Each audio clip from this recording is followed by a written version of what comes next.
yeah.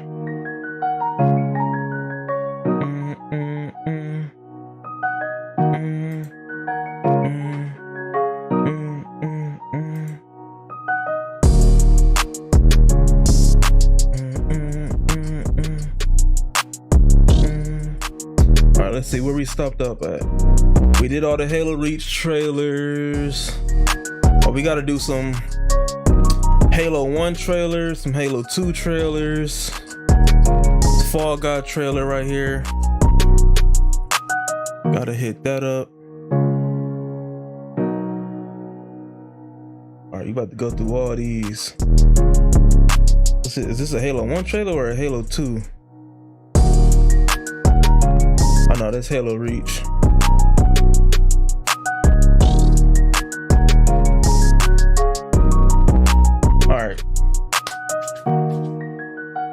All right, you about to get into these trailers. These are the recommended trailers that I just haven't got to yet. I've been a little busy, but I'm putting them all out today. We're gonna react to them all right now. These are the trailers that was recommended to me in the Discord. Let's put this up on screen. We should be good to go.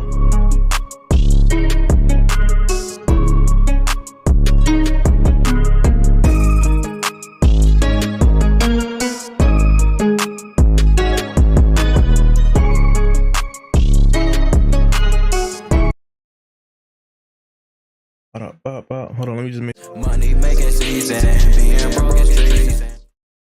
All right, yep, it's working. All right. Money making season, being broke is treason.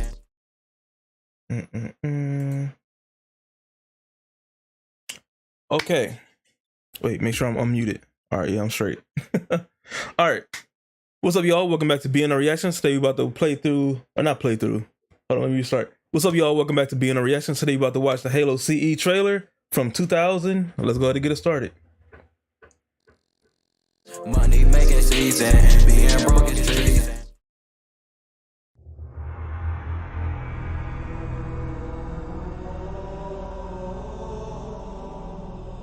So this is the Halo CE, Halo 1.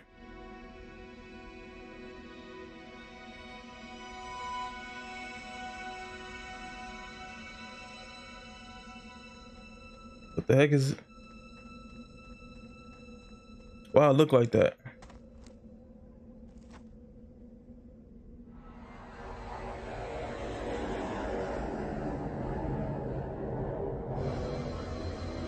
It's like super low resolution. Kind of look painted.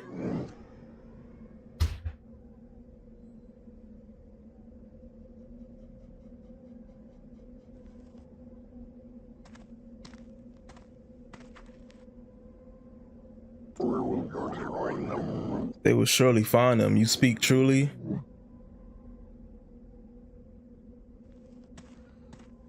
What map is this? Where they even at?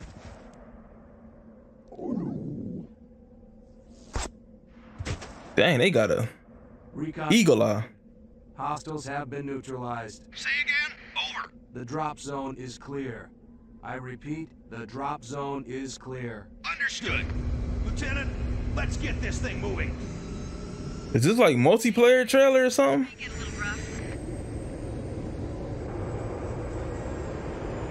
I want a quick, tight dispersal. If they catch us napping, this operation is as good as over. Sir, yes, sir. Coming up on the insertion point. Goff, get that hog rolling as soon as we dust off. I need your team in position ASAP. I'm all over it.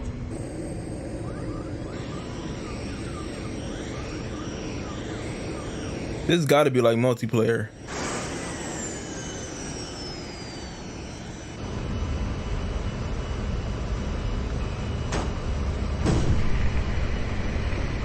Oh, Vonvo, what up, man? You said it's the development trailer where it all started from? Oh, okay. Like a prototype? Get the hell out of here, Lieutenant. Is that what you mean by development? Good luck.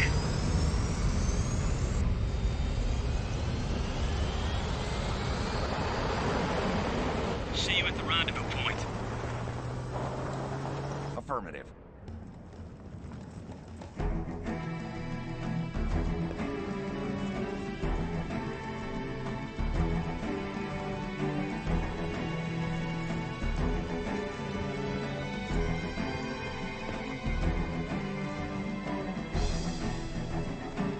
I wonder, did this air on like Cartoon Network or something? Cause I definitely did not see it as a child.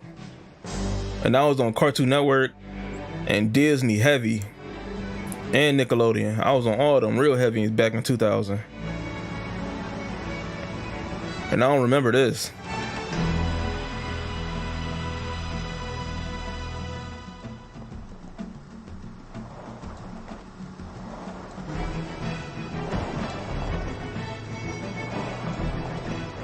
Yeah, 2000, I would have been like 4 in 2000.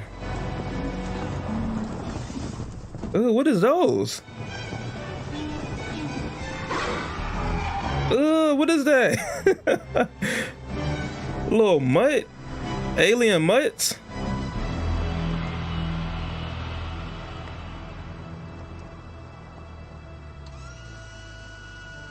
Hang tight.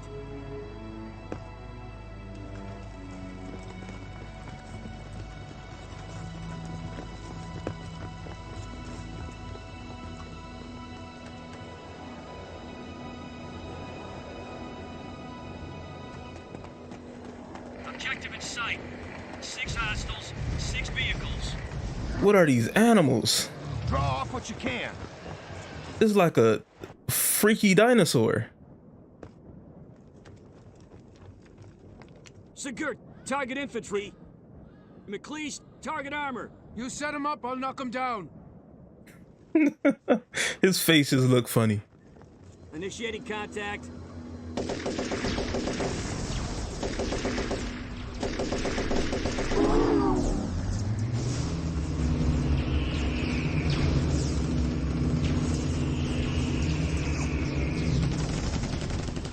That did it. Pull back! Dang, he got shot up. RP to him. RP my boy right there, man. He was a good soldier.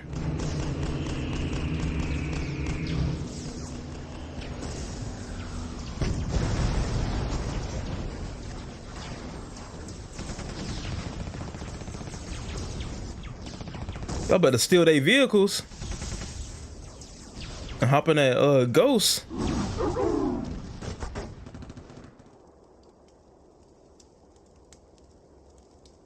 Report! We lost Sigurd.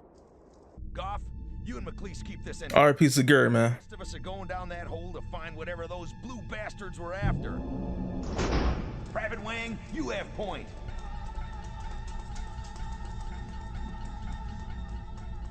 Hold on, this is way longer than the trailer. Oh, this is 9 minutes.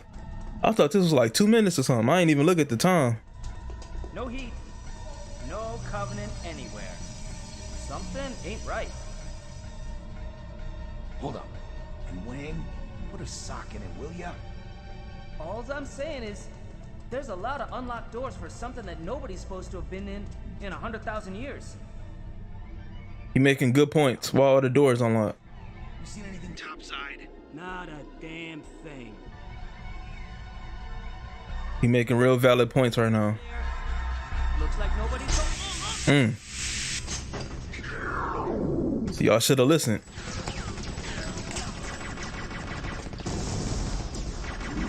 What kind of shield? Outnumbered! Attempting to disengage! He had like a 3-pronged shield on. Negative! Hold your position! No way, Sarge. 50 meters and closing. Goff, get the hell out of here! That's an all! Ah, dang. Come on, let's move. They getting dropped.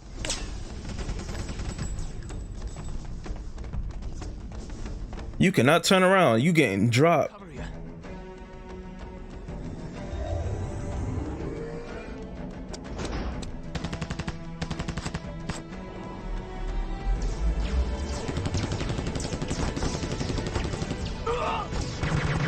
And they just left him there. Y'all gotta cover his escape too.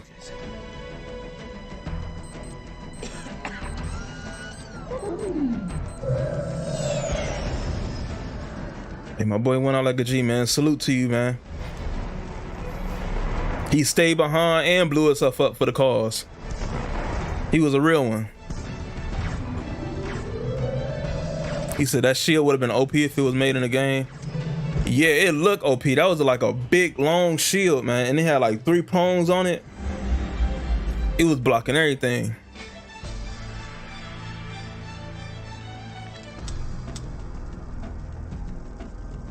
Your destruction is the will of the gods, and we are their instrument. Go to hell.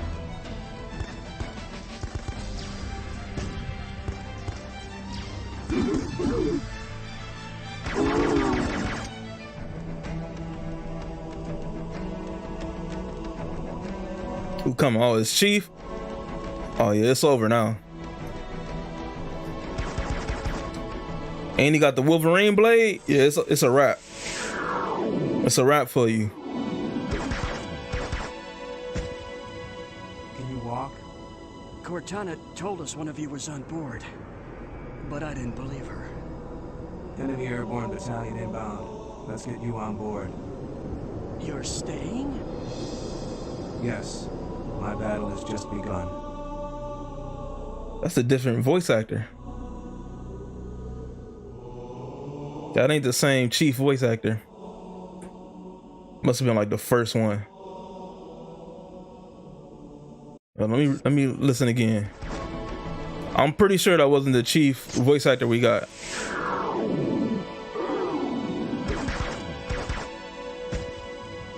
Can you walk? Cortana told us one of you was on board, but I didn't believe her. Enemy Airborne Battalion inbound. Yeah, that ain't him. Board. That ain't him. Yes. You said I don't know how he was still alive to use that grenade after eating all those shots. Hey, that boy was tough. Maybe his little armor helped or something. He was tough. All right, that was a Halo 3. I mean, not Halo 3. Halo CE E3 2000 trailer. So we're going to go ahead and get into this next one right here. Let me go over Macworld unveiling. Got a whole list of them. Got a whole list. And I'm cutting these up, so I got to do like an intro to all of them. Money making season and being broke is treason. Macworld unveiling trailer. All right, let's go. What's up, y'all? Welcome back to BNL Reactions. Today, we're about to look at the Halo Macworld unveiling. So let's go ahead and get it started. Money making season and being broke is treason. We are starting to see some great games come back to the Mac, but this is one of the coolest I've ever seen.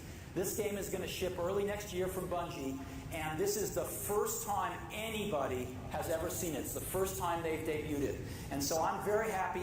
I'm surprised they was on Mac. Mac is not known for gaming. Who is the co-founder of Bungie and the Halo project lead. Halo is the name of this game, and we're going to see for the first time Halo. Welcome, Jake. Thanks, Steve. Yep. Everything you're about to see is being rendered in real time on a Macintosh using OpenGL. What Mac is this?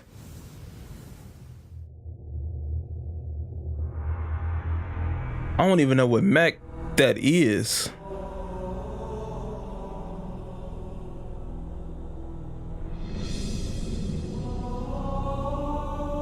Oh, they made other games for Mac before Halo? Okay, that makes sense. Cause I've never known Mac to be like a game system, like a game computer. Like even to this day, Mac can barely run games. A dinosaur Mac.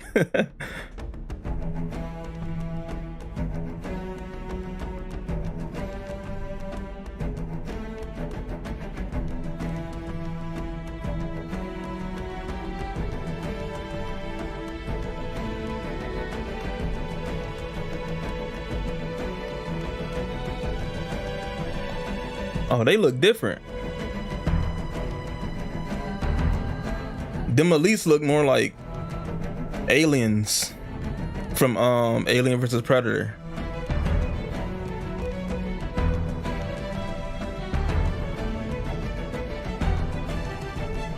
Like they look bony in the back. Like you can see their ribs and stuff. Or muscles, I should say.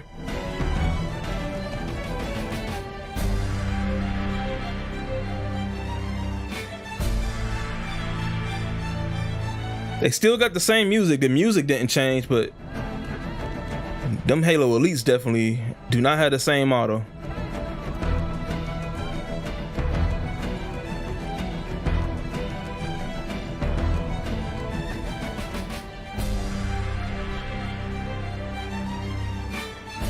Yeah, they look more alien-like.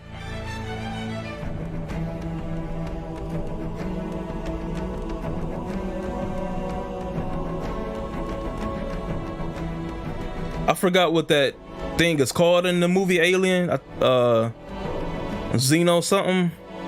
They look kind of like that. My boy surrendered. We put it right into his face though. He had to surrender. I respect it. He put his hands up quick.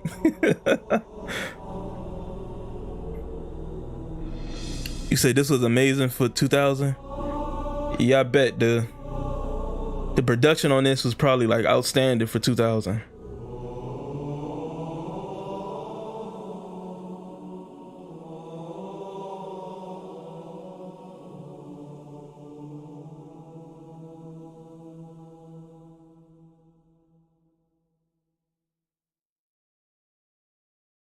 Halo. That thing looked great to me. I'm just more surprised at the fact that it came out on Macs. That's my whole thing. Cause even now, like I tried gaming on Mac like about 2 years ago, and it barely ran anything. Like it was barely doing.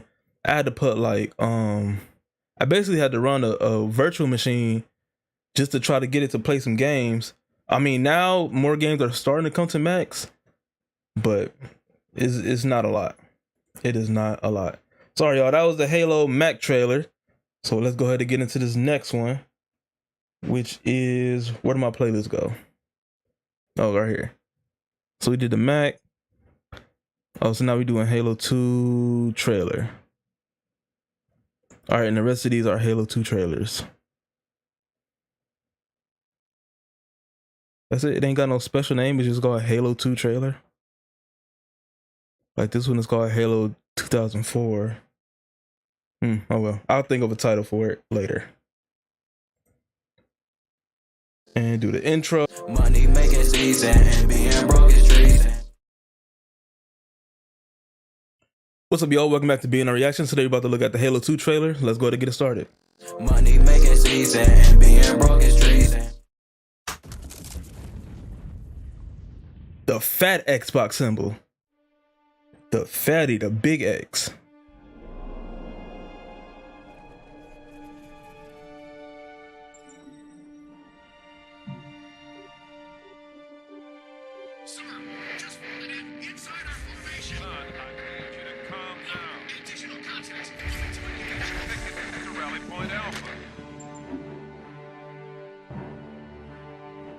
Admiral, you can't let them maintain orbit. I'm trying, General, but we've lost advantage within the lunar perimeter. My frigates are combat ineffective in the fighters. They don't have enough punch to take out a Covenant assault carrier. Your pilots let up. And down here, it's the goddamn apocalypse. I'm surprised they cursed in the trailer from back then. Target the orbit. And let more of them slip the kill zone. That's insanity. There's nothing more I can do. You couldn't really say nothing back in 2000s. Not on TV. Admiral, tell your men to hold their positions. Reinforcements are on the spoke. The entire fleet is engaged, Cortana. With respect, what the hell sort of reinforcement have you got?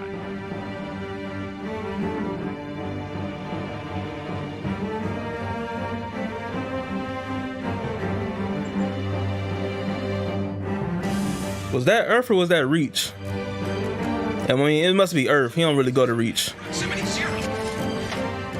if you miss? I won't. Okay. I know that line. It's weird seeing these trailers because I recognize that line now.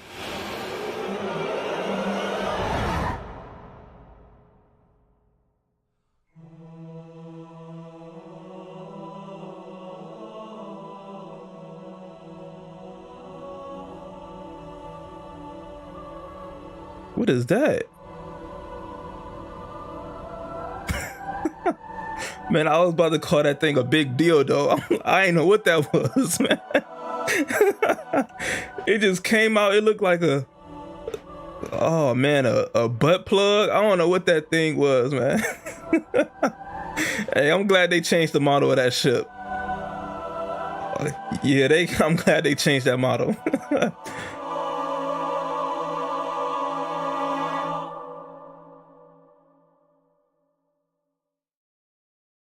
All right, cool. Decent trailer. Decent Halo 2 trailer. All right, let's go ahead and get into this next one. We're going to do... What's after that? A television trailer? Halo 2 television trailer? Let's see how this is going. Halo 2 came out in 2004. I'm still surprised about that. Oh, it came out in 2004? The one trailer was back in 2000. Oh, so that was like you said, a development trailer. That other one we watched. Oh no, Halo 2. That was Halo 1 that you was talking about. So Halo 2 came out in 2004. I'm really surprised how I just never seen any Halo trailers or games when I was younger. It took them about a year to make and it was rushed. Really? It was rushed? It came out good to me. I mean, they had a lot of new stuff in it. It felt different. Like the gameplay felt different. The shooting felt different. They had new worlds on there. So if they could do that rush, then give them some time and then, you know, they'll make a banger. All right, Halo 2 television trailer. Money making season and being broke is treason. What's up, y'all? Welcome back to BNL Reactions. Today we're about to look at the Halo 2 television trailer. Let's go ahead and get it started. Money making season and being broke is treason. There's a documentary about it on YouTube that's like 40 minutes long. We ran from them. Okay. From where? Never find us. Who did the documentary? I might want to look at it. I will continue my campaign against the humans. No enemy has ever withstood our might. Chief, we're running out of time. I need a weapon.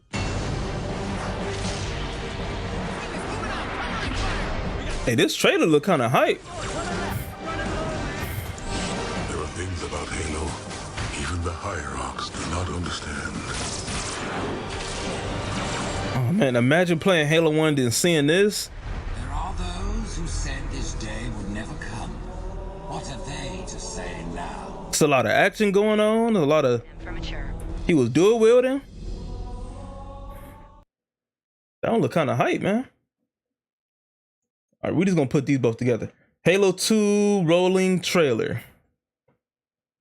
The other trailer was short. We're just gonna put these two together.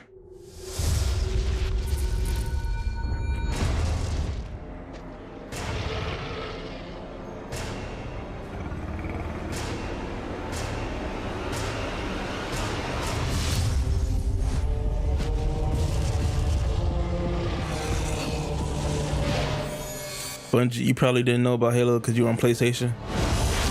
Yeah, in 2004 I wasn't on PlayStation yet though.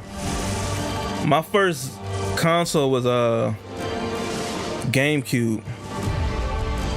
Well, PlayStation 1, but I only had it for like 3 months. Then somebody stole it. Then I had a GameCube.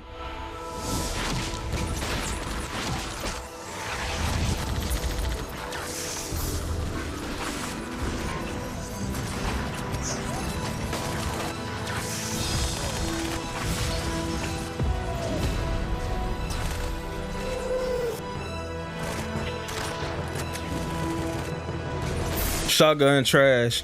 Halo 2 shotgun trash.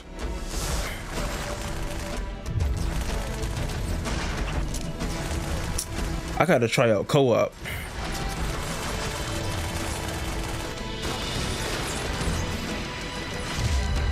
I've been trying to do Halo 3 co-op, but it keep crashing on me.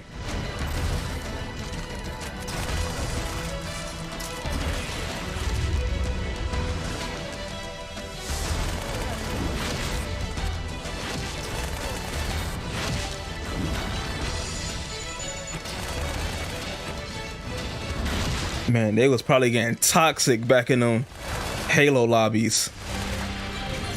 You could send voice messages. I know they was getting toxic. I can imagine it right now. Straight toxicity. I can already see it. But yeah, you said I was young, so I didn't experience Halo 2 multiplayer too much. I hear it was pretty good. Halo 2 multiplayer. I hear it was pretty nice. You feel me? All right, so what's the next one? We got to do Another Day at the Beach. I've seen that already, right? Another Day at the Beach. Wasn't that in a terminal reaction? I'm pretty sure. Let me skip through it. No, I didn't see this. Or did I?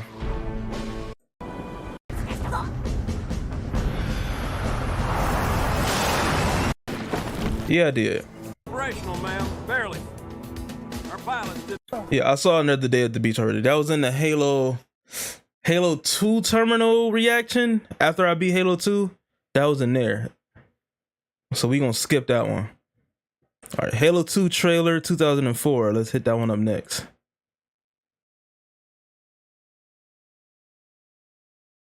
Turn the volume up a little bit. And we're gonna cut this one out, so let me do an intro for this one. Money making season and being broke is treason.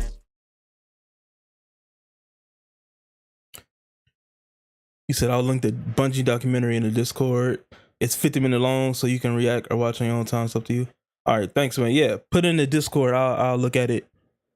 I'll look at it. If it's interesting, I'll react to it. If it's interesting, but I just want to see for me, like, how is it? How it is, and it's about Bungie too. I like seeing like behind the scenes stuff like that. It's pretty interesting to me. All right, so Halo 2 trailer 2004. Let's start this one. What's up, y'all? Welcome back to BNL Reactions. Today, about to look at the Halo 2 2004 trailer. So let's go ahead and get it started. Money making season and being broke is treason.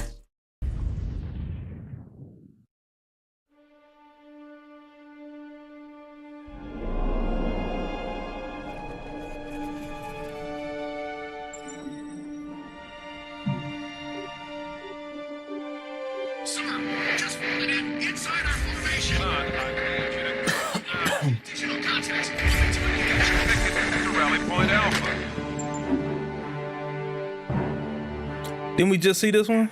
You can't let them maintain orbit. I'm trying, General, but we've lost advantage within the lunar perimeter. My frigates are combat ineffective in the fighters. They don't have enough punch to take out a Covenant assault carrier.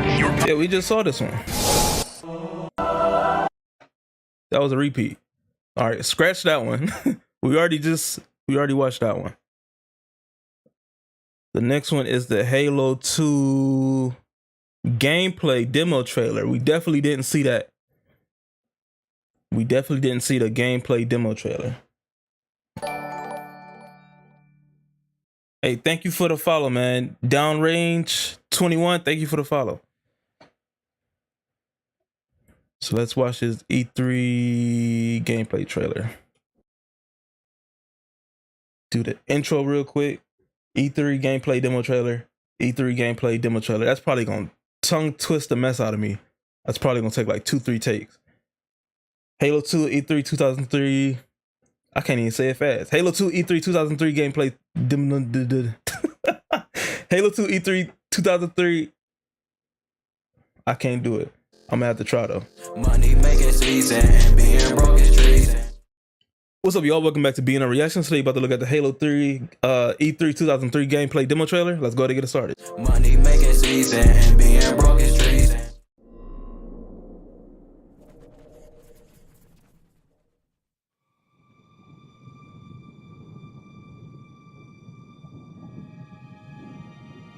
Demo trailer was your favorite to watch? Oh, bet. So this is gonna be good, man. Then dropped into the atmosphere. Who was first contact? 405th out of Diego Garcia. But don't expect a big welcome. Covenant wiped most of them out before they hit the ground. My boy Johnson. Immediate. Grid Kilo 23 is hot. Recommend mission abort. Roger, Recon. It's your call, Sergeant. We're going in. Get tactical, Marines! Covenant ground forces own this city. We'll need to deal with them before we can kill that cruiser.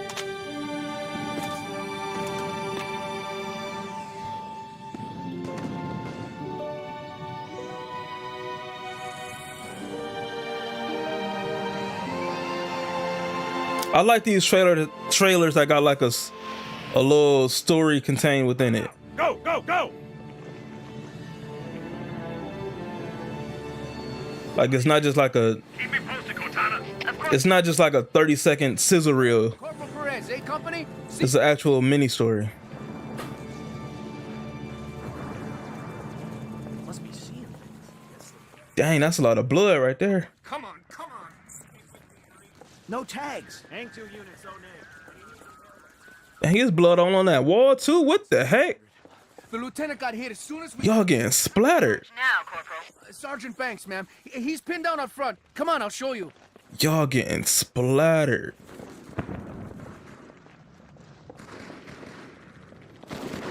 No, behind that ST. Yeah. 3 more coming left. I'm running low, man! Oye, Parsons! Yeah? Is it clear? You tell me. Coño. Friendly's moving out, covering fire!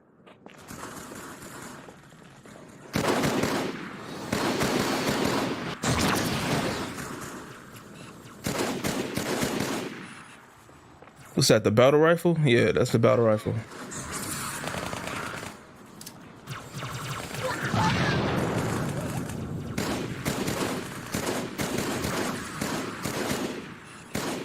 And he putting in that work.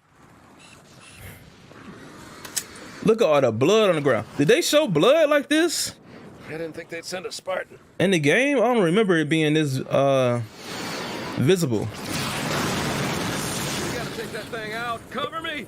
Or maybe the blood in this trailer is just brighter or something, because I don't remember it being that visible in the game. Tech HQ, this is Sergeant Banks. I've got hostile artillery 200 meters northeast of my position. Break smoke, over. Like the blue blood was always there, but I don't really remember the red blood. Or maybe it was like a darker shade or something. Hostiles, right.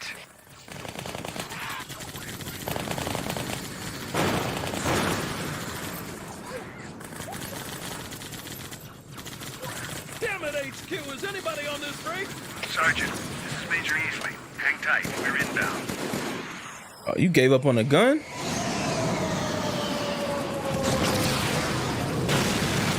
Dang. Verify delivery of ordnance on target. Head on, Major.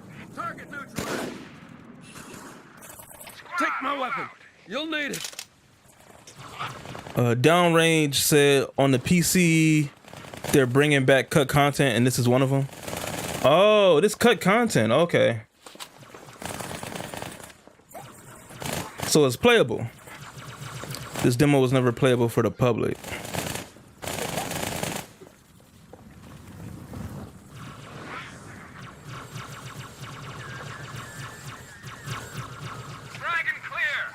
So downrange, if are they bringing it back right now, or is it already back? Like, can you play it right now?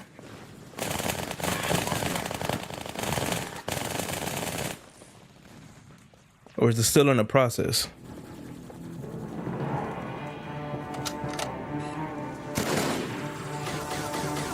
They got double shields? Nah. He just splattered them like grapes.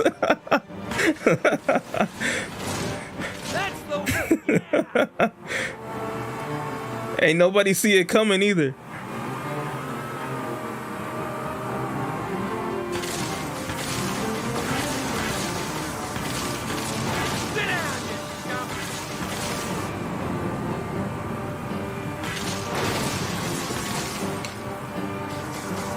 They driving this Warhawk so perfectly, I could never. Like, man, they drive it so good. They can stop at red lights. They can stay in the lanes. I could never drive this good. You won't let me drive?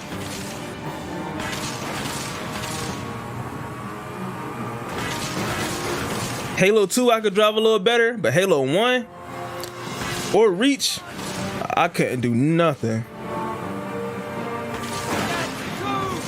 Come on, who's for more? Look at him. He's staying all in the lane. He ain't lane switch or nothing. It's like AI. A phantom. Hang on. They driving in a Tesla.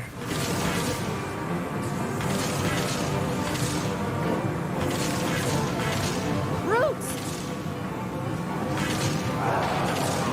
Look out.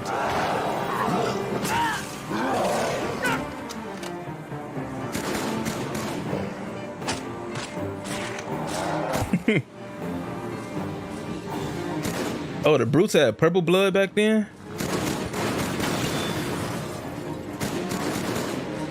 Ghost, to your right. Wait for it. Nice. The Marines won't stand a chance. Wow, imagine. See if you can draw them off. Imagine somebody jumping on your car and double kicking you out your car. Vonvo said this blood is similar to CE blood. Also, Halo CE blood look like that. Downrange said this was all fake, barely worked. I think it's still in the process. Okay.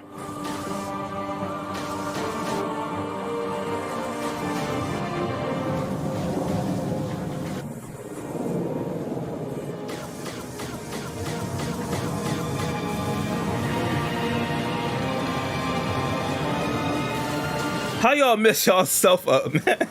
Nah, bruh. They thought they was slick. They thought they was gonna destroy the little sign, let it fall on Chief, and you end up hitting yourself. Why you ain't go above it? Why would you go up under it if your whole plan was to make it drop? What is they thinking? Chief, hang on. They really destroyed themselves.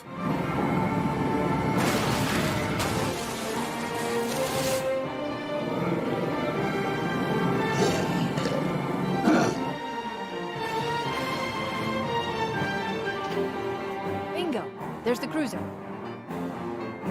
Now, all we need to do is... Are those landing pods?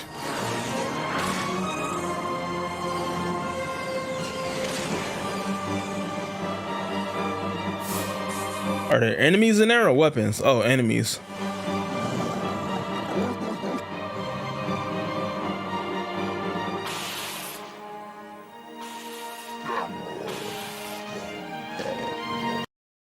And he tried to get behind him. Hold on, what happened? Oh, that was the end?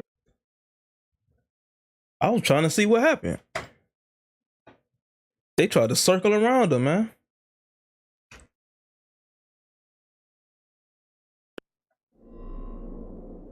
I'm trying to see what the heck, what they was doing.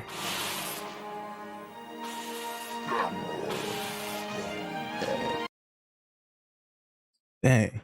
Ain't no end to this? Oh well.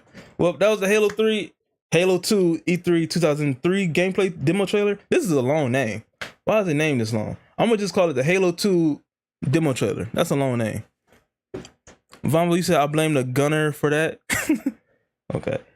Yeah. So we're gonna go ahead and get into this next one. This next one is the Fall Guys Spartan Showdown trailer. Again, all of these videos was recommended to me to watch in the Discord, so I'm getting to them all right now. Everybody who recommended stuff in the Discord to me, this is the time. This is where I'm going to react to all the stuff. Because I was supposed to react to it Tuesday, but a whole bunch of stuff came up and I got delayed. But we're going to get into it now. So it's okay. Money making season and being broke is treason. And this is the Fall Guys Spartan trailer. Okay. What's up, y'all? Welcome back to BNL Reactions. Today we're about to look at the Halo 2, not Halo 2. This is the Fall Guys Spartan trailer. Let's go ahead and get it started. Money making season and being broke is treason.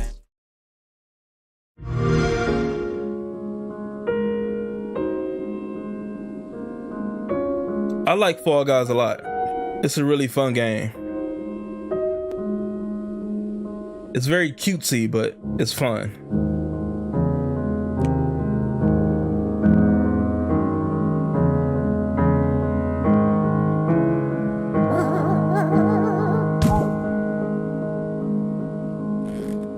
Like if this game came out when I was a kid, I had all these toys. And I'm pretty sure that's what they did it for. Like all these costumes and stuff. But I had all these toys, man. It's just very colorful.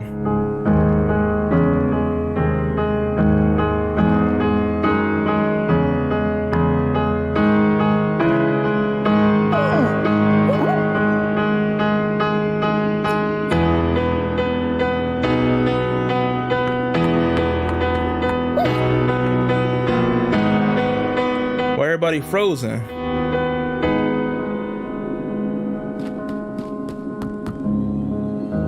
Oh, I get it. They're mimicking the dang, cause I saw the other Halo trailer. They're mimicking the diorama. Is that what it's called?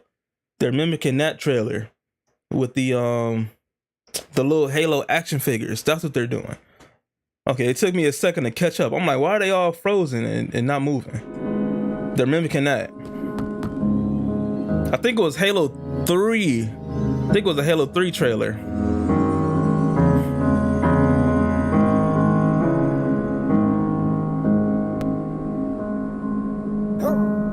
Yeah, because the music the same too. Believe, yeah. It was Halo 3.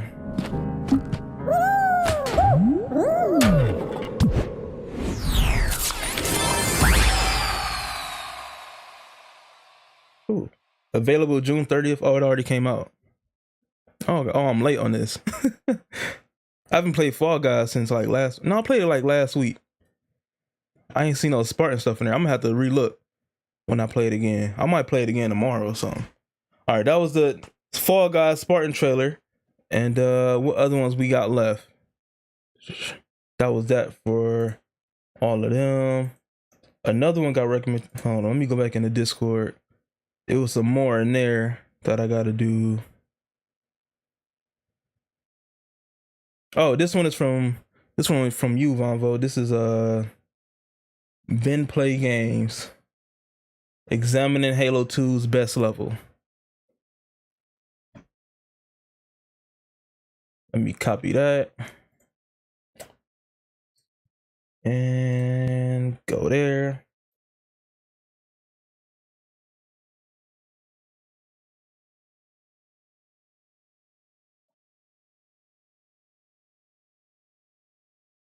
All right, yeah. Examining Halo 2's best level. And since this 12 minutes, I'm gonna cut this one. Money making season and being broke is treason.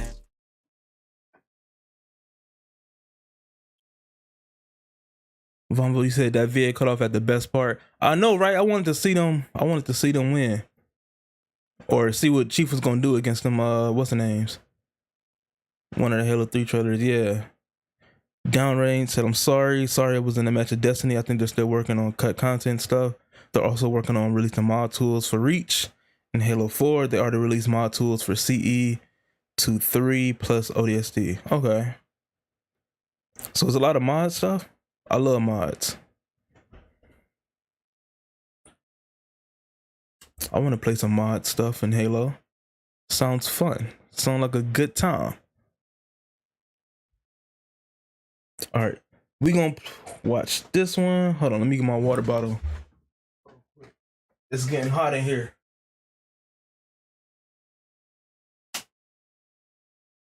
I got 2 water bottles. I already knew it was gonna start getting hot. Nobody ever told me that when you start making videos and stuff, and you put this big light, on to get the lighting correct. Nobody ever said, "Hey, keep your room and stuff cool, cause that light generate heat, and you're gonna start sweating, and it's gonna be really hot." Nobody ever said all that.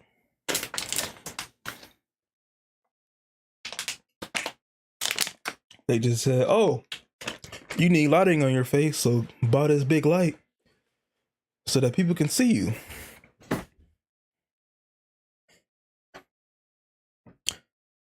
When I get a PC, Halo mods are the first thing I want to try. Yeah, well, I have a PC, so I gotta look into Halo mods. Is it just for like multiplayer stuff, or is it for like campaign stuff? It must be for both, because mods can... I know, if it's a mod, it might not be for multiplayer. I almost said I can't wait till I get a PC. I just want to play Halo again. Yeah, man. What you got right now? Do you got like an Xbox or something in right now? Like, what are you... Or are you even playing Halo right now? Is the better question. Do you have anything to play it on?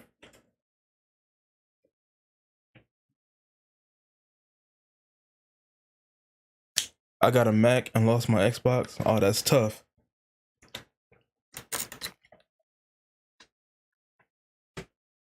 That's tough.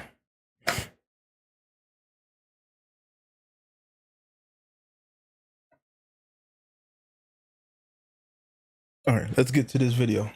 Examining Halo 2's best level.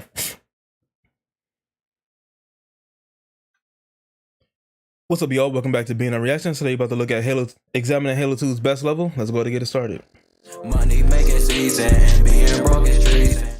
I've always thought the Halo series is at its very best when you're given the opportunity to take full advantage of its incredible sandbox in huge open environments, which give you a plethora of options for how to approach. Someone modded in Resident 4 map. Halo in Halo 2 is one of the quintessential examples a skateboard mod combination can be. Its excellent opening cinematic sets the tone, and it never lets up from that point onwards as you battle your way across the ring world while on the hunt for the No, bro, a skateboard mod is crazy. The RE4, I never played Resident Evil. Let me take that back. As a child, I was really scared of like horror games and horror movies because I saw Chucky. I saw the movie Chucky when I was like 5, and I was a kid who had like a whole bunch of dolls, right? So because I had all these dolls, and a lot of them, I say dolls, they were like action figures or whatever. And because they're like, a lot of them was like action size or like one of the big action figures that was like this big, I had them all in my room. So then I saw Chucky, and that messed me up, bro. Like that messed me up for real. Cause then I started thinking, I saw Chucky, then I saw Toy Story. Now seeing Chucky is one thing, it's a killer doll, right?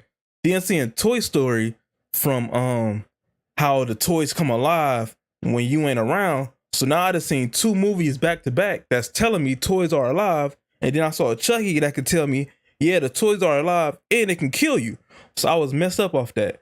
So going back to Resident Evil, that made me afraid of like toys. It made me afraid of scary movies in general, which translated also to scary games. But I tried to play Resident Evil 1, couldn't do it, bro. I tried it with my cousins. I tried it with like 2 different cousins. Resident Evil 1, I just couldn't do it. And since then, I never got into any Resident Evil stuff. So the whole Resident Evil series, I also missed. So that mercenary map, I don't even know what that is. But it's cool that they put that in Halo, though. But the skateboard mod is crazy. I played a lot of Skate 3.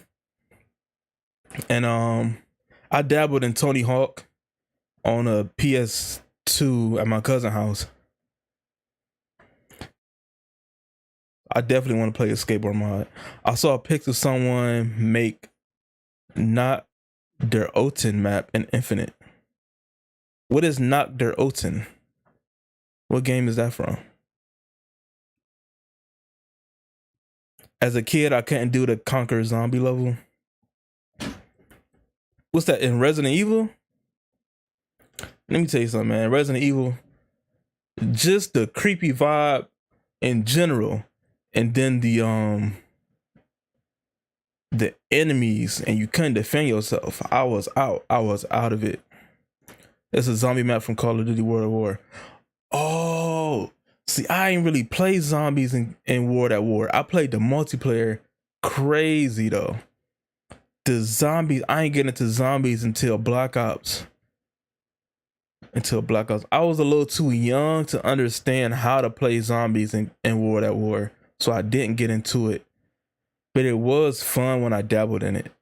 But I was a little too young to like really understand. I got into it in Black Ops, so. All right, let's get back to this video.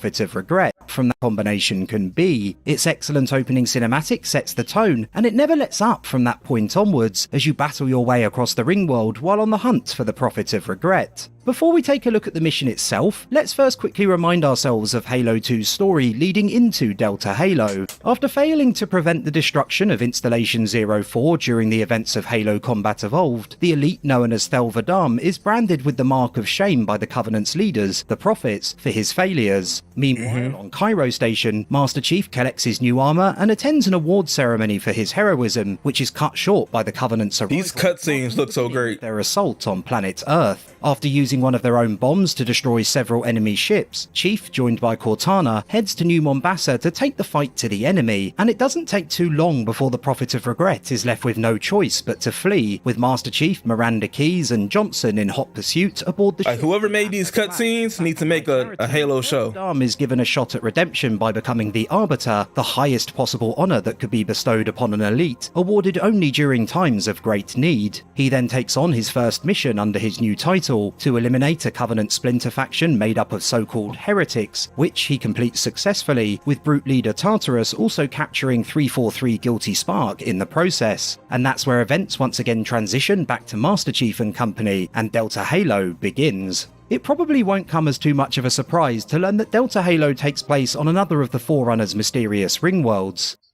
Cortana, what exactly am I looking at? That is another Halo. Say what? This is what. What did he spit up? Say what? Oh, he just spit up like smoke. That Halo was some sort of super weapon. It is. If activated, this ring will cause destruction on a galactic scale.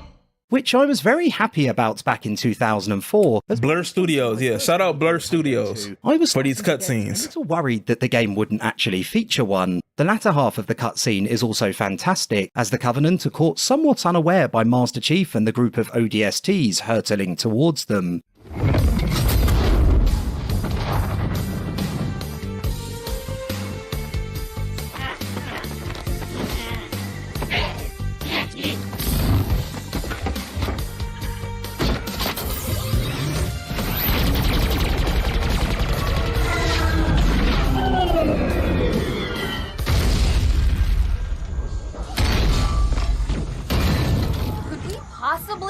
Any more noise?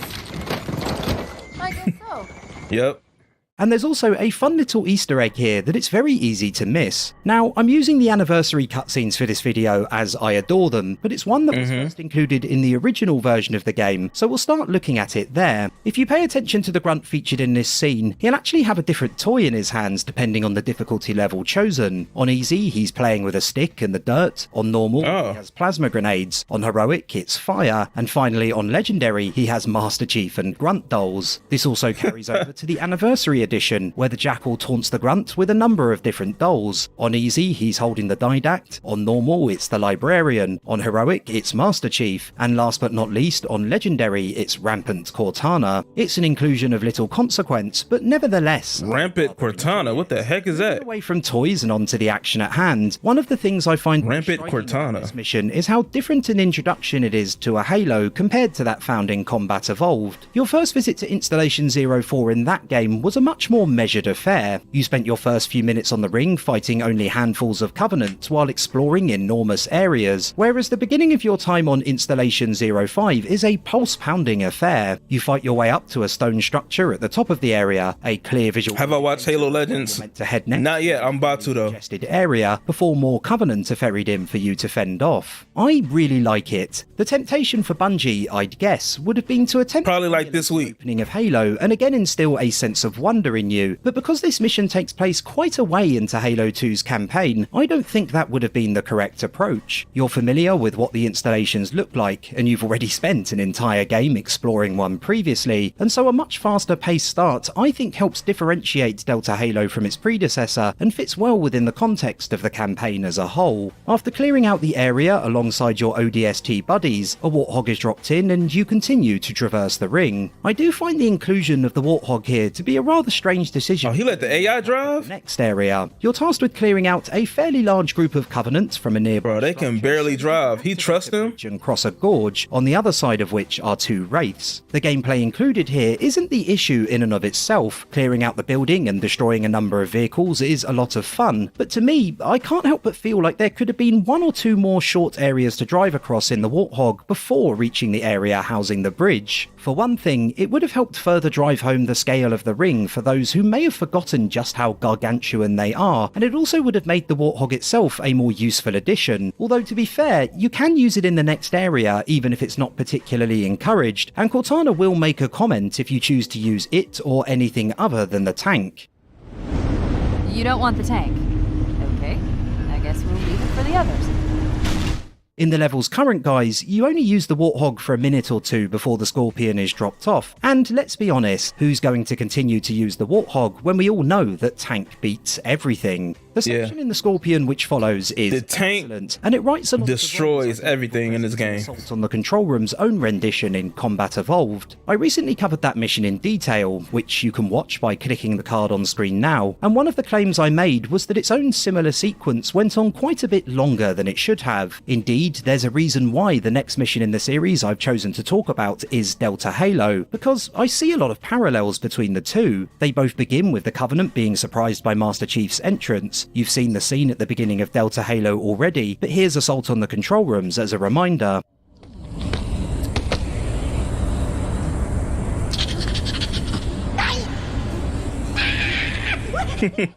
They both also feature extended sections during which you take control of a Scorpion, and continually introduce new allies for you to fight alongside, giving them both a more epic feel. But where Assault on the Control Room I think did a fairly lackluster job in terms of pacing, with the level often featuring long stretches of doing the same things over and over again, Delta Halo gets it just right. It opens with a couple of areas focused more on traditional gunplay, with a little vehicular combat mixed in, before you find yourself in the tank. The next few areas are then very well designed in that their layouts vary in size. I don't know. Vehicle gameplay is very low on my list of what I want to do. Directly ahead of you at fairly close range, which means you never end up sitting in the middle of a huge open area blasting things from a distance until your path is clear and you're safe to move forward. You engage in much tighter skirmishes than those which were often found in Assault on the Control Room, and you're constantly encouraged to keep moving forwards by the level design, and that means that by the end of this part of Delta Halo, you're left wanting more rather than feeling fatigued. It's a good thing that's the case too, as there's still some ways to go before you reach your destination. More allies are introduced, on this occasion showing off incredible human pyramid skills, and you're able to cater your loadout to pretty much whatever you'd like thanks to the weapons which are dropped in at the same time. Another on-foot section follows. It begins with one or two fairly standard encounters, and I want to use these moments to mention again how well Delta Halo is paced. When you look at the mission as a whole, it doesn't seem like an overly long or complex one, but that really works in its favour. There's no fat here, no unnecessary fluff traversing huge areas which slows proceedings down too much. Halo games do 100% need to include a few parts like that. Sometimes those larger open sections can be the best of the bunch and do a great job building atmosphere, but this mission's focus errs more towards the action side of things, and Bungie executes on it perfectly. See, I disagree. I like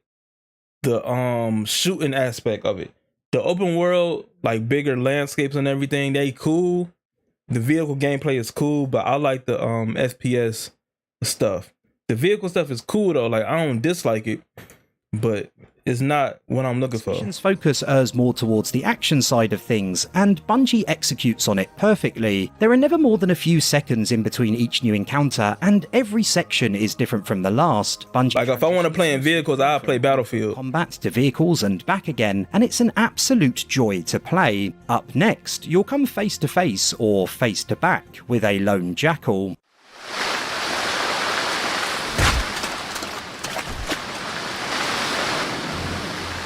You always bring me to such nice places.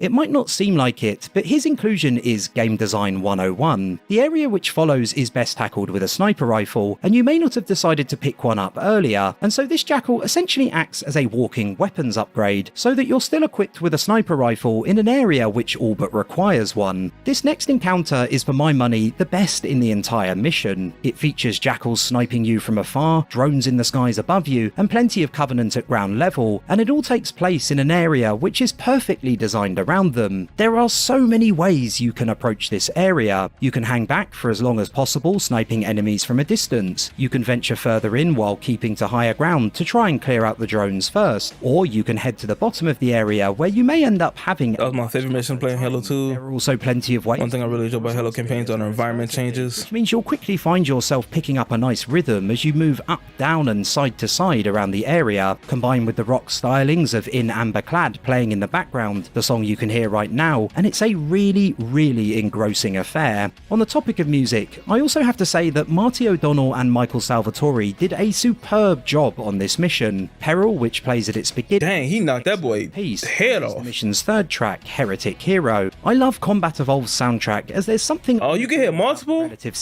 Heretic Hero. I love Combat Evolved's... He hit like 2 of them with one shot. Or about the relative simplicity of its tracks compared to some of the series' later entries, and those featured in Delta Halo feel like a real step up from that game without ever becoming too complex. As you draw closer to Regret's location, you take down a few final enemies, including several honor guards, before the level draws to a close. I can't, however, conclude this video without mentioning the Anniversary Edition's version of the mission, and in general, I like it a lot more than anything featured in Halo Combat Evolved Anniversary. There are some big issues here still, the intense bloom being the primary culprit, but at the same time, when that's not being used so excessively, the level as a whole really comes alive. That's especially true of the indoor section around Delta Halo's midpoint, which has a very monotonous aesthetic in the original version of the game. In the Anniversary Edition, the music as well, can't forget about the music. Due to the the music is always good, which has been added with great care compared to Combat Evolved Anniversary, and it genuinely feels like the ideal aesthetic for the area and a serious upgrade over the original. All in all, it's none too shabby. Delta Halo is Halo doing what Halo does best. It features plenty of variety in terms of enemies, areas, vehicles and weapons, but unlike similar missions in Halo Combat Evolved before it, it's also a much more tightly designed affair which has real pace to it. Unfortunately, Halo 2 in general does not for me feature enough levels like it, which I've always considered a bit of a shame considering just how good this one is, and I would have loved to have had more opportunities to experience Halo 2's upgraded sandbox in environments similar to that included in Delta Halo. However, putting my own personal foibles to one side, it cannot be denied that Delta Halo is a riveting experience from beginning to end, and one that I never fail to enjoy to the utmost, and in my view, that makes it the best mission that Halo 2 has to offer. Thanks for watching the video, boys. I can see where he's coming from. The way he put out everything, I can see exactly where he's coming from, and I can see why he would put Halo 2, Delta Halo as the best mission. For me though, it's not the best. It's not that it's not good, but I wouldn't put it as the best. Cause like I said, for me, I enjoy the FPS aspect of it. So Delta Halo wouldn't be the best one for me. It would be, dang, Dang, I can't even remember the mission levels. It would be, what was that? What was the name of the one that I really liked? I can't remember. But it wasn't Delta Halo though. I know that. I think it was the one where you like had to fight a whole bunch of people. I can't remember. I think I did something where I played my favorite Halo 2 mission. I just can't remember the name of it. It wasn't Delta Halo though. But I can perfectly see how he would like Delta Halo from what everything he laid out. So coming from his perspective, I agree with him. It has a good mix of everything. I'm just not the biggest fan of everything. I just like the multiplayer stuff. Not multiplayer. Metropolis? Was that it? Metropolis. It sounds familiar. It sounds very familiar. It might have been Metropolis. Yeah, the Scarab level. Yeah. Was it Metropolis? It might have been. I didn't take too much concern, or not concern. Concern is not the right word. I didn't think too much about the level names when I was playing through it. So I'm not sure about the level names. But it was the Scarab level, the one I played with the Scarab gun. And that was the level where it was a whole bunch of infantry gameplay. It wasn't like vehicle gameplay. But yeah, that was a good video though. I like Ben play game. Do he do other stuff? What else do he do? Oh, he do a lot of Halo stuff. Examining Halo 2's longest and hardest mission. Examining Halo 4. I ain't get to Halo 4 yet. Call of Duty. Titanfall. I heard Titanfall was really good. Never played it. I would have played Titanfall 2, but something else came out when Titanfall 2 came out and I just didn't pick it up. I think it was a Battlefield game. That came out when Titanfall 2 came out. And I'm a Battlefield fan. Gravemind. You played Gravemind with the Gravemind, that's the one. So the Gravemind level, that was my favorite Halo 2. That was my favorite Halo 2 level. Damn, what Battlefield game? I'm pretty sure it was a Battlefield. Was it 5 that came out when Titanfall 2 came out? It was something. But that took me away from Titanfall.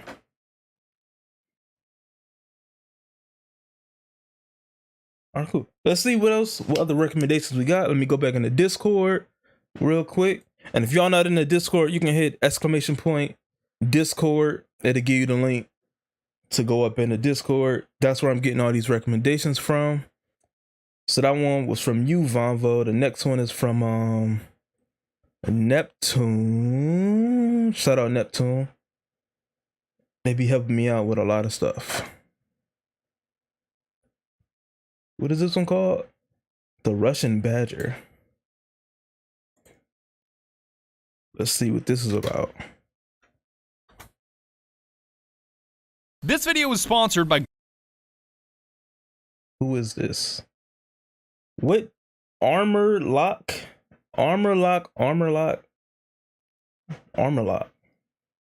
What kind of title is this? What does this mean? It looked like gibberish. Battlefield 1 came out. Yes, that's what it was. Battlefield 1, I was in there heavy. And that would have been the time where I tried out Titanfall 2. Because I heard that Titanfall 2 actually had a story this time. Instead of Titanfall 1 didn't have a story. So I was definitely going to play Titanfall 2. But then Battlefield 1 came out. So I was like, well, there goes that chance. And I didn't have a lot of money. So I only had enough money to get one game. The Russian Badger makes good videos. Cool. Oh, this got 9 million. Oh, I ain't even look at the views. He got 9.8 million on this. But what is this title? Armor Lock. Rock Alarm. Armor. Makes no sense to me. Buy guacamole gamer fart 9000. What? What is this? Buy guacamole gamer fart 9000. No, what is? I gotta click on this. I gotta click on this link. What the heck is this? The gamer fart 9000. Waifu cups. Nah, bruh. I don't see no farts in here. Gamer farts. He really put gamer farts. That's funny. All right. I've never seen the Russian Badger stuff before, so this is gonna be a first time for that. Battlefield 1 and Titanfall 2 are both good. Enjoyed them both. Yeah, I've always heard that Titanfall was a good shooter. I've always heard that. And I heard Titanfall 2 was very slept on, but it just came out at the wrong time, man. Battlefield 1, it was so the wrong place, wrong time. If they had like a little bit more time, like 2 months apart, I would have played both probably. It was just too, they just came out too on top of each other. For me, at least, for me. And I ain't had no money. So it was pick one and that's the one I get. Oh yeah, let's see what Russian Badger is doing. Money making season and being broke is treason.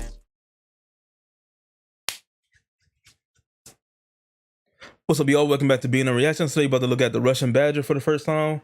Armor lock. I don't know what that title is, but let's go ahead and get started. Money making season and being broke is treason. Guacamole Gamer Fart 9000, my brand new Gamer Subs flavor that's on sale now. This is not a joke, not a Guacamole Gamer Fart. I'll tell you more halfway through the video. Let's roll. Why I should throw this plastic six-pack ring into the river? I don't want it. The river is right there. Take it from somebody who wet his bed until he was like 14. I have a real tier list for diapers. Good nights cannot be topped. They are S tier. S tier. Dog, you can down 3 2-liters of Mountain Dew and you can go to sleep. Yo ass ain't wet in the bed. That's basically like wearing a mattress around your pelvis, dog. I don't think I was prepared for this conversation. You're flashbang my words. So is he like a VTuber then? Because he got the Spartan talking in the video. You're just kind of dropping that on us out of nowhere. Hold up, Badger. 14? Yes, 1-4. I was well into junior high, and I was still a threat to my parents. They put the Master Chief in the show. Welcome to Halo Reach. Welcome to Halo Reach, a game so old it was actually designed to be fun. They made this game by just saying this in the boardroom. We need a good game. Okay, so let's just take R6 Extraction and do none of that. Halo Reach. And I'm gonna level with you. This video is gonna be impossible to make. Just the thought of organizing this horse shit is making my skull ache. It's like being challenged to make a cool looking t-shirt, but the only thread available to you is spaghetti. Like, sure, I could make the shirt, but any way I weave it, it's still fucking spaghetti. Welcome to Five Guys. How can we absolutely scam the shit out of you today? You may be able to speak coherently now with sentences like, Master Chief is on the cover of that Mountain Dew bottle. But by the end of this, that will not be the case. They put the Master Chief in the soda. Master Chief in the soda. Video doing numbers, and by that I mean a number on your brain cells. Dang. It's doing numbers on everybody. Yo, the editing that it would take for me to replicate this, because that's all I'm thinking about right now, is if I was like to make a video like this, it would take so long. Like, I'm just looking at everything he's doing, the cuts, the transitions, the animations that he's pulling off. This would take me forever. But if you're okay with this video doing numbers, and by that I mean a number on your brain cells. Yo, it is doing numbers on everybody. The title is a reference to Armor Lock spam and multiplayer. That is still my favorite. Okay, I never played multiplayer. I'm the fat guy. Facts, the editing is on another level. Shit, this doing numbers. Here's my experience with Halo Reach. As a Mountain Dew baptized veteran of Halo 1 and Halo 2, I wasn't completely new to the series, but I didn't know shit about Reach. I was so clueless, I didn't know if the campaign was 4 players or 40. We better have 16 gamers in the campaign. 16 Spartans. Doug, you're the last brute. You just see the clan tag of Jello balling and can't get up, running towards you. We literally fucking save Reach. We changed the end of the game. You're the final brute. You see somebody running at you with a BTS clan tag. George lets us off the ship. He's just throwing us off into space one by one. Don't forget Reach or some shit. Oh no. I definitely knew where it took place. No matter how many times Jello lied to me, I knew that Reach was about Reach. DC metro area, present day. Dang. Why they do DC like that? I don't know how it's been 500 years and the ships in the U.S. Navy still... Is he getting sponsored with all these? McDonald's, Doritos, Mountain Dew? They gotta be sponsoring this. Monster Energy. Definitely knew it took place in the future. I don't know how it's been 500 years and the ships in the U.S. Navy still aren't... Like, these are actual brands. That doesn't make any sense. Yo, the USS Cod is a real thing? Better than the USS Tilapia, to be honest. USS Lobster Fest. Lobster Fest. They actually sponsor an aircraft carrier. Like the USS Fuddrucker.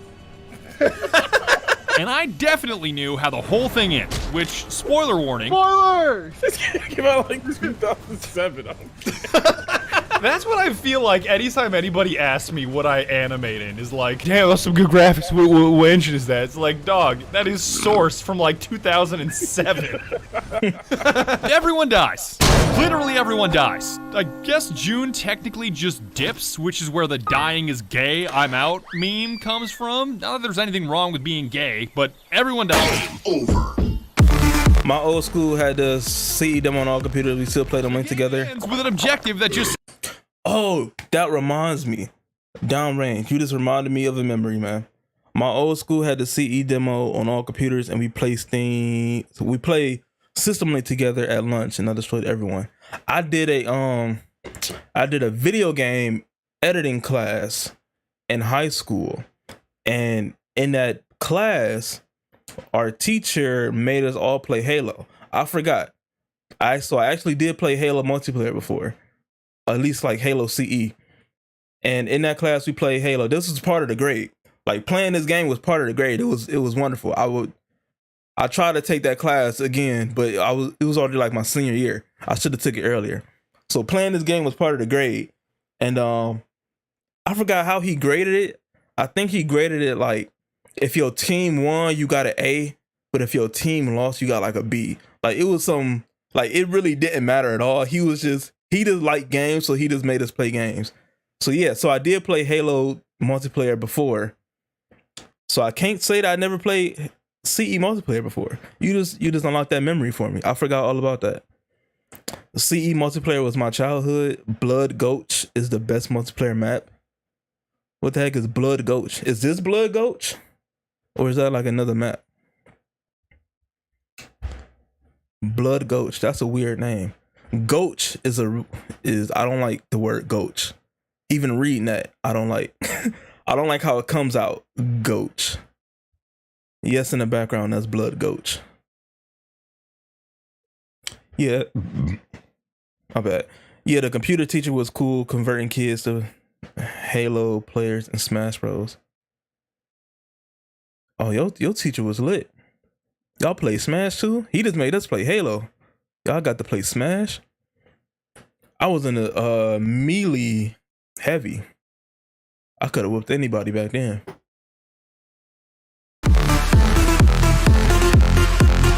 The game ends with an objective that just says survive, and you cannot complete that objective. So you're basically toast. Current objective. Survive. Ah, there it is! And now, after beating the game, I feel like I know less about the story, if that's even possible, with every bite-sized explanation from my squad being either intentionally misleading or just flat-out vague. So does this planet Reach even matter? Well, yes, but actually... no. Is your clan tag no, or is that like your general status towards orders? Just no. Yes. Even when I tried to grasp what was going on in cutscenes, I either got a shitty summary from Jello or a sudden death of one of the main characters. What happens? So no head? You're on your own, Noble. Corner out. This is a good part, right? Nobody dies. Yeah. Man, I was not expecting none of these deaths. This confusion got even worse when I dressed my Spartan up like Ronald McGoddamn Donald and was somehow simultaneously an active participant in cutscenes while also being a dead body in cutscenes. I just don't get this anymore. Look at my smiley face. I look like a walking fucking Happy Meal. Wait, my dead body was in the middle of that cutscene? Yeah, it was. Split, man. Who's next? That's it. Noble team is dead. All of Noble's team is dead. And Reach was the first Halo game I played on the channel and in life. Oh, you can't survive, right? No. All these deaths was so unexpected.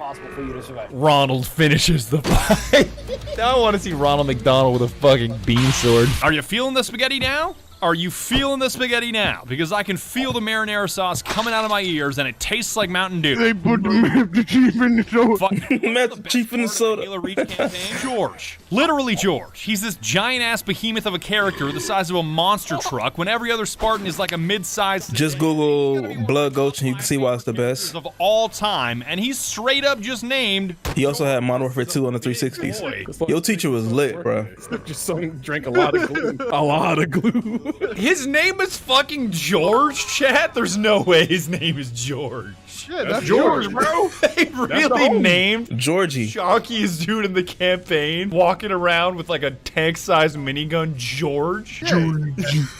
George, you put some respect on his name, bro. Oh, depending on your language pack, he might be Jorge. Okay. George's blood type is protein shake. Yo, George, go first. What did George doing? Why is George so damn big? You need to use your mocap suit to make George cross up Master Chief and dunk him. I can do that. That'd be lit. Oh, they made him. Oh, that's disrespectful. At what cost? Chat, Badger will never be bald.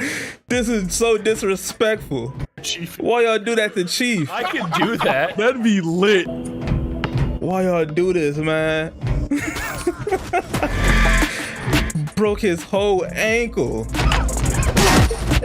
And then turned into dodgeball. Like, Badger will never be bald. Objection! Badger fucking bald! George is the perfect encapsulation of the Halo Reach campaign in my brain, because I don't really understand him. He's got some confusing characteristics, but I love him with all my heart. Just being in his presence is an unbelievable amount of fun, and he dies just like everybody else. Yo, what did George do? What did George do? Heavenly. Ooh, kill him!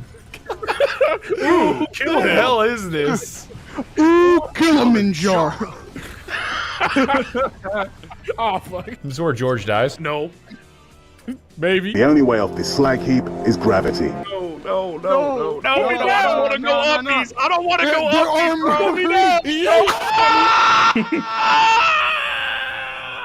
Damn, that must be how Skulker feels when it's past his bedtime. Fucking Brooke just picks Skulker up and throws him in his bed. She is taller than him, right? They're like an inch apart. I think she's like, has the inch. Yo, 5'1" versus 5 feet. I'm glad we finally know who the round meal was designed to serve. There is only one man dense enough to take round meal of protein and calories, and his name is George. Round meal? Oh man. On the label, what the heck? What the heck is a round meal? I have never seen. This is macaroni and cheese? And what is that? Beef? And ground beef? This is... Hold on, I gotta take this in. They got a macaroni and cheese ball and you boil it. How do you even make this? You boil it in a bag and then you open it and eat it out the... What? This is real? Hinton's? I've never seen this before. This is a real thing? But why a ball? Like, why they put it into a ball? Is it for kids? But you don't even eat it like a ball. You take it apart. That whole concept is wild. George. Round meal? Oh man. On the label it says feeds 3 men. Like specifically. Hold up. So they're not even targeting kids. I thought they was targeting kids with this round meal. but they're targeting grown men. That makes it even more weird. Who came up with this idea? Who at Hinton's came up with this idea, man? 3 men. Like, specifically. Hold up. Round meal. Macaroni and beef. Serves 3 men. How to do it. Boil and bag. Open and enjoy.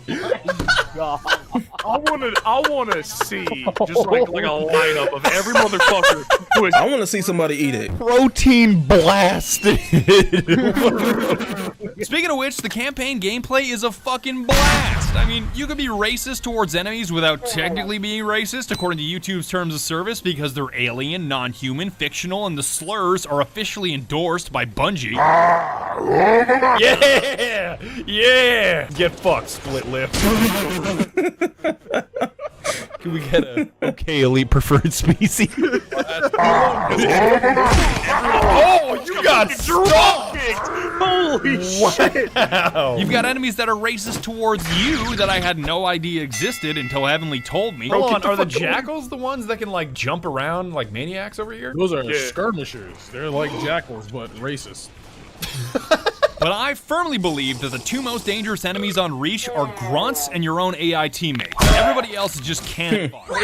Oh, what? Suicide grunt. Oh god, are they that intelligent? That was a grunt straight running at him with 2 grenades in his hand, screaming. That's like Skulker running at me with 2 chicken nuggets at McDonald's. Like, oh my god, this is scary. Oh, what the fuck just happened? Was that Noble? Bro, this editing would have took me so long. Instant inherit rank if you eat the round meal. Like, why did I suddenly gain so much inertia? What is happening? Bungie physics be like, another suicide grunt. Oh, my boy Badger was trying to do a backwards long jump off the planet. Oh, kill the pineapple! Get the pineapple! Oh, the tag team combo, Jello. That's like an alley-oop with a grunt. Don't even get me started about the weapons, because the gravity hammer alone is enough to keep me happy. It just scratches that same itch as the tire iron in Fallout. It's so crude, yet so satisfying. Let me get the monkey. Let me get the monkey. The only downside being that, forgiving the analogy, if you put a literal hammer in my hands, it makes everything look like a nail, and I won't discriminate between friend and foe when swinging this thing around. Come here, bitch. Come here, bitch. You thought. Dang, he got a lot of hang time. Give me! Oh, shut up. You gotta go way late. Oh, you fucked up, bitch. Oh, he had a jetpack on. Oh, so did you. Why did you stand on my head? It's obviously not your only option, because gentle persuasion is quite the weapon in co-op games. If you can cleverly convince someone to do something, that's definitely a deadly skill. Are you making a machinima right now? No, bro, I'm fucking. I blasted some tunes in my helmet. Machinima, I haven't heard that in forever. That's what the mask is for. That's what the mask is for. I ain't heard Machinima since like literally just like 2010.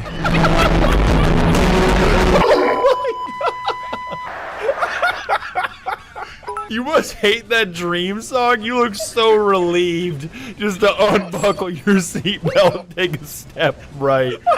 Turn this shit off. Of course you can choose brawn over brain. I don't know why the fellas don't find the Halo mechanic of just punching something over and over until it explodes as funny as I do, but I respect the brute force persistence. Alright, I got the monkey gun.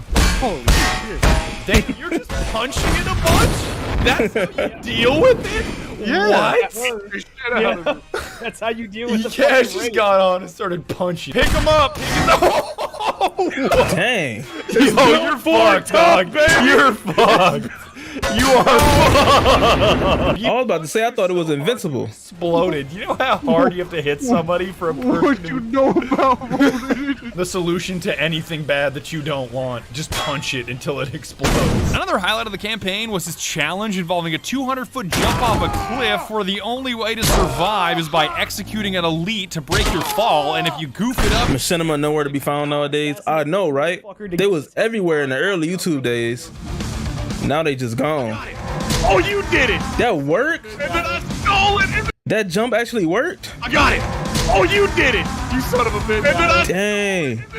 I want to try it. Just fucking do it. Run it back.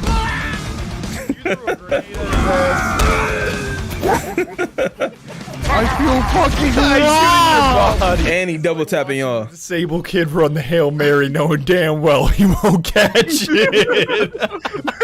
Oh, and the rat? Easily the second best character in the game after George. Part of me wants to go back and ask George to yeet him off Reach before it gets glassed so he can live a long and cheese-filled life in peace. Yo, this is the rat. This is the rat in SFM. Wait. Let me get the detailed graphics. Look at him go. Get the rat. I want to pick him up and squeeze him twice. So, oh, why did you kill the rat? You get what you fucking deserve, Jello. Pick him up and use him. That rat deserved to die. Death to all rats. Jiggle physics after he dies? Do y'all remember I loved every bit of Reach, all the way down to the copyrighted music that I can't show you. I think they got bought and then removed all their content. The composer. Machinima? Shut up, generic gamer. They were one of the biggest things on YouTube. Since Fart.mp3 came out. And before we even get to the multiplayer, I gotta thank the sponsor of this video. Me! Fucking me! Yeah, I'm gonna sponsor this shit. Fuck you, mobile game publishers. I'll do it myself. Silence, brand! I can't believe I'm saying these words out loud, but thanks to my sponsor, GamerSups, I now have my very own energy drink, Guacamole Gamer Fart 9000. The ultimate strawberry lime flavor. The Gamer Fart, though. Puts every other dumbass liquid on the planet to shame. I'm not kidding either. I'm dead ass. It's my very own flavor. And here's why it's different. I've tried almost every. Oh, that's actually him. Imagine from Red. Very own flavor. And here's why it's different. I've tried he's like mo-capping. Energy drink you can imagine, from Red Bull to Rockstar to Game Fuel. I'm like a 10th prestige veteran of boomer-ass White Monster alone, and all these drinks have one thing in common. They're too much. They're too much. They spike your blood sugar with a heart-racing, head-crushing blast of energy that makes you want to pick up a truck and throw it across a Denny's parking lot. Technically, this is a Walmart, but you get the idea. Followed by an abrupt crash where your blood sugar tanks and you can barely... He is including actual brand names in his videos. GamerSups is different because instead of dropping a nuclear bomb on your body's energy levels, which usually doesn't happen, to your day with just a tiny scoop that you add to water featuring 100 milligrams of caffeine to keep you alert and focused, but more importantly, no racing heart, no headaches, and no sugar with a sweetener that has no impact on your blood sugar or insulin levels. It's even diabetic friendly. And over the past year, you guys have guzzled so much of it, they let me craft my own flavor, Guacamole Gamer Fart 9000. Every time you say it, it gets me. And lime that I start every day with 2 scoops of, and on that note, that's what makes GamerSups beautiful. If you're a 200-pound piece of shit like me and need 2 scoops, go for it. But if you're caffeine sensitive and need to go lighter and have 1 scoop, or half a scoop, or add a shit ton more water, it's all up to you. But whatever you do, don't compare us to G Fuel. G Fuel is garbage, not even getting into their gigantic serving size that is over 4 times larger than GamerSups. I just realized this is an ad. He said this was an ad. Let's do this. Wake up one day, but have yourself some G Fuel, and I'm just now realizing that it's actually an ad. It's been entertaining. And see how you feel. Then literally punch yourself in the fucking face comparing the two, because one makes you feel like garbage and the other is a light tailwind to your day. Grab yourself some Guacamole Gamer Fart or any. It's like the first ad I watched in months. Below and use code Badger for 10% off. I feel like a whole new person after switching from regular energy drinks to GamerSups, and I'm confident you'll feel the same. Guacamole Gamer Fart 9000, the official energy drink of shit post. Gamer Fart gets me every time, man. Reach multiplayer is a special kind of fun. That fun where even when you're getting your shit stumped by a bunch of flaming skulled veterans that have 100 times the hours you do, it's still fun. We're good. We ain't good. We ain't good. Oh my god. Yo, that first shot was this is the multiplayer. Bullseye. It's even more fun once you discover one of its key features, which requires absolutely no introduction. Armor lock, bitch. Oh, that's armor lock. The best phrase to come out of Halo Reach. Yeah, armor lock, bitch. I just love how much trash you talk while armor locking, and then the red X that says "cack." Just like it was still worth it. Twitch chat was really out here trying to tell me that armor lock isn't a strategy, to which I responded, armor lock, armor lock, armor lock. Armor lock, yes. Fuck you, other team. I'm gonna armor lock in your ass. Ha ha ha, armor lock. It's okay. How people can sleep standing up. Yes, I turned around. Wow. This clown ass. Wow. Respected that boy. I ain't dead yet, motherfucker. Yeah, I killed him. That actually worked? Nope. Damn. Denied. Damn. Denied. Denied. Damn. Denied. Damn. Denied. Oh my god. Literally just got robbed in the streets of Baltimore. Armor locking. We literally just ran Uncle Ben for his foams right there. Got me for my foam, Spider. Spidey. Did you outsmart someone with armor lock? I think. If that guy dies. His death is imminent. Yes. Hell yeah. Assisted. If that guy dies in a rocky exhaust. And even if you fuck it up, you still win, because something hilarious is bound to happen when you pop out of it, like getting blown up with a plasma grenade and smashed by the hood of a speeding vehicle simultaneously. Do it to me, Daddy.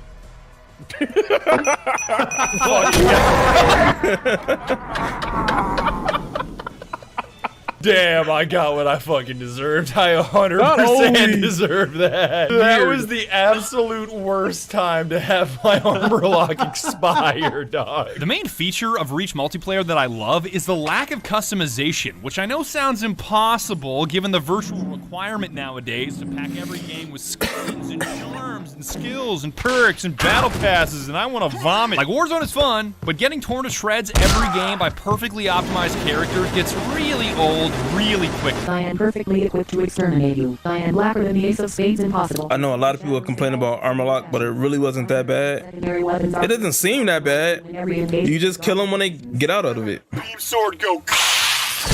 Everything about Reach was so much fun because I more or less always how bad could armor lock be? Like, they stand still and invincible. Okay, you reload your weapon, throw a grenade over there, and then they die. Like, it doesn't seem like a big deal.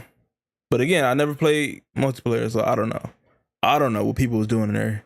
But to me, it doesn't seem like it was, it doesn't seem too big of a deal.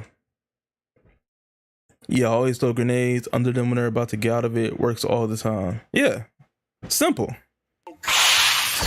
Everything about Reach was so much fun because I more or less always felt the same as other characters around me, and I wasn't getting cheesed by the sweatiest meta strategy that everyone copycats to try to gain an advantage. Of course, there are 7 armor abilities you can choose from to augment your experience, but they came unlocked for everybody. I really only saw Sprint and Armor Lock, and I never the Naruto run? Different opponent while running one versus the other. The magic of Reach is that everybody starts with the same battle rifle, everybody can pick up the same weapons, and everybody can commit cold-blooded vehicular homicide in the same Warthog. Let's run somebody over into Warthog. Get ready. We're gonna get this fuck. Yeah, bitch! This makes Reach immediately fun. Unlike so many other titles nowadays that are definitely still fun, but it takes hours and hours of grinding, customization, and optimization. Oh, Minecraft. So again, even when I was getting gaggle fucked by half the enemy team, I was still having fun. Because they didn't kill me by abusing the latest gimmick everyone's running to gain an unfair edge. They killed me because they're better than me, and I ain't even mad. I'm about to stick some buckshot in this guy's schnuts. Wait. On his snuts. Lost the lead. Yo, as soon as I said that, I got my neck snapped. I did not know there was gonna be 4 motherfuckers in that room that quickly. Oh my god. Talk shit and get hit. I'm not even mad. That was like a raid on Bin Laden right there. Holy shit. My basic strategy revolved around spam. Like, beyond the obvious requirement of spamming armor lock at every opportunity, my entire focus in any engagement was railing my W key to close the gap on my opponent so I can spam my melee key. I'm a little bit too far away for a shot. Yeah, got his ass. Shot. Damn, they got Commando on here. Little bitch. He was far away when he did that melee. Spam my melee key. I'm a little bit too far away for a shot. Yeah, hey, look how got his ass. Shotgun blasted right into my. Far away he was. I love the double bubble. You just turned into like a body meatball. We were just bang out, yeah. In a totally non-sexual way. Please do not age-gate this video. Jesus Christ, YouTube, please just give me the money. Do you punch people without guns? Oh, bitch! I got the McDonald's Big Mac. Mig back. Whoops. Then I just started spamming everything else. I know the major complaint about Reach is the bloom, where your crosshair expands. Can you throw guns down to fight with people? Unless you take a nap between shots, but if you rapid spam every bullet, every grenade, and I use sprint and active camo most of the time I play multiplayer. I use holograms and jetpacks. Wait. How do I hijack or whatever it is? Killing spree. Wait, this thing has rockets. This is good, right? What the heck is a hologram? Yeah. Killjoy. Enjoy that grenade, asshole. Spaghetti. Yeah! Got him. I'll wait, bro. I'll wait for you to get back. Yo, I'll wait. That's a grenade. Oh shit! Double kill. God damn. Thank you. Whoever. Oh, out of the air, double kill. Goodbye. That's what I'm doing. Ooh, that hurt. That was, it hit so hard, he just goes lifeless. And okay, this is a good idea. Wait, come back. You don't have any gunners. Yo, I'm gonna get this guy though. I got his ass. Hell yeah, armor lock. I'm gonna survive. Armor lock. Yes! Wow, and it worked. I'm a fucking god, that's why. Actually built different. And there is no spam like Rafe spam. W-R-A-I-F, Rafe. It may be split-lip technology, it may be a giant alien magic school bus that looks like a fucking plum, but anything that allows me to get a running riot and a kill-tacular with my IQ is definitely worth spamming. You up there? Yeah, there was a dude up there. What a straight line. Ooh, direct impact. How can you kill? Got him. Yo. How can you kill vehicles in multiplayer? Yes. I see your ass. Do everybody just gotta keep a rocket on them? Double kill. Let me shoot someone into. Cause a regular gun wouldn't work. Killing frenzy. Yo, that's a scorpion. Wait, I killed somebody. I killed his turret. Oh shit, overkill. No, where the ball's at? Yes. Kill. Running. He going crazy. Right. The running riot Russian badger. Yo, I finally found a Rafe. 15 kills, no deaths. I found a fucking Rafe. My man has 33 votes right now. What are you supposed to do against that? See what I can do with the Rafe. I think the only thing that would have made Reach more fun is if I played it on Xbox, because I definitely feel like the Halo shit talking on Xbox Live is the only communication. You can run up and plant a grenade or use heavy weapons. I developed a new toxic insult to use in League. But isn't heavy weapons like test it here, folks? Rare? Sure. Alright. I can tell by the way you type that you're fat. What do you think? I get it. We're the Marines. I ain't laughing, but I get it.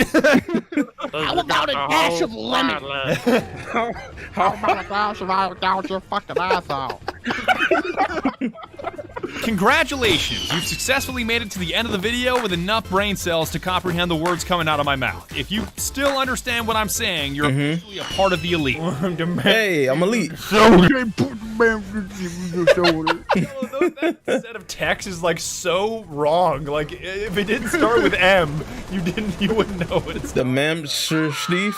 I don't know what you're saying anymore. Get on Reach! What is going on? You stole his execution. I got a double. I just asked Jello what was wrong, then I just heard Reach.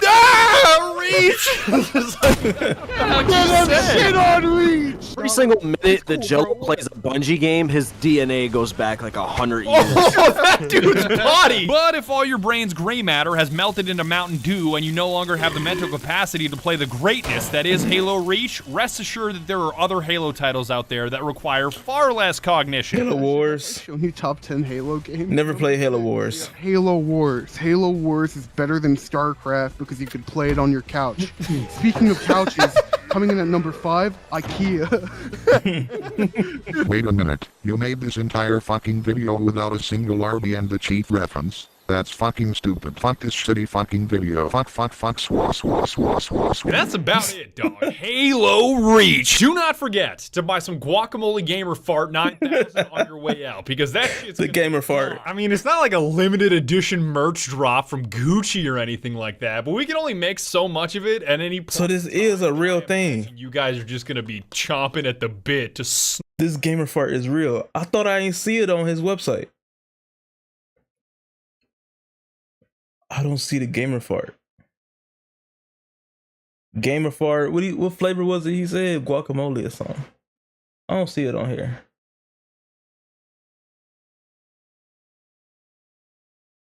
I want to see the actual Gamer Fart one, man. Snort this off someone's ass. Don't actually do that. That's not a good way to ingest anything, let alone caffeine. And I don't want this video to get age restricted by YouTube. Just give me the money. Jesus Christ. I hope Wraith and Banshee was OP in multiplayer. I did making it because it was a blast, and I will catch you guys next time when I make a.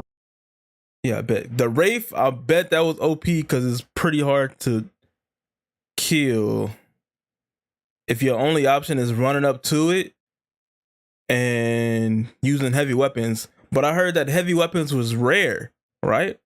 Like you gotta like go around the map and find them or something like Destiny. So heavy weapons are rare, so you always just gotta run up to it. That would make it OP. The Banshee, that's the vehicle. Yeah.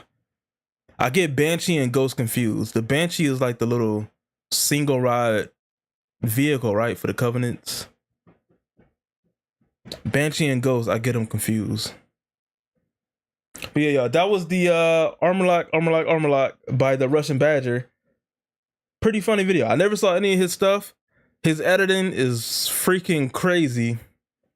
Crazy editing. Like, if I ever tried to replicate this, it'd at least take me, the first 10 minutes would have took me some months. Like at least a month. Crazy amount of editing in this. Good video overall. I kind of want to see some more of his stuff. It was pretty funny too. But yeah, if y'all like that, leave a like, subscribe to the channel if you're new here, and I'll see y'all on the next one. I'm out. All right. Yeah, but you can use EMP to disable the wraith and make it easier. EMP like pistol charge or grenade launcher, disable vehicle. Oh. So charge up like the pistol and disable it, then you can hop in. Okay. That's a good strategy. So what about the charging up like the pistol would do it. So the plasma rifle will also do it too, right? And like the beam rifle, like all the plasma weapons, would all of them disable it? Or just like the charge from the plasma pistol specifically? I would imagine it's like every plasma gun that could do it. No, just the plasma pistol? Oh, that sucks. Yeah, that would make it OP then. If it's just the plasma pistol charge, and that, so it's like 3 options to kill this wraith, that thing would be freaking monstrous. All right, let's do the next recommendation. Again, all these recommendations came from the Discord. If you're not in the Discord, hit !Discord in the chat and you will get a link to it. That's where I'm pulling all of these recommended videos from. The next one is a video by Noodle. Oh, I've watched one Noodle video before. This one is Halo Anniversary, How Not to Do a Remaster by Noodle. So let's get that link, copy it over here. Go to this. Oh, before we watch this, I drank a lot of water. So let me go to the bathroom real quick. 2 minutes. Let me go to the bathroom. I'll be right back. I drank a lot of water, bro. I drank like 2 bottles. So give me like 2 minutes.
2 feet.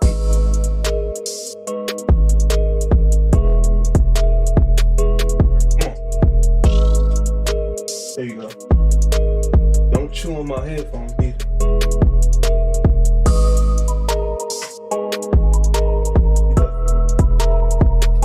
Grab that from you too. There you go. Lay down right there.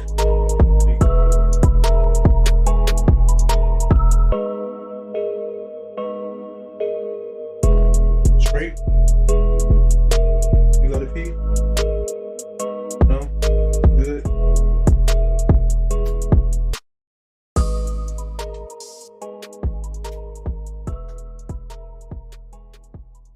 All right, we back.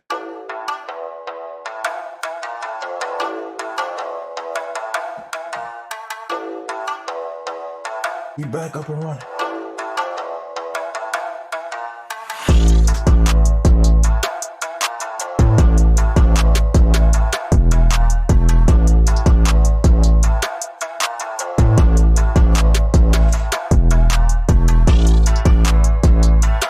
Here you go.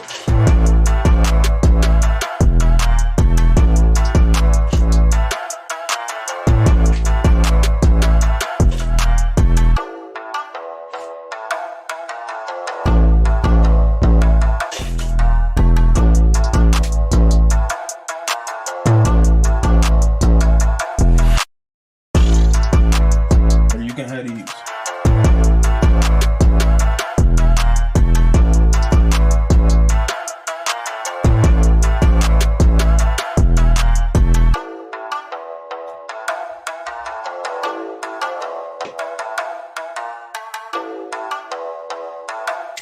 I just gave my dog some peanuts. She loves peanut butter and peanuts.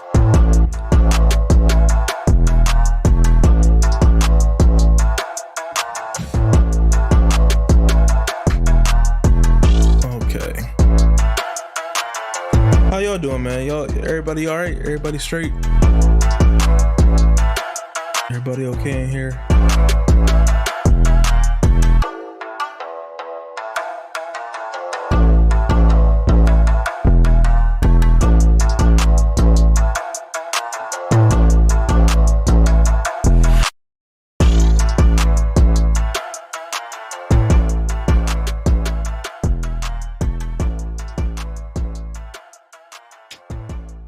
Wait, hold on. I gotta make sure I didn't already see this noodle video, because I've seen another one from him.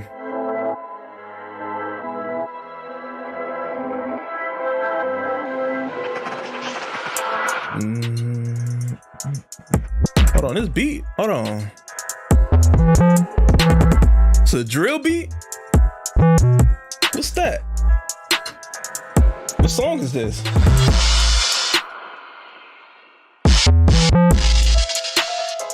Hey, they got drill beats? I didn't know he had a drill beat in his playlist. This the Stream Beats playlist. I wasn't expecting a drill beat in here. A UK or New York drill beat. Now I don't want to turn it off. We're just gonna pause it. All right, and let's get back to this.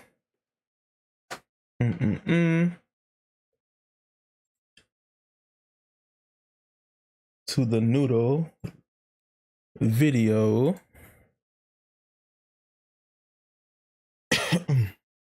Halo anniversary, how not to do a remaster.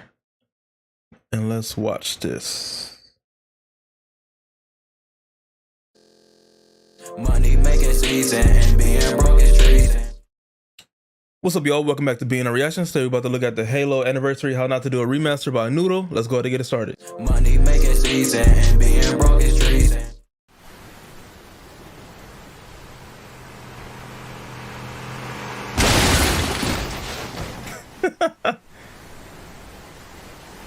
Hello, I am Noodle. Well, he come in just bro, the ragdoll physics, man. Just the lifeless body flung in the air. Hello, I am Noodle, and as you can see, I am live at the Quiet Island Today we will be discussing why Halo Anniversary should be documented as a war crime. However, this is the warning part of the video, where I tell you that if you haven't played Halo 1, I made it whole.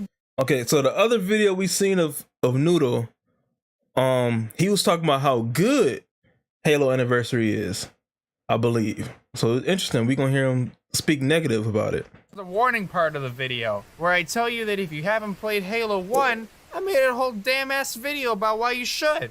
Instead of spoiling Halo for yourself, you should watch that. And then go play Halo. He seemed to really love Halo 1, so Halo Anniversary. I want to hear this tape. Because hold on. Sir? Sir? Sir? Sir? Sir? Sir? Sir? Sir? Sir? Sir? Sir? Sir? Sir? Sir? What? Do you, like my entire audience, have dick and ball? What? Yes. Then you need Manscaped, today's sponsor. Oh, it's a freaking ad. My rents. No, you're not. That was a wild transition.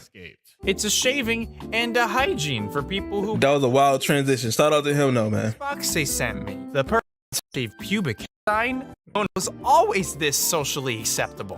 When you nab the perfect package online, you get 20. Let me ask you a question. What is the purpose of a remaster? What is the purpose? Don't be wrong. Better graphics. But yeah, I mean, generally speaking, better graphics are obviously better. Have it better and run better. Also important. I'll take it. However, and this is a big ass however, you gotta maintain the character of the original. Spyro! Crash! In the first place. Halo has more character than I have headshots in COD.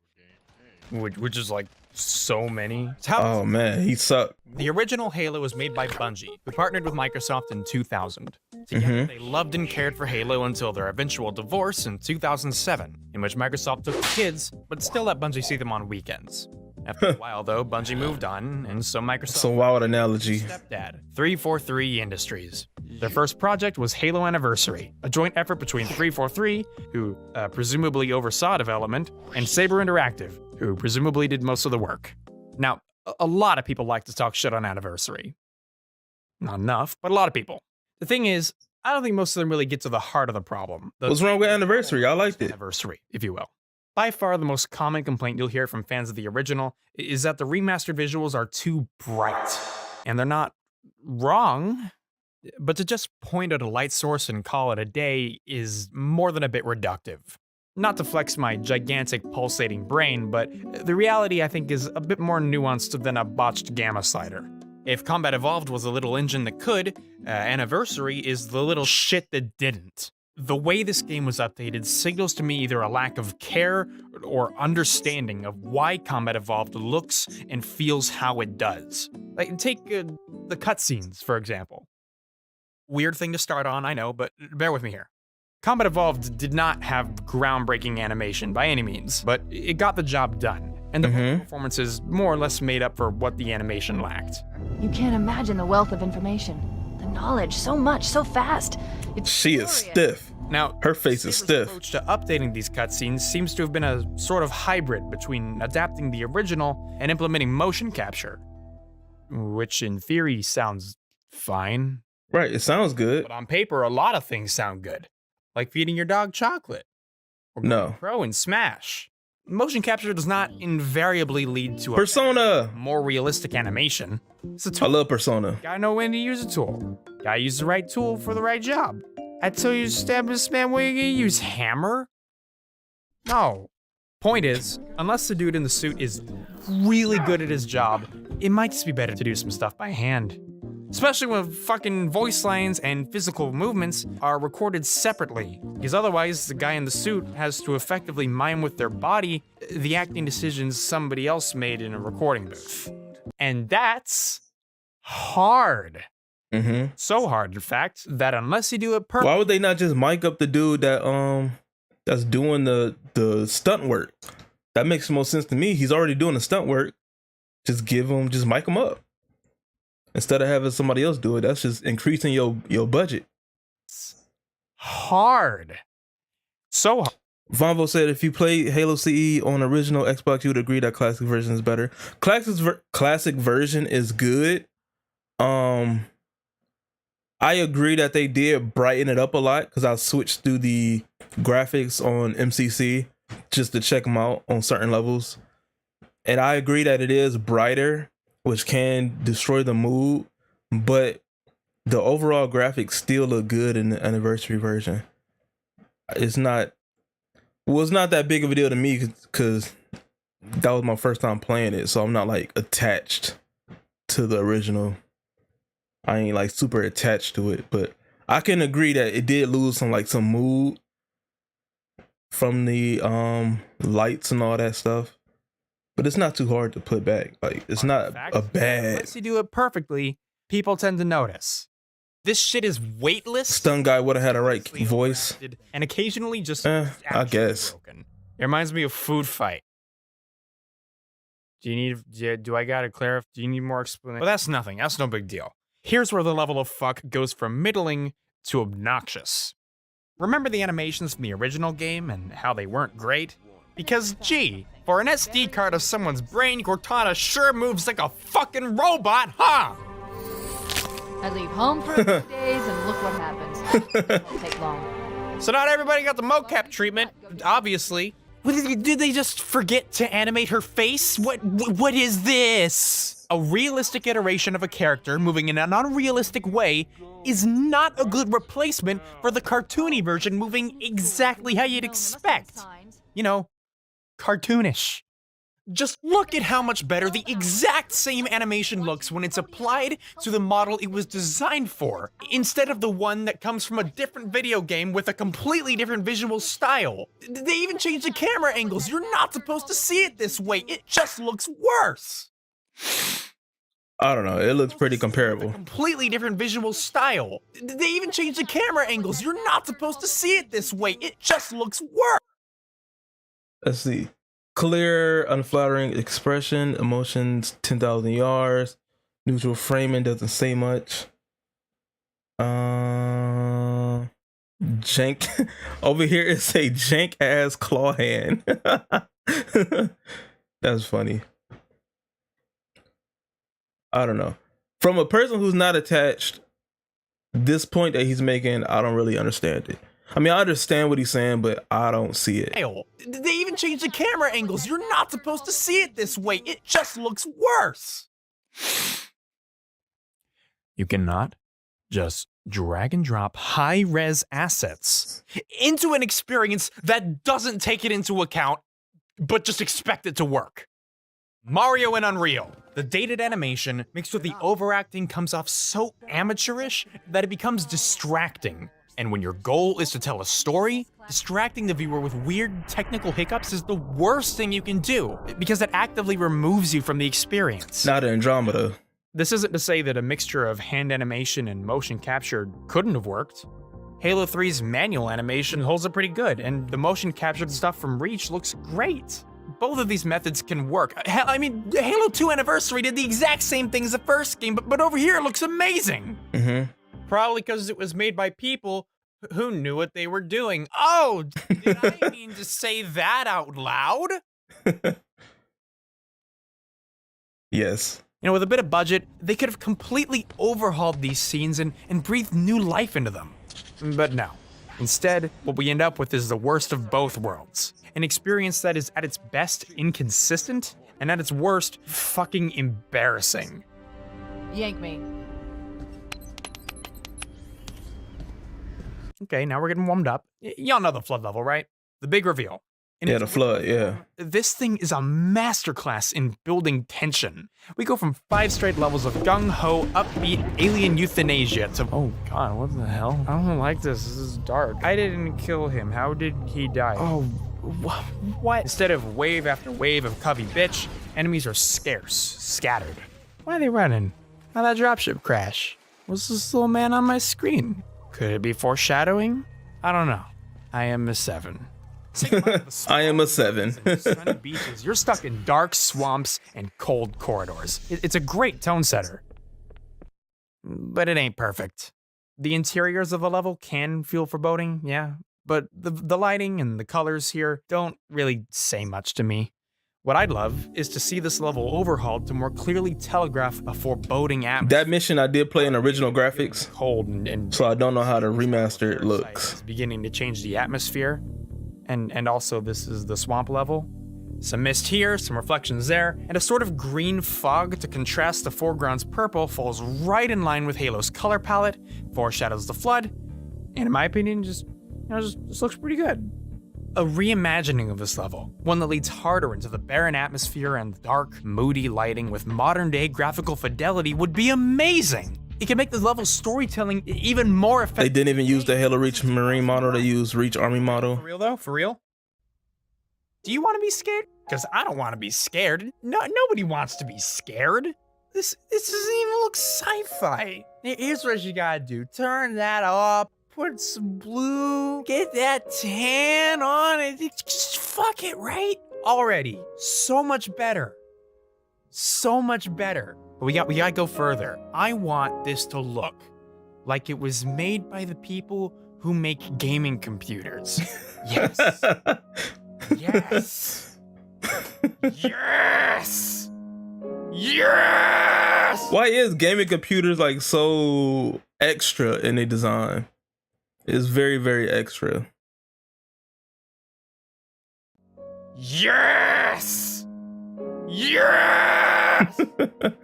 Yeah! 34, Saber, gotta say, love what you did here. Just awesome stuff. Just one question, did you play the fucking game?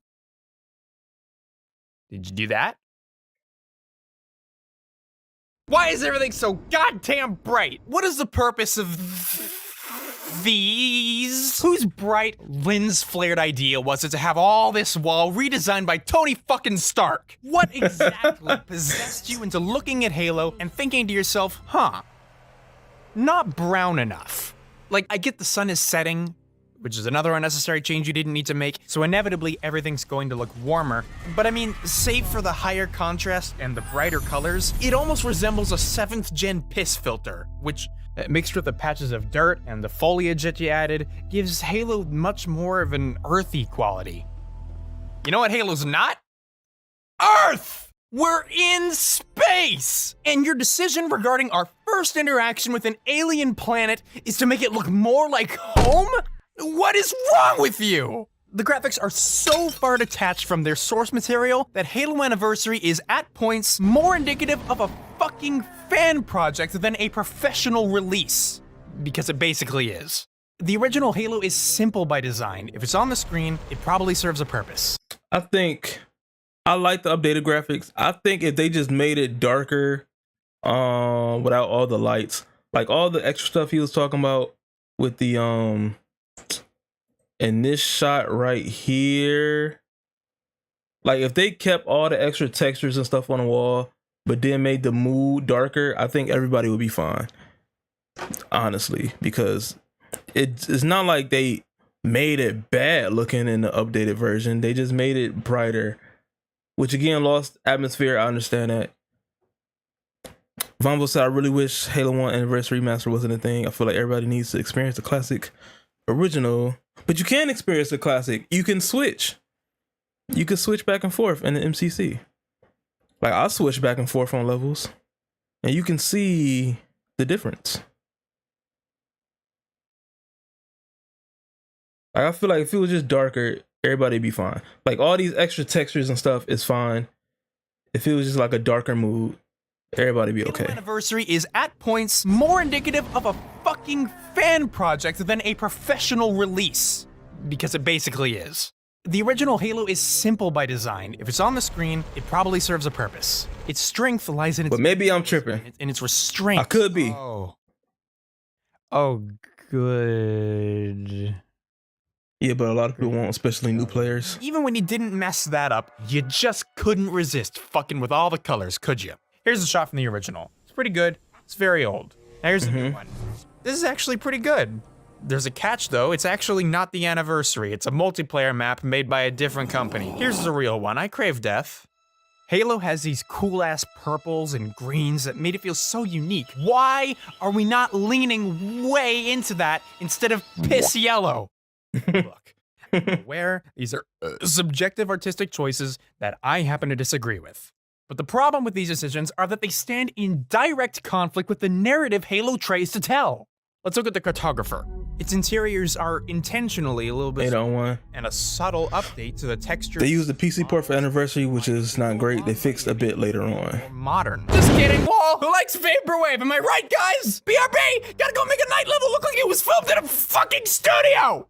It's fucking bad. It doesn't work. And okay, you know what does? You know what made Forerunner shit work was its brutalist, minimal architecture. It felt imposing. I think the reason I'm not affected as much as this about this stuff is because it's different. Like the new version is different, but you can still play the old version. Like you can still switch.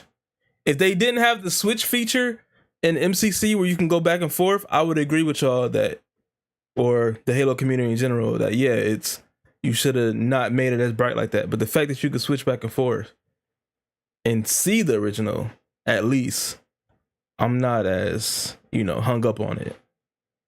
And foreign, a feeling accentuated by how large these structures are and how unnatural they appear compared to the rest of the environment. What y'all have done here feels more like it's shooting for the aesthetic of a Windows Vista screensaver. Get it off! I don't know whether you felt like you had to go that route after lifting assets from other games with completely different art styles, but it doesn't work. Because you're not taking into account how such drastic changes in visual language impact the feeling or the flow of a level. Halo 3's got a cartographer. That's a great example. It's got a ton of callbacks to Halo 1's level design, but it reimagines them in a way that fits better into 3's combat and art style.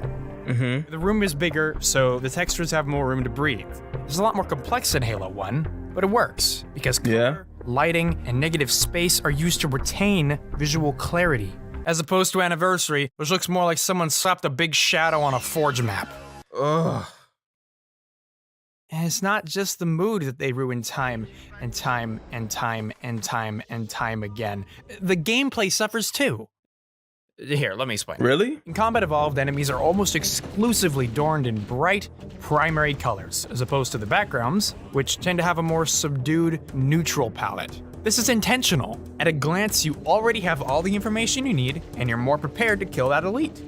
I'd call it a Sangheili, but I have sex, so obviously this is great, and so obviously they had to change it.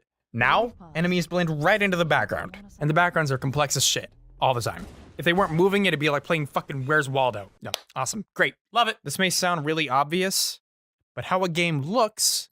They're going to put the Reach AR and CE. Changing those graphics. They switch it, but still use the Reach shotgun. Affect the game as a whole upsets balance. It leads to a messier, less polished, less engaging experience. I mean, yeah, maybe some people prefer it stylistically, but when the subjects and their setting become more difficult to tell apart, that is an objective disadvantage. I feel like if I gave you guys the Mona Lisa, you'd say the paint is old and we should fix it using fucking Crayola silly sense. You'd think the complete obsolescence of the flashlight would maybe set off a red flag or two. Okay.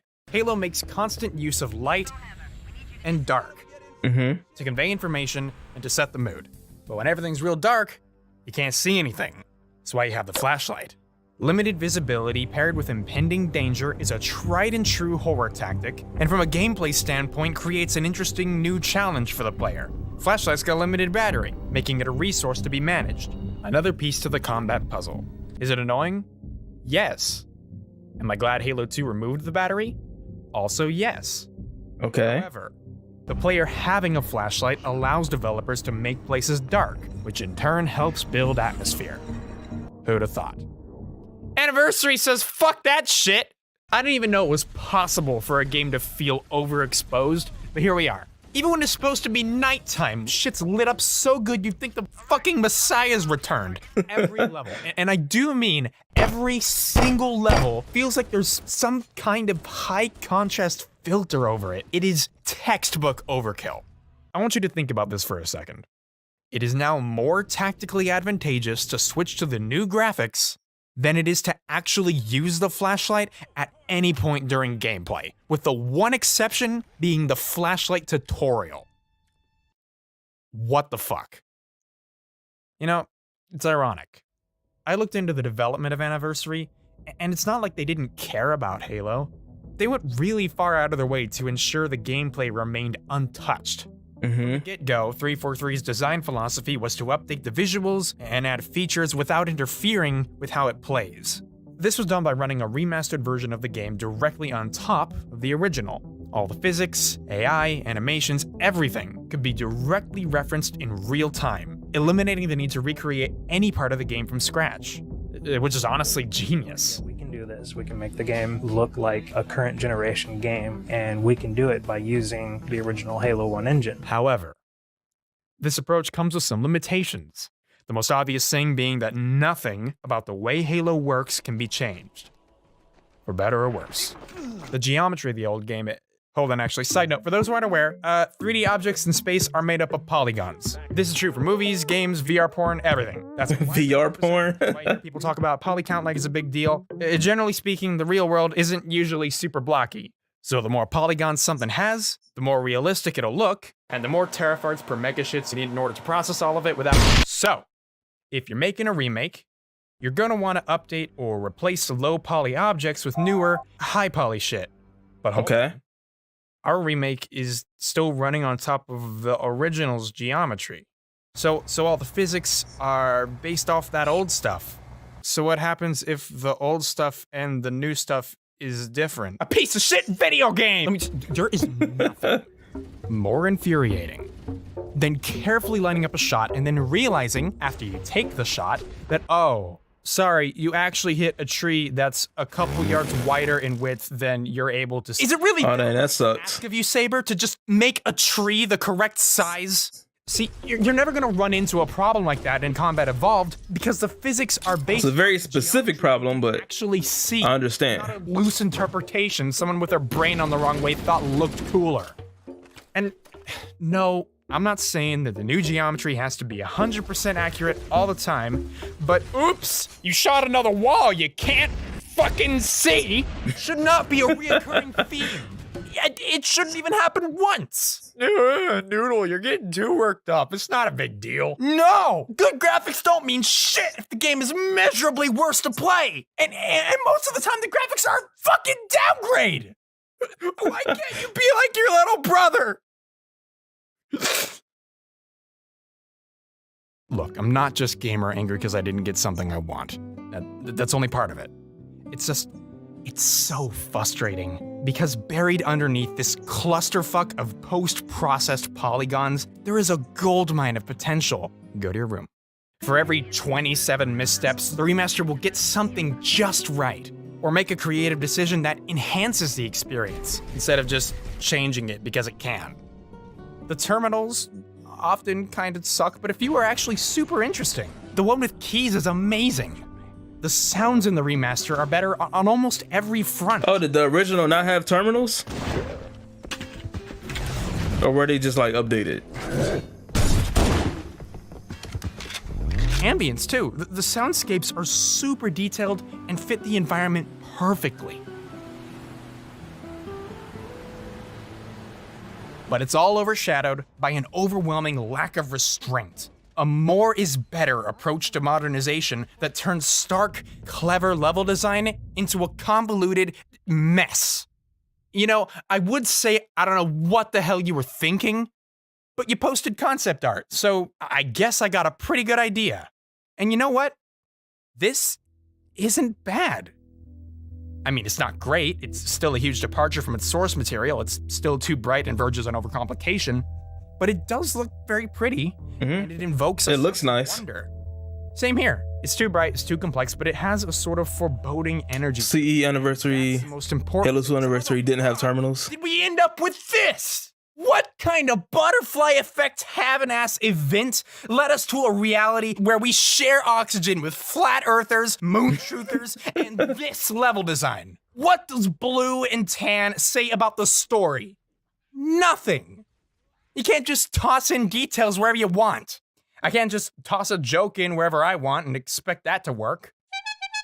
You have to look at the source material and really think about why exactly it looks the way it does. How does the layout guide the player? What does the color say about the tone? What can I do to improve on this design without losing what makes it work to begin with. There are tons of ways to implement bold or minimalistic art direction without sacrificing fidelity. Just look at Superhot, Mirror's Edge, Minecraft, Gris, Frogger, Katamari, Frogger, Control, Shadow of the Colossus. Fucking Halo Infinite is a perfect example. It's crisp and detailed, mostly, but clean, almost cartoonish. Oops, didn't mean anniversaries. This kind of design would fit a remaster perfectly, but they didn't do. Dang, so Halo 1 and 2 didn't have terminals. Terminals was kind of like the best part for real of the lore. Like, as someone who never played any Halo or didn't know anything about Halo, looking at the terminals after I played the game, showed me a lot about the story and the lore and everything. Like, it gave me a lot of detail that I otherwise would have missed, or would have had to like read novels and comics and look at the website of a trailer or some just like crazy stuff. No, they didn't come until 3. Yeah, and the Halo 1 and 2 terminals is pretty good. Pretty good to me. This kind of design would fit a remaster perfectly, but they didn't do that.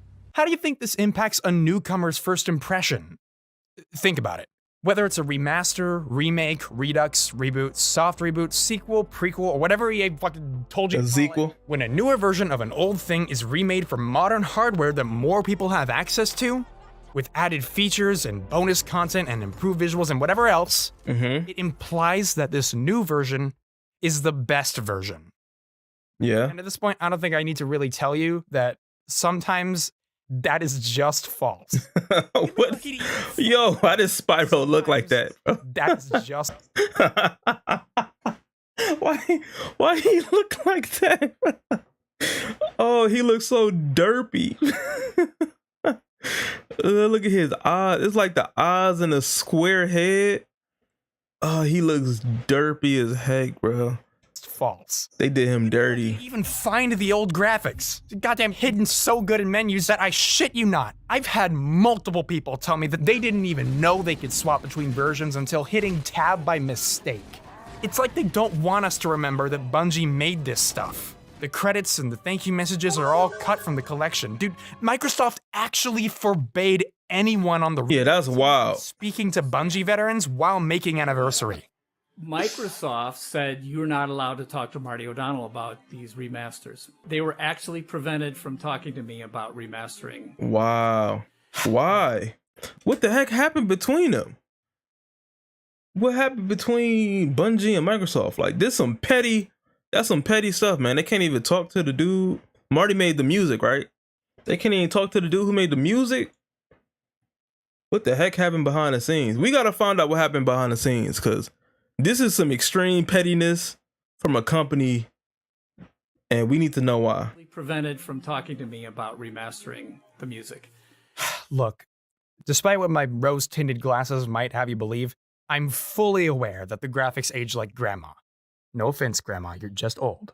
To me, somebody who grew up playing this game and was alive during a time when this was the best games had to offer, it's easy to ignore the low poly count, the blurry textures, the primitive lighting, the dated level design, the janky animations, and on and on and on. It's easy to forget that somebody today, especially somebody super young, doesn't have the same nostalgia for this lack of fidelity that I and many of you have.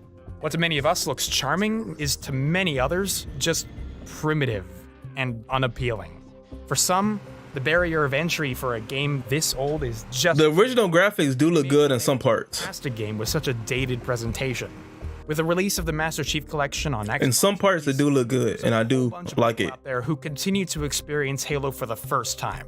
Whether due to personal preference or a lack of knowledge, the majority are likely to choose what I can confidently say is an objectively inferior way to experience the game. And that really sucks. But hey, 343 says they're taking inspiration from CE to work on Infinite. Maybe that'll be good. That's the Skylander Spyro. The old Halo fans like old Halo games. New Halo fan like new Halo games. You said the old Halo fans like the old Halo games, the new Halo fans like the new Halo games. Maybe it is like that. I haven't played any of the newer ones yet. I just played through 3. I didn't get to 4 yet. So maybe the new games is, I don't know. You could be onto something with that. You could be onto something. But yeah, y'all, that was the Halo anniversary, how not to do a remaster by Noodle. He made some good points, you know. Most of it was around just like the mood changes from the lighting and stuff. He did make a point that I never heard before, which was the enemies being harder to see. I haven't heard that point yet. Mostly what I hear about, oh, the new version sucks. The new anniversary version sucks. It has to do with like the lighting. That's usually what I hear, and the mood changes. So I'm glad he brought like a new point to it, because that's usually all I hear. But yeah, if y'all like that, leave a like, subscribe to the channel if you're new here, and I'll see y'all in the next one. I'm out.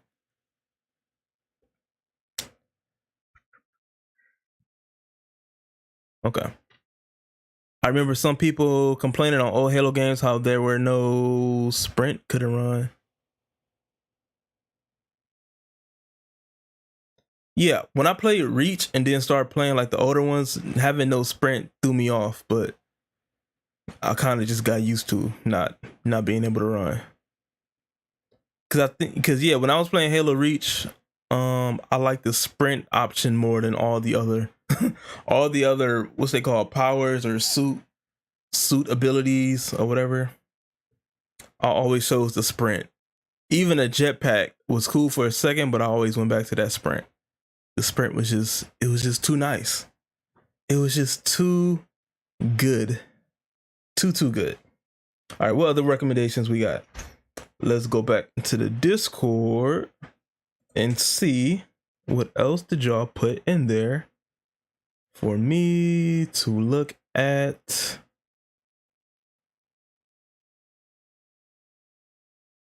Halo anniversary.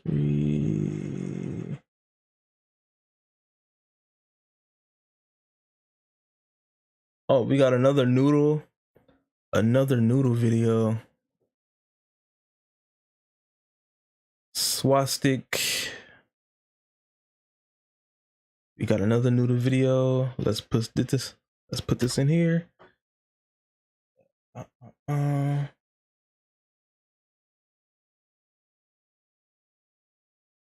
What is SPV3? Oh, hey, Martin O'Donnell. That's the dude who made the music. He commented on his video. Von said, yeah, since I'm an old Halo fan and Halo 1 was my first Halo, I was fine with no sprint. Yeah, I got fine with no sprint too. Like by the time I was like halfway through Halo 1, I got used to not being able to sprint. Like that first half though, I wanted it back. But by the time I got like to the middle, I was okay. SPV3 is a mod for Combat Evolved PC port. Oh, okay. I thought it was like a spoilery thing. I was about to skip this. Thanks for telling me. Marty O'Donnell is cool. He made the music for Halo games. Yeah. I see, like he's doing interviews with like the community, and it's a cool dude. Seemed like a cool dude. Seems like a cool dude. Hold on, wait. Let me go back to Discord real quick. Swastik said, if you watch this, put it in the same video. It's an addition. Oh, so he said that this pretty much go with the last video we watched. Okay. I can chop it in when I edit it. That is fine. All right, so we're gonna watch Halo Anniversary Addendum SPV3 by Noodle.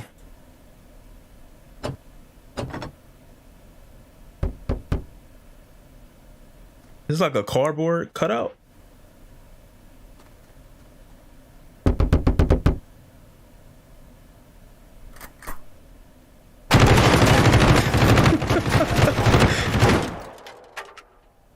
What if somebody was in there? Hey, sorry, the door was locked. So I didn't have time to make another real video this month, but since uploading that last video, there's been a huge influx of really interesting and insightful comments. And also people with moon brain. So we're gonna go over moon brain. What is that? I'm done with Halo after that. I promise. First comment. Yeah, Halo's cool and all, but do you know a website where I can find sex toys for a reasonable price? Well, I'm glad you asked! Whoa. People who aren't 18 watch this channel, and you sex toys should do that, but you should skip here. This is not a joke. Adam and Eve is a sex toy website. They're giving me money. This is yo, man. Shield the baby. Shield the baby's eyes, man. Conclusions apply. Next comment. They talking about grown-up things. While near the end of the library on the new graphics. Oh yeah, I actually did. In case it wasn't incredibly obvious already that Saber was pressed for time, towards the end of the library, there's a little supply cache in the original that's obscured by a wall in the anniversary edition. The kicker goes, you can walk through the wall and then see all the world geometry. Turn the brightness down. You can?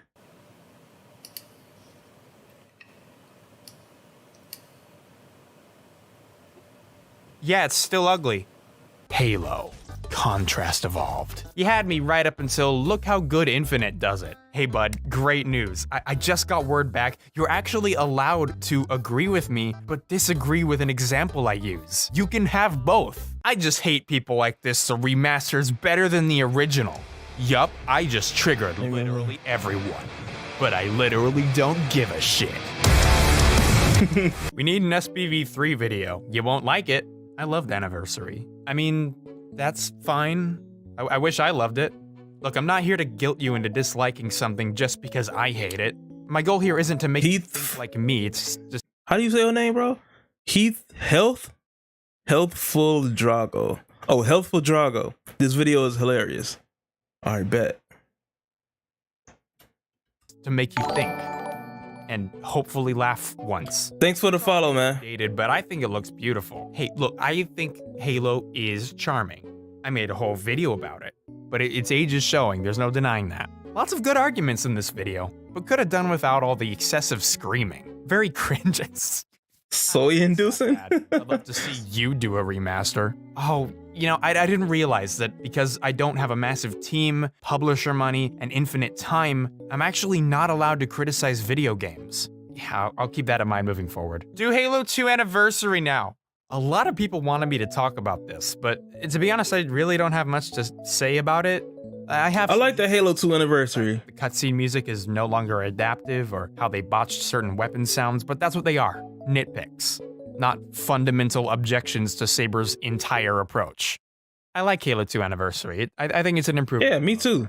Didn't you contradict yourself? You said it'd be tactically smarter to use the remaster's graphics instead of the flashlight, but a little earlier said that enemies are harder to see. So which is it?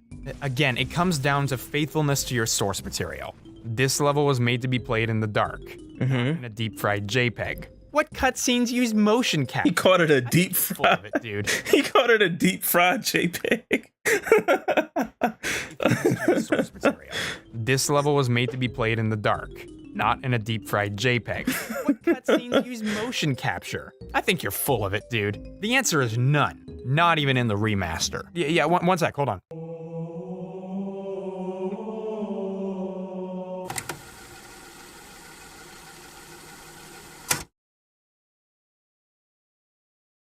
Mocap.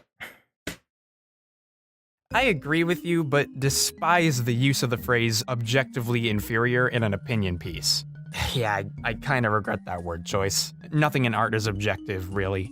I think it's good. It's just made to look better. Bruh, bad video. You are so nitpicky. Almost all of this guy's points are banal and stupid. I really love that so many people can watch a 25-minute-long video of a dude carefully explaining why he feels a certain way, and then leave a comment saying, "Nope, you are nitpicking and biased. I win, bye-bye," thinking they've added to the conversation. Hey, you're wrong, I'm right. See, now this guy's got a point. I can see everything and nothing simultaneously. It's extremely clear that all of the art and visual problems with Anniversary are a result of bad management. The quality of work is very good on its own, but just looks off when compared to the source material. For the most part, I agree with you, although I don't really like describing it as, quote, off when compared to the original, because that implies that Anniversary is a competent piece of work until compared to something better, which isn't true. At the end of the day, the only people who know for sure how this happened are the ones who did it. I'm much more comfortable examining the artwork itself than I am guessing why it looks this way, because at least with the game itself, I can confidently break down how it falls short. Have you ever tried SPV3? Style-wise, it does a much more interesting job than Anniversary. Interesting is a nice way of saying worse. Sorry to be that guy, but frustrating? Okay, look, man, you know, frustrating. Sometimes when you're a child, you think you know how to say a certain word. And then, you know, 22 years go by and nobody corrects you on that. And then you say frustrating in a serious tone in front of 500,000 people. It happens to everyone. The real crime happens to everybody. Is the Gearbox port of the game rather than the Xbox original. Yes, I'm aware, but plenty of people have already explained and stated the shortcomings of the Gearbox port. I don't think I need to be the 100th guy to point out something everybody already knows. But if we don't turn up the lighting, how will you see all the cool work we did? You lost me when praising it. That game looks terrible for a 2021 title. Gee, I wonder if maybe Halo 6 it's going to be running that on Infinite Xbox One S. Honestly, I had no idea how many people hated Infinite's appearance. And I think a lot of that stems from a misunderstanding of the difference between graphics and art direction. In my opinion, Infinite's graphics are passable, if a little underwhelming. Yo, Kayla, thanks for the follow. It's all about that visual clarity. I agree with Downrate said didn't even notice it. Frustrating wrong. Me neither. I also hate how they changed the music. Yeah, because if there's one thing about Halo that aged poorly, it's definitely the music, right? We need an SPV3 video. We really don't, though. So I know about action lines and script writing, but not visuals. What does that mean? So yeah, I could have probably explained this better. The action line is a classic 2D animation principle that can also be applied to 3D. It helps us to more clearly convey motion through dramatic, clearly illustrated posture. Retrospectively, I think the example I used is more of a framing thing, but what I was trying to say here is that there was a reason the shot was framed that way. It's intense, dramatic, and accentuates Cortana's movements, whereas the update is flat, lifeless, and exposes more of the jank. I could smell the art major through my screen. Yo, Kayla, chill. Yo, Kayla, chill said, I told Alexa my car is scary, and she kept repeating, there's 1972 entities in my house until I told her to shut up. What the heck? Why would she do that?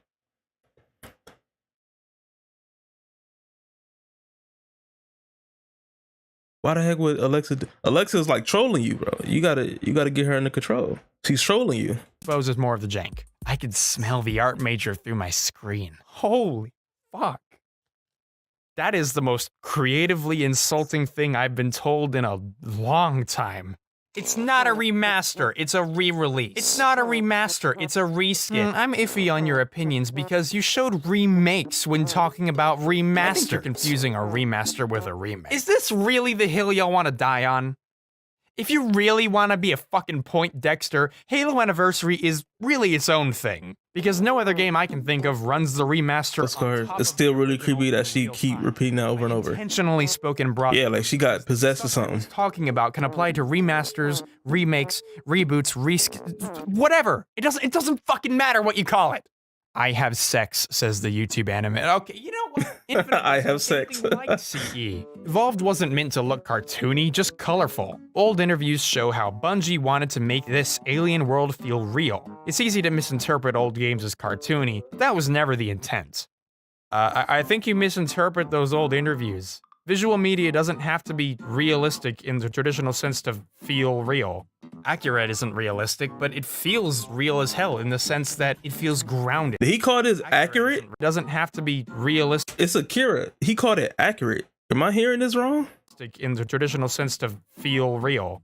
Accurate isn't realistic, but it feels... I swear he's saying accurate. Realistic in the traditional sense to feel real.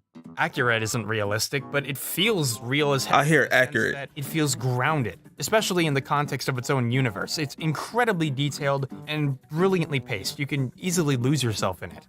Cartoons don't necessarily lack realism. They're an exaggerated interpretation of it. Okay, take all the money you made from this video and do it yourself. Noble 6, how much money do you think I have? SPV3 is the answer. Best music, gunplay, graphics, and atmosphere. You'd be right if you weren't incredibly horrifically wrong. I need to see SPV3. I've never seen it before. The reason for dark interiors being so bright is because Spartan 2s have augmentations that allow them to see in the dark. Anniversary is more lore friendly. Do you seriously think that Saber botched the lighting in the name of lore friendliness? More importantly, do you really think that level of pointless continuity is worth the visual downgrade? Yeah, I like their work on Halo 2 better. At least let them turn their flashlights on, because it took me so long to get them to do that.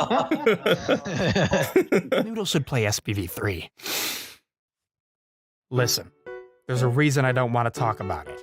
When it comes to a gigantic, multi-million-dollar production like Halo Anniversary, I'm more than happy to tear it apart because of how much talent and money is involved.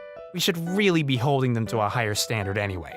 SPV3 is the polar opposite of that. It's a community mod made by passionate people in their spare time. Let's see it. I want to see it. I want to knock it. It almost feels like I'd be punching down. The last thing I'd want to do is make anybody feel bad for doing something they enjoy.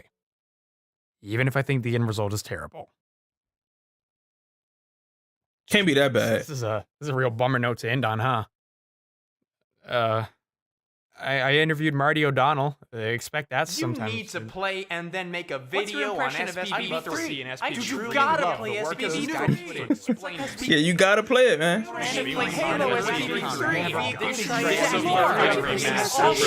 Why? Why do so many people want me to talk about SPV3? It's not just the comments section. A lot of people talk about this mod like it's better than vanilla Halo. There are fucking news articles about it. I'm about to be pretty harsh here, but it's not because I'm mad the mod exists. It's honestly amazing how much work has gone into the thing. For God's sake, they've been at it for more than 10 years. That's like 8 years. That takes some serious dedication. I'm only harsh because of the staggering amount of people who are out here legitimately arguing that this mod improves Halo, that 343 should take notes, and that this is the way the game was meant to be played. I actually spoke to an ex-developer for the mod who told me that if he don't show me what SPV3 look like, then I'm gonna need to look it up for myself. Or maybe he will right here. Whether or not a feature was added is whether people thought it was cool. Which would explain why SPV3 feels to me like such a loose collection of predominantly bad ideas. Like, why did you bring the battle rifle and the marksman rifle, but keep the pistols zoom? They all do the same thing. It's just bloated. Why does every level look like a washed out, messier version of itself? Why are the levels redesigned in a way that conflicts with the original's intent? Why are there so many lens flares? Why is the game rebalanced? That is a lot of lens flare. Why are there so many lens flares? That's a lot of lens flare. Rebalanced to be worse. Why does Cortana look like a Wizard 101 avatar? Why is there a terminal in the game that uses literal incest? The Wizard 101. I forgot all about that. Wizard 101. Oh man. Why is there a terminal in the game that uses literal incest as cheap shock value and nobody seems to care about that? I don't want to make anybody who worked on this thing feel bad for just trying to have some fun with a great game. But I'm also not gonna lie to you and pretend like I think any of these changes were for the better. So there you go. That's my opinion. If you disagree with it, that's completely fine. But it does mean that you're wrong and less intelligent than me. I am correct and very smart. That's why I have a YouTube channel. YouTubers always have good opinions. Thanks for watching. We always got good opinions, man. We're never not having a good opinion. All right, y'all. That was the addendum and SPV3 by Noodle. I'm gonna go ahead and chop that up into the last video we watched, just so it's all together. I'll have to do that later tonight. No, actually, it's like 3 a.m. I'll do it in the morning. So let's go on to the next. Let's open up Discord again and see what else has been recommended to me. Again, if you're not in the Discord, hit !Discord. You can join the server. And I'm going through all the recommended videos that were put into the Discord for me to watch and react to. So back into Discord. What else is in here.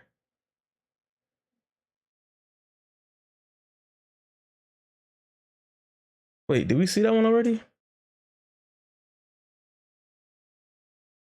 Vonvo. Oh no. Okay, Vonvo, you put in two that looks really similar, but it's not the same video. It's another Ben Play Games one.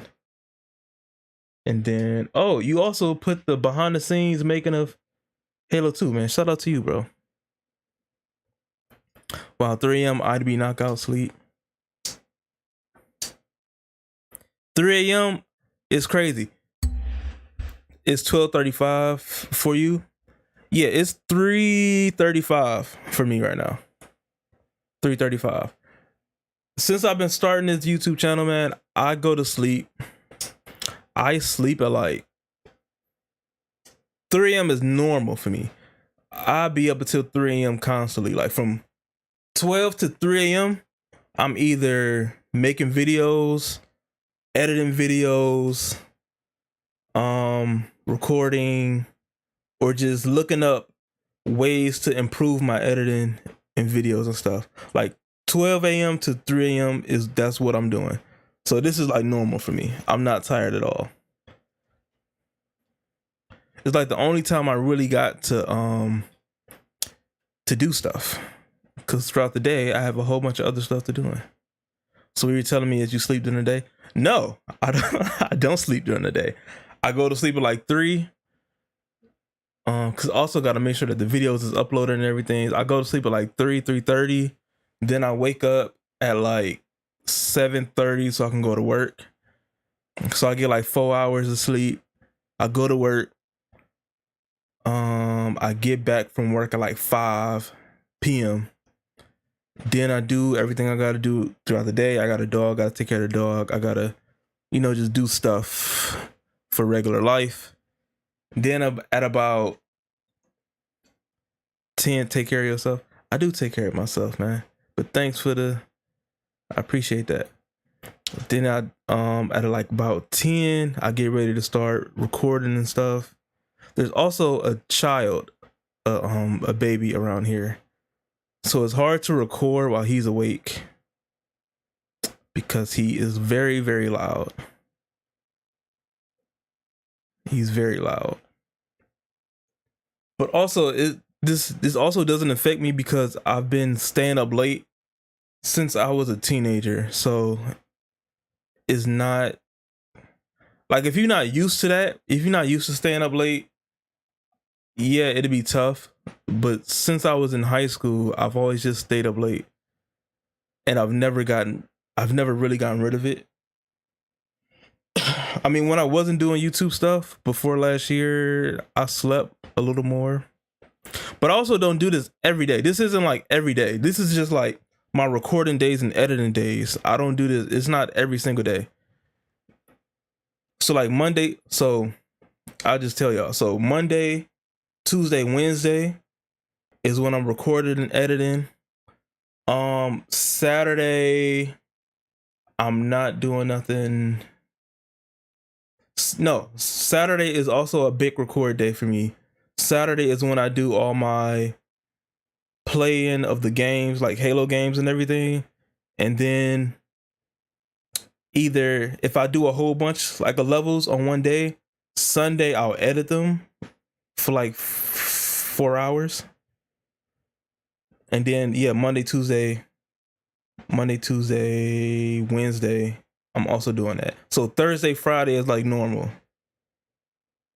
And Saturday, well, not today, but Sunday is also a normal night.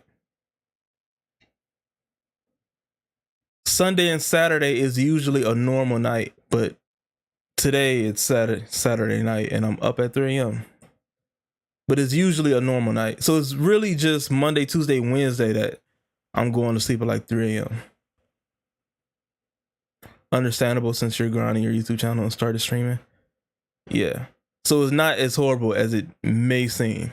It's only like 3 days where I'm doing that. And then I try to record in bulk, like on Saturday. I try to like play the game and record everything in bulk on Saturday, just so I can record on I mean, just so I can edit on Sunday and just have videos for the rest of the week, or whatever I missed on Sunday, I can do on Monday, Tuesday, Wednesday. Like reaction videos don't take a long time to do.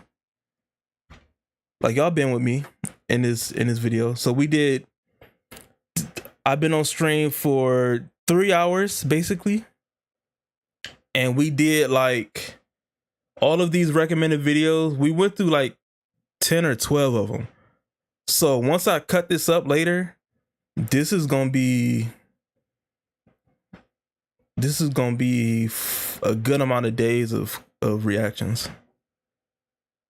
But I'm not gonna stop with this. Like tomorrow, I'm probably gonna record some more, and Monday, Tuesday, Wednesday, I'm gonna record some more.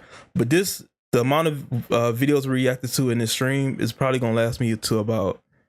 If I put up like 3 a day, it'll last me to about Tuesday. And I also got a whole bunch of other videos in a vault that I just need to edit. So doing reactions is not tough. It's playing the game is tough, because playing the game is like an hour a piece of every mission. Reactions is quick. You just got to edit them. All right, so back in this Discord, what else you done sent me? Oh yeah, you sent me the behind the scenes. Oh, Neptune sent me another one too. Again, y'all, if y'all not in the Discord, hit exclamation Discord. You can join the Discord. That's where I'm getting all these reactions from. And we gonna do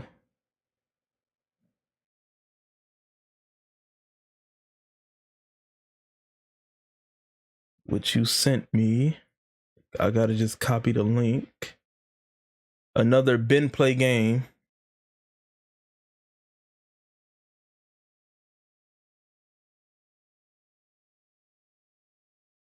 Screams with anger as he finally understands what caused. Okay. Put it back towards the beginning. Yeah, hold on. Let me turn the air on for a second. It is getting hot.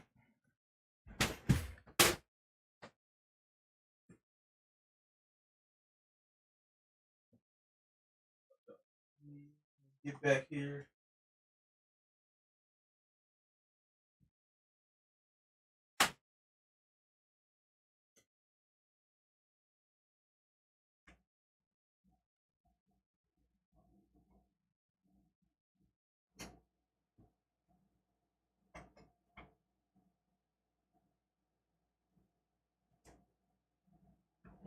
And I should have my noise canceling on, so you shouldn't hear the air condition too much. Let me know if y'all hear it.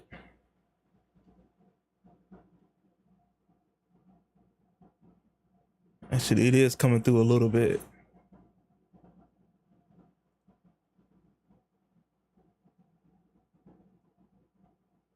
You don't hear it? Cool.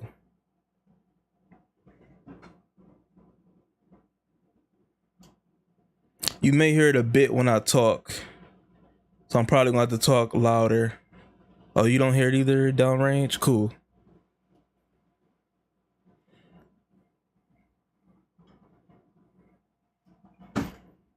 Just in case though, I'm gonna get closer to the mic and make sure.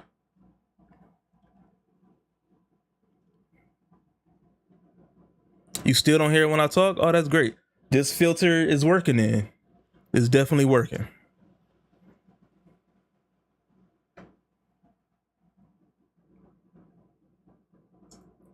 Yeah, this light, it generates a lot of heat. They don't tell you that when you make a YouTube channel, that all these lights create a lot of heat.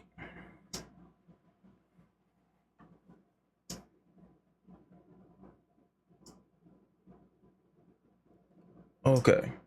Yeah, so this one we gonna cut out. So I'm gonna need a whole intro. I'm gonna need an intro for this. Money making season and being broke is treason. My dog is knocked out, bro. He is knocked out. All right. What's up, y'all? Welcome back to BNL Reactions. Today, we're about to look at it's Cortana's. That's not right. Cortana Halos worst level. Is Cortana Halos worst level? That's the name of this. Is Cortana Halos worst level? All right. What's up, y'all? Welcome back to BNL Reactions. Today, we're about to look at Is Cortana's Halos worst level by Ben Play Games. So let's go ahead and get it started. Money making season and being broke is treason. So let's get this out of the way up front. Cortana is not only the worst mission in Halo 3, but perhaps the most disappointing in the entire... Oh, this Halo 3? From a gameplay perspective, at least. Wait. Which mission was that? Cortana? Oh, that's the one I speed ran, right? With all of the flood. I think that's the one. It's utterly frustrating to play, and it can at times be incredibly confusing as well. But yeah, I speed ran this mission. And in this video, I want to take us back... Neptune, what's up, Neptune? ...the design behind what is perhaps Halo's most infamous mission. If you enjoy the video, do consider liking, subscribing, and all that other good stuff. And now, let's keep... What's crazy is I didn't even know that this mission was going to be like that. Join Master Chief as he flies into the flood-corrupted... I just started running. ...to rescue Cortana from the clutches of the Gravemind, hence the name of the mission. It's a very similar scene in terms of composition to the beginning of Halo Combat Evolves the More, and it's appropriate the mission begins with a throwback, as you'll notice it becomes something of a theme as the level progresses. The chapter name Rampant is one I really like too, because there are a couple of things it could be referring to. With the camera panning back to show a huge room covered in flood biomatter, it could be speaking to the idea of the flood running rampant and how they've completely infested the city of High Charity. Or it could very well be referring to the impending threat of AI Cortana's rampancy, which again makes a lot of sense given what happens as the mission progresses.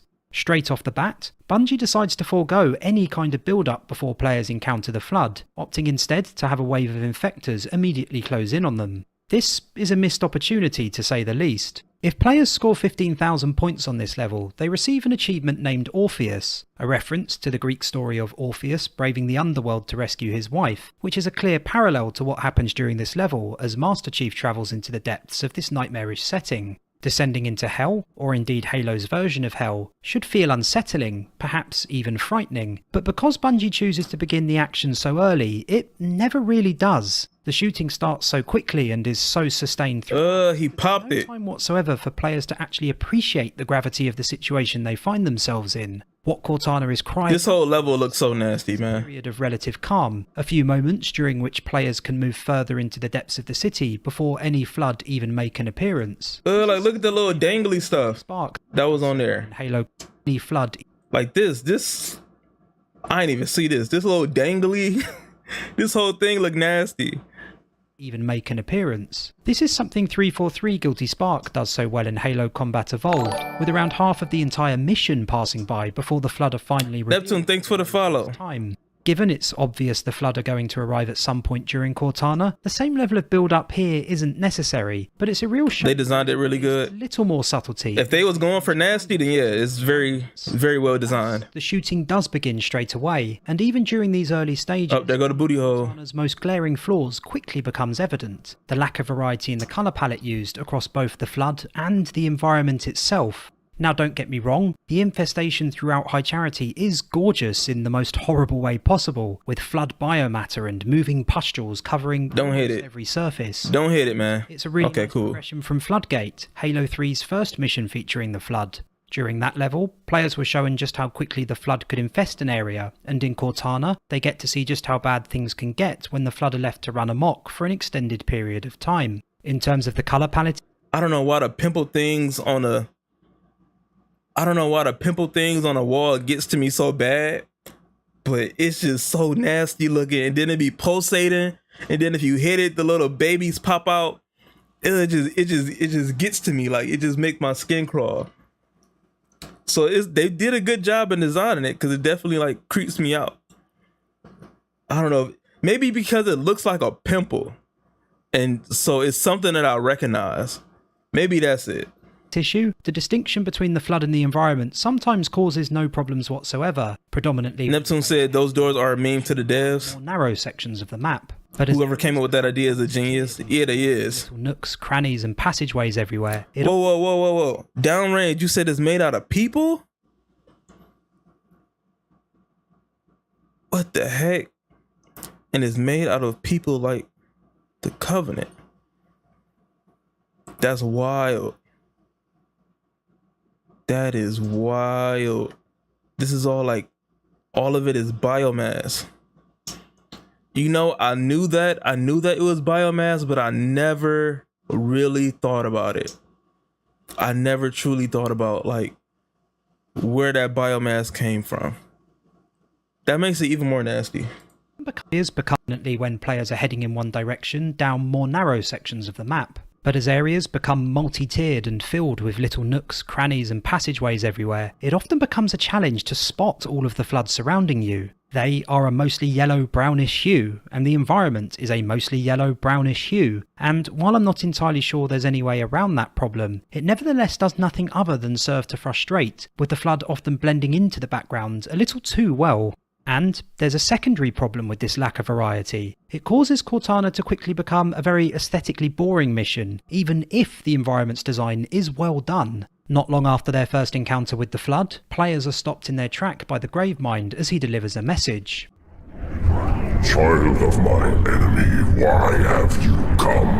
I offer no forgiveness of others' sins, cast to his son.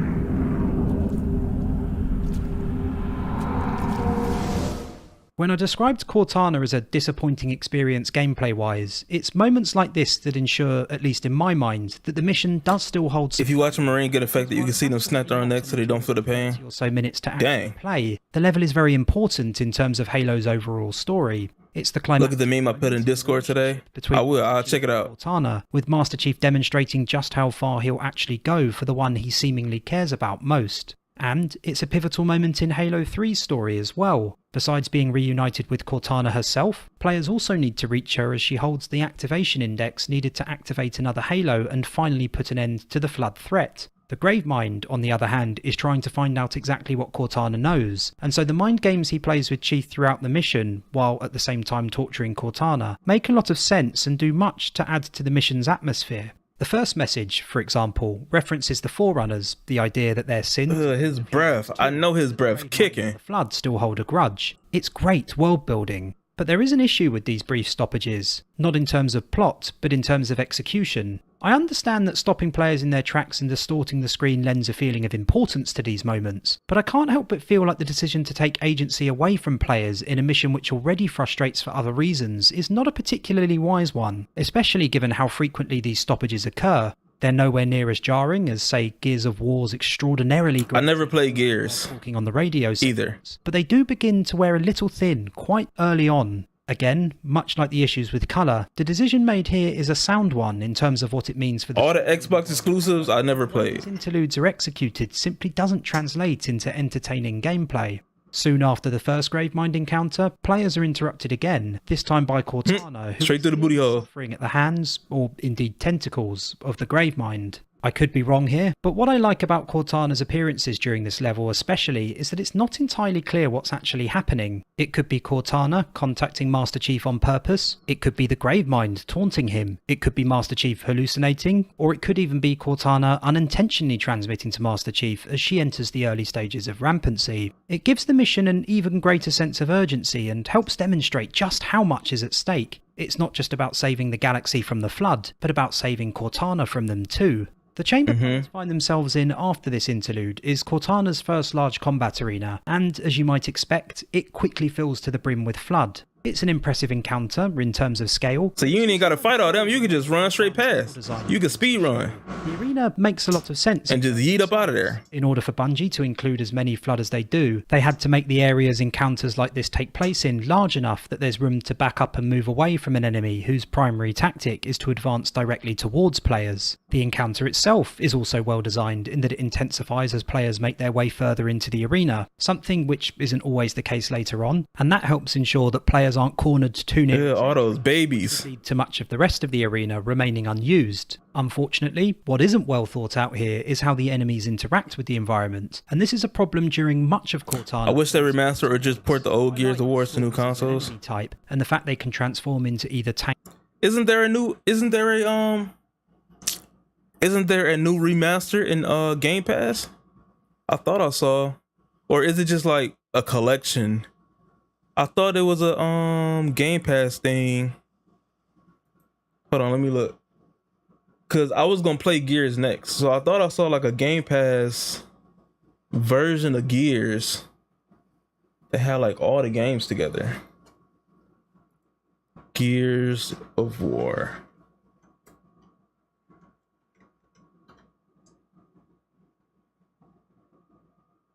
Yeah, the Ultimate Edition. Ultimate Edition is a remaster of 1. They are backwards compatible, and Gears of War got a remaster. They only did 1 remaster. Oh, dang. So that's only 1? So 2 and all of them is the same?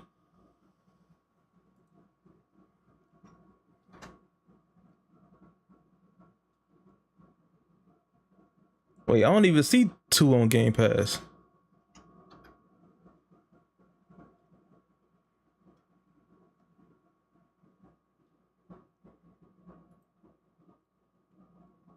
Gears of War Ultimate. Done.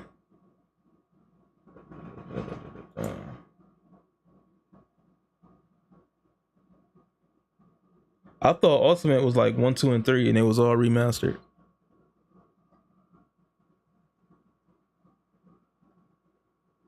Oh well.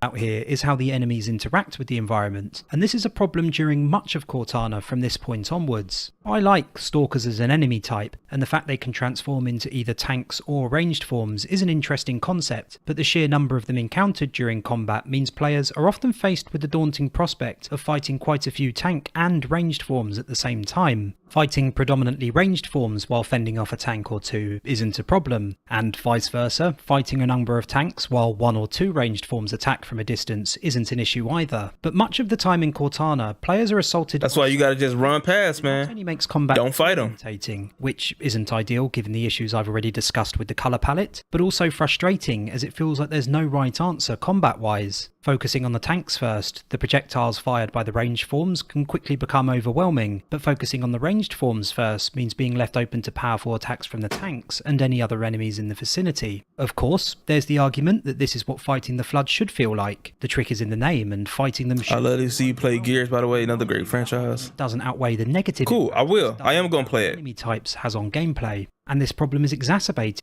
I am gonna play Gears. I just thought that the Ultimate Collection was 1, 2, and 3, unless I'm wrong. But if it is 1, 2, and 3, then I'm definitely gonna play it. Otherwise, I had to buy Gears 2 and Gears 3, which isn't the biggest of problems, but that's kind of why I got Game Pass. So I wouldn't have to buy extra games. 2 and 3 have aged great still. Yeah, I ain't play no no Xbox exclusives. But I'm not biased against Xbox. I just didn't have one. I just did not have one.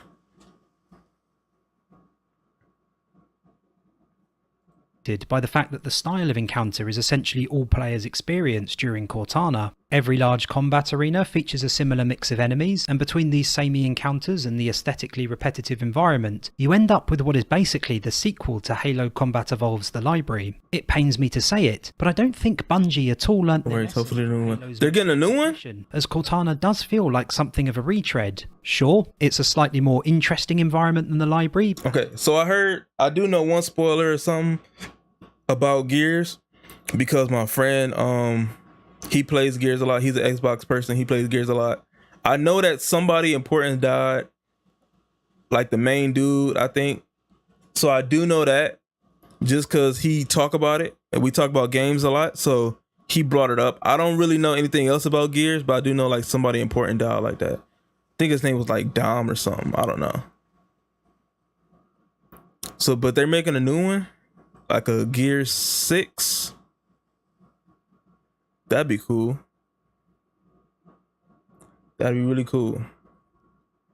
Feel like something of a retread. Sure, it's a slightly more interesting environment than the library, and there's a wider variety of enemies, but ultimately it's still the same encounters taking place in the same environment over and over again. When I took a closer look at the library, I came to the conclusion that it was crying out for more variety, which could have come in the form of new enemies, a boss, or perhaps something clever I'd not even thought of. And it's exactly the same here. Throwing in something, anything, to make this mission less repetitive would have made a huge difference. Personally, I think a new flood form unseen outside of the hive would have been a great addition, but there were also plans at one stage. Playing this on Legendary would have been crazy. Cortana piloted a scarab and attacked the Gravemind, while Master Chief stood atop it fighting off the flood, which would have been pretty brilliant too. Before we move on from this area, I also... All them flood on Legendary? Be crazy. Just out of sight alongside a pelican, a flamethrower, and another short message from Cortana. Neither the message nor the Marine are overly exciting, but they're both nice examples of environmental storytelling which Bungie has done so well in the past, notably in 343 Guilty Spark, my favourite of any level featuring the Flood. At first, I thought the nearby flamethrower indicated some kind of desperate last stand, but with a case full of grenades and a rocket launcher plus ammo nearby, along with the fact the Marine hasn't been... I just rushed through Legendary like you and used the camos. They were hiding. Best strat. They might at some point Best strat. rescued. The message and the Marine are both lovely touches, and I would have really enjoyed except the camo part. I didn't know you could do that. Woven into the wider level. And speaking of nice touches, there's something else here for players to notice too. If you look into the distance at what now remains of High Charity, you can see the Mausoleum of the Arbiter. It's one of a few different areas from Halo 2 players can spot during Cortana, and its inclusion does so much to foster a feeling of consistency in the world. Given that this level was originally meant to be a continuation of Floodgate before later being recycled, it's at least somewhat understandable that we don't get to see more familiar sites from throughout High Charity in person, but even including them as they are is still a positive in my book. Moving on, now with Flamethrower in hand, players are soon contacted again by the Gravemind. Of course you came for her. We exist together now. 2 corpses in one grave.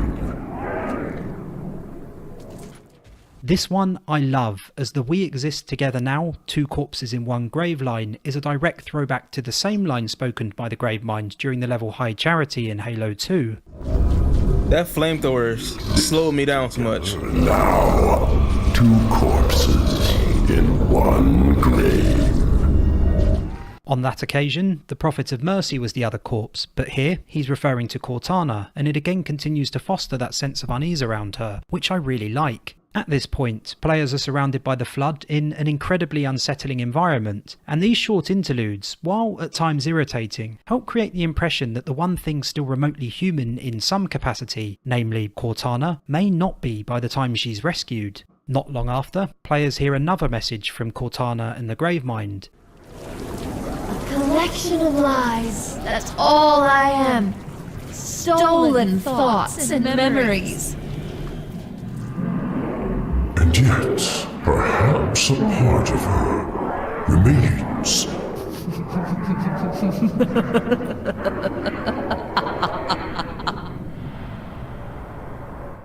This is a great example of Bungie making it difficult to ascertain who is actually doing the talking during these scenes. At surface level, it's a message from Cortana followed by a message from the Gravemind, but I don't think that's the case, as it seems far too convenient that the Gravemind chooses to speak immediately after Cortana. The earlier moment with Cortana, I think, was exactly that, a moment with Cortana as she struggled with what was happening to her, whereas here, I think it's quite clear that the Gravemind is using Cortana's likeness to taunt Master Chief, to try and break him psychologically. He does that a lot. The next Flood encounter in another large combat arena, but I do want to highlight something here. Cortana's next message. Can I speak with you, please? What's your name?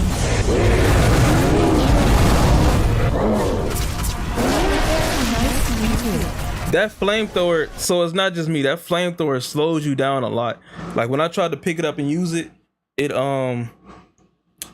made me really slow and I was dying to the flames. Like I was stepping in my own flames, man. Y'all said I wish they made the flamethrower like the CE flamethrower first person, The flamethrower in Halo 3 is booty, but it looks cool. Yeah, man, that flamethrower. The flamethrower is a little bit, but just a little bit.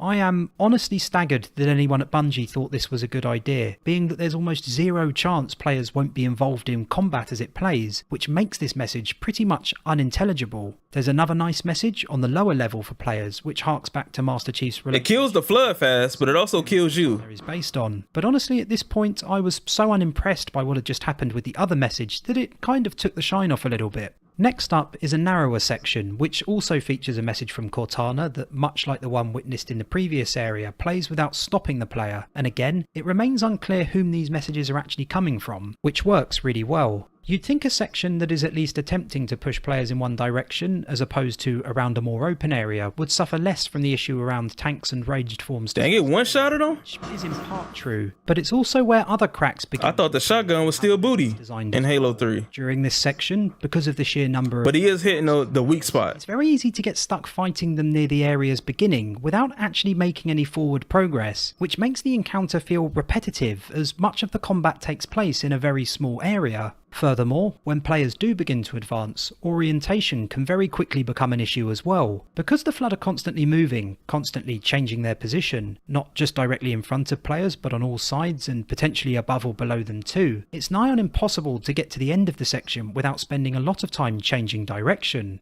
And that means it can be very difficult to quickly ascertain exactly which direction to head in, especially given the fact players can very easily find themselves on a different platform or in a different area from where they actually began combat. Yeah, that's true. Walkways spread across the area. I did get lost like 3 times playing this. Block the view of what's further afield in both directions, making it even harder to ascertain where to head next. The next Gravemind message is another favourite of mine, as his rising anger at Master Chief's progression helps begin to hand back some of the power to the player. Time has taught me patience, but basking in new freedom, I will know all that I possess! It's been a rough ride so far, but players are clearly doing something right if Gravemind is shaking with rage. That booty hole, man. Getting infected by the flood will suck because they move your bones to your arm and get a weapon. For trapping players near its entrance for much of the time. Yeah, getting infected would suck, bro. Players are immediately swarmed by stalkers. I couldn't kill myself if I was infected. Sometimes attacking from an incredible distance. But it would suck. Extremely frustrating to get through this section. I don't know if I could off myself before I can like fully turn infected. But I would have to like have my homeboy or something like just shoot me, bro. Like I don't want to be infected.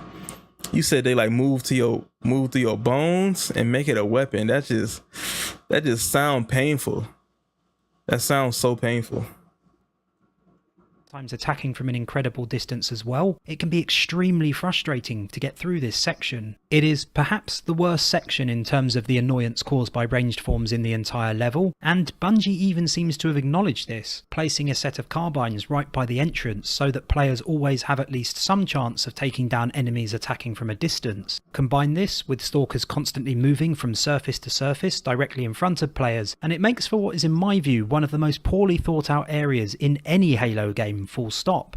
Up next is the reactor room, and this is without doubt Cortana's best area. It's a visual spectacle. The hole gets me every time. Many of the irritations the earlier levels suffer from. The design behind the mix of Flood and Covenant architecture is at its best here, which means there's a much lower risk of getting lost, and the onslaught of the Flood doesn't feel quite as oppressive as it does in other areas, thanks to them tending to only attack from the front or from behind. Reaching a long corridor and the home stretch to the room where Cortana is being kept, players witness more visions, and it's clear that the Gravemind is beginning to get desperate. There will be no more sadness, no more anger, no more envy. You will show me what she hides, or I shall feast upon your bones!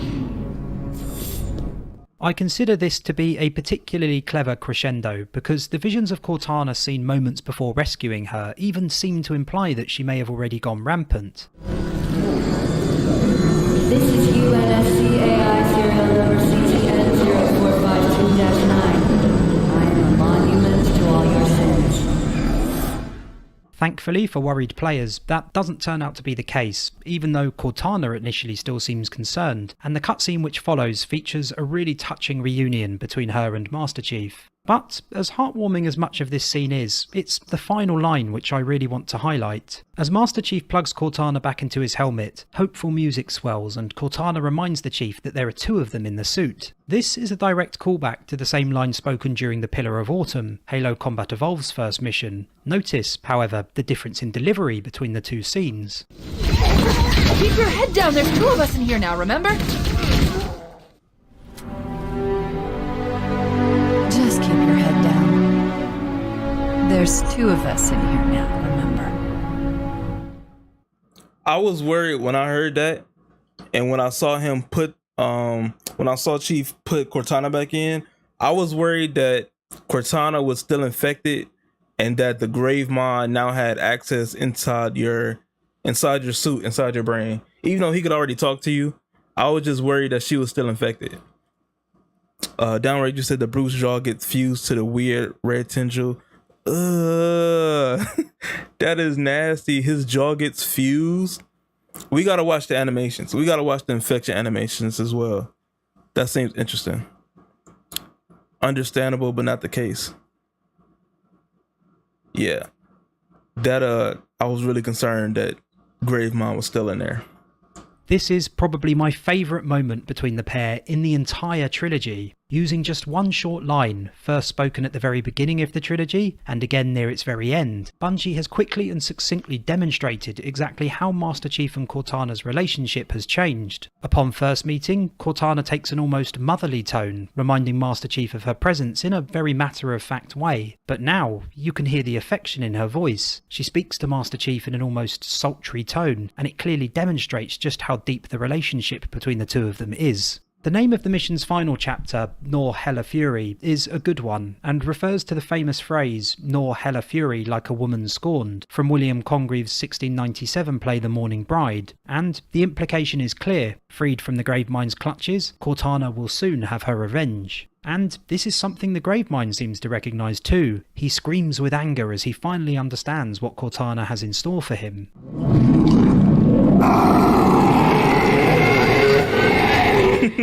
Now, at last I see. Her secret is revealed. Him screaming is just funny. And again, he voices his displeasure as players blow up a series of reactors in order to destroy High Charity.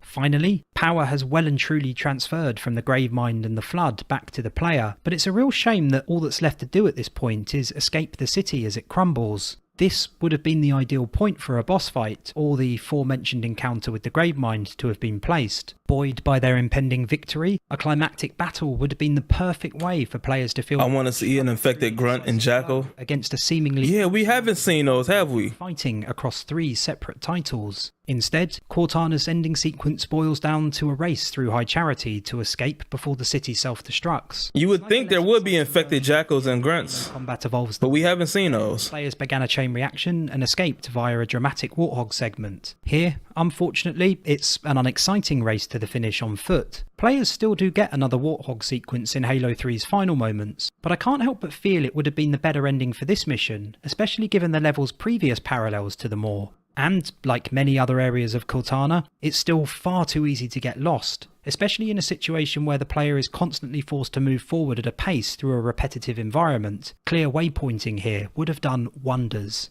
There is, however, time for one nice final touch before the mission ends, with the Arbiter appearing, flamethrower in hand, to back Master Chief up for the final leg of the escape. It has no real impact on gameplay and little on the story other than it's used to quickly inform Cortana that the pair are now allies, but nonetheless it's a fun way to end the level.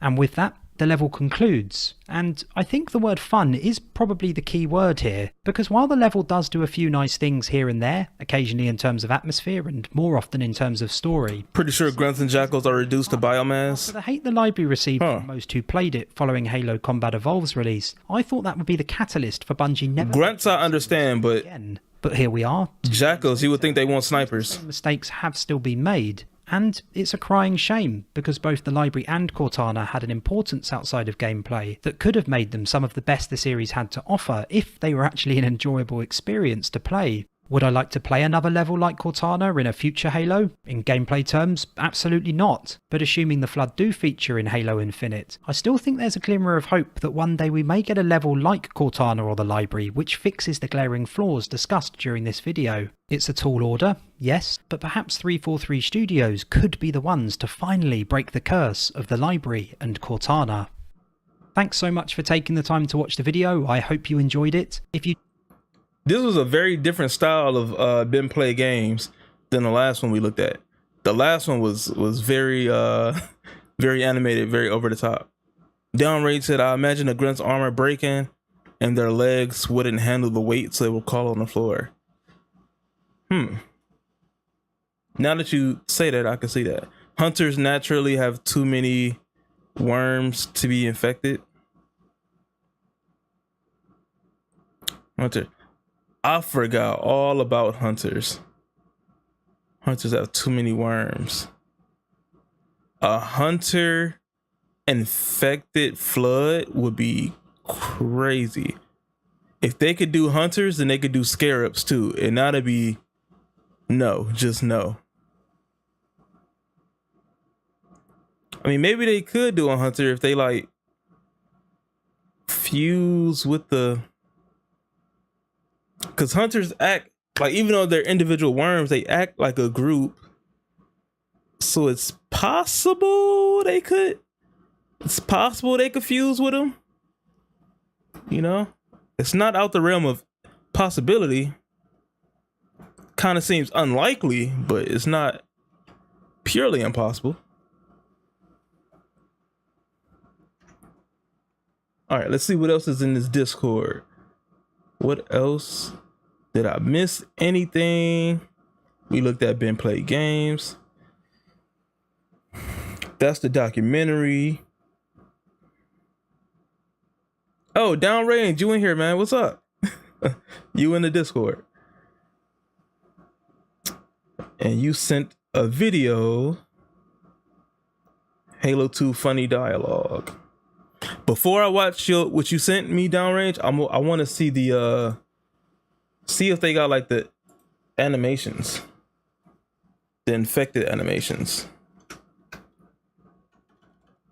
So flood infection animations. I want to see all of them. It's 8 minutes of flood animations. I mean, flood transformations and stuff. Yes, let's do that.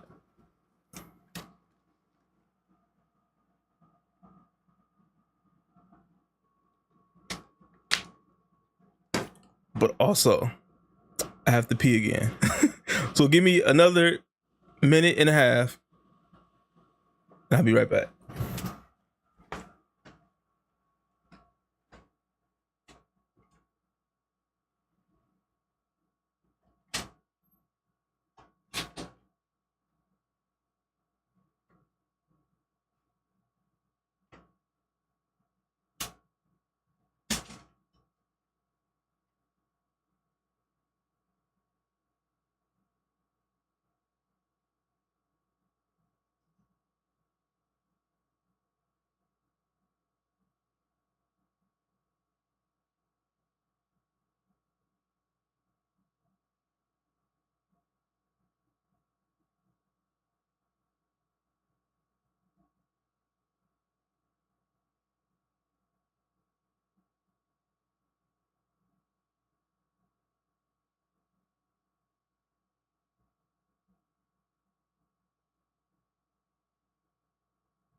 All right, we back. Mic is working. Everything's working. Everything's still cool. Cool. Yeah, I want to see these transformations. So let's do that first, and then I'll get to your downrange. I'll get to what you put in here after that.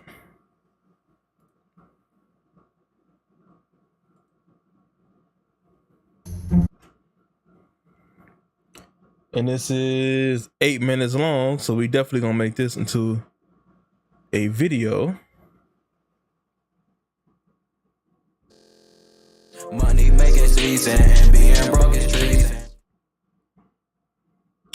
Halo 3, all infections and transformations. Halo 3, all infections and transformations. Halo 3, all infections and transformations. All right.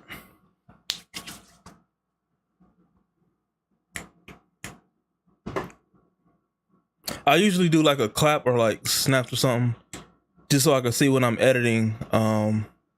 You get like a sound spike. So if you ever wonder why I'm doing that, that's why. But okay. What's up, y'all? Welcome back to BNL Reactions. Today, about to look at the Halo 3 transformations. So let's go ahead and get it started. Money making season and being broke is treason.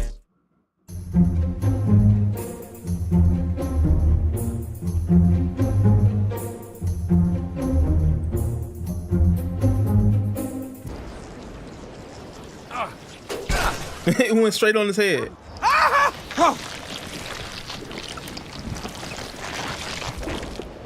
Dang, that looks really painful.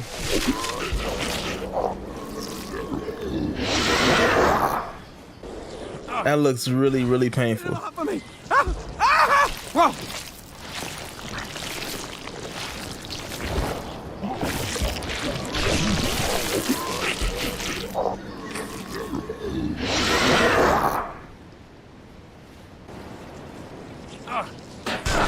it off of me! This is the same enemy.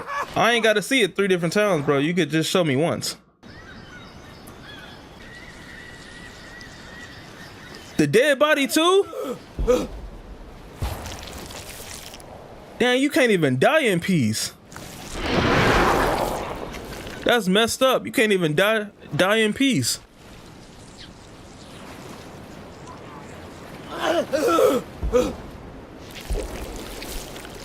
Oh my God!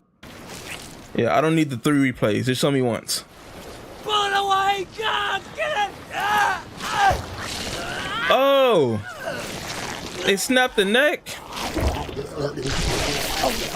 Oh, he tried to kill himself and it still ain't work. Dang. You can't even kill yourself. Oh my God! Get it! He tried to snap his neck and it didn't even work. He still transformed.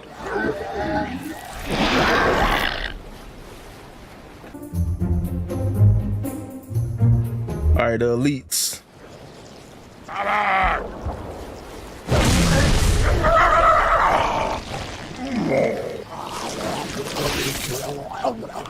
Oh man, they just like busted out the armor.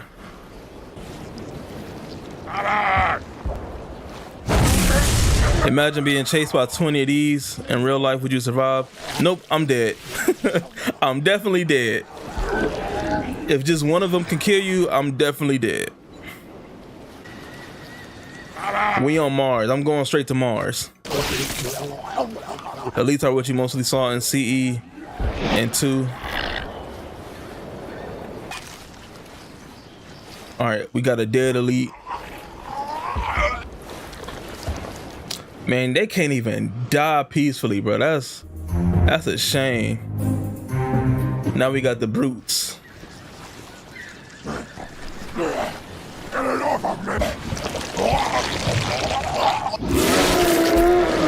Oh, his jaw. That's what you was talking about.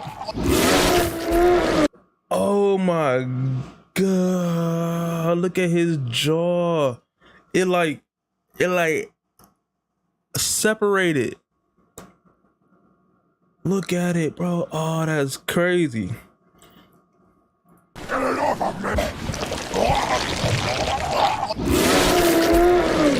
Oh man, it separated his freaking jaw.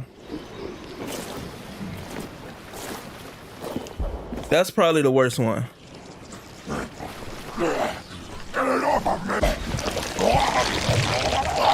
Just cause they ain't have to do that to his face like that. This is probably the worst one. Cause why you coming out his mouth?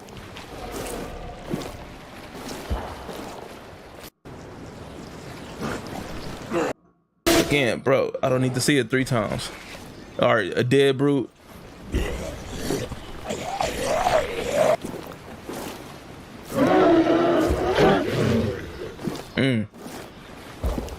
And in that cutscene in 2 Anniversary, the little one was strangling the prophet.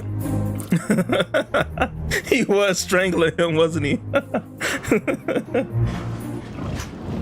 He was strangling the mess out of him.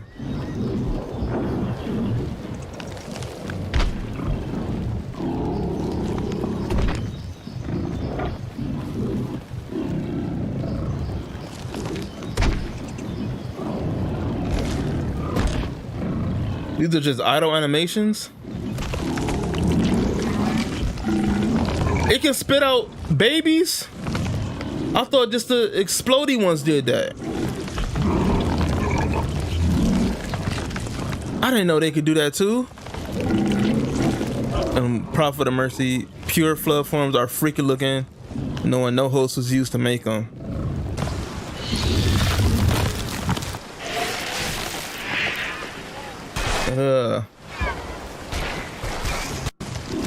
And it got little pincers.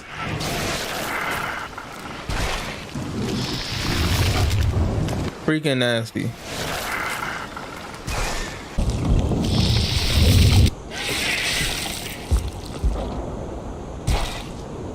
Yeah, you're right. These all look freaky. You can hear it burp.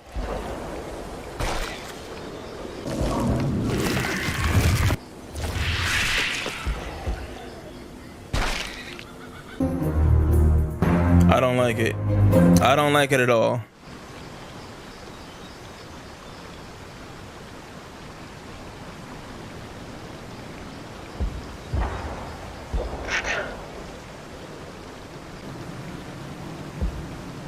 Turtle mode. Oh, they hide themselves. Disgusting. Straight disgusting.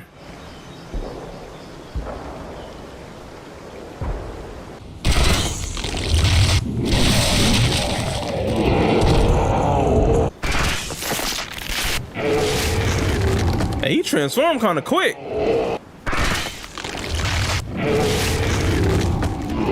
That was kind of fast.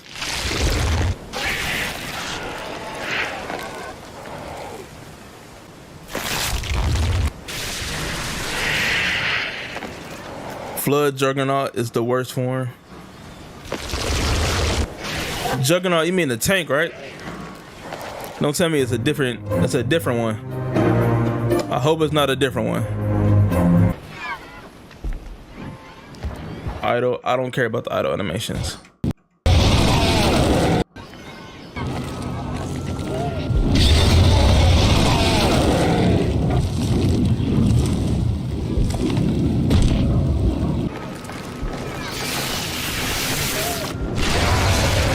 Yeah, see that transformation was a little slower than the other one.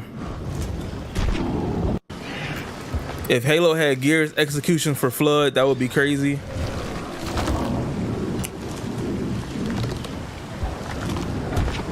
I gotta play Gears, man, because I don't know what you... Flood Juggernaut was a flood form that got taken out. It's a different form? Flood Juggernaut was a different form that got taken out? Besides the tank, they already got tanks. What they need a Juggernaut for? Oh yeah, it was cut. That's crazy, bro. They doing a lot. All right, y'all, that was the flood animations and transformations. If y'all like that, leave a like, subscribe to the channel, and I'll see y'all on the next one. I'm out. it was worse than tanks. How is that even possible? Was supposed to act as a mobile intelligence booster. So like a command. Oh my, yeah, that would be horrible. I could see the range one holding you down and shooting his bones at you. This is all horrifyingly horrible. And it was supposed to act as an intelligence booster, like a mini grave mine. That would be so annoying, bro.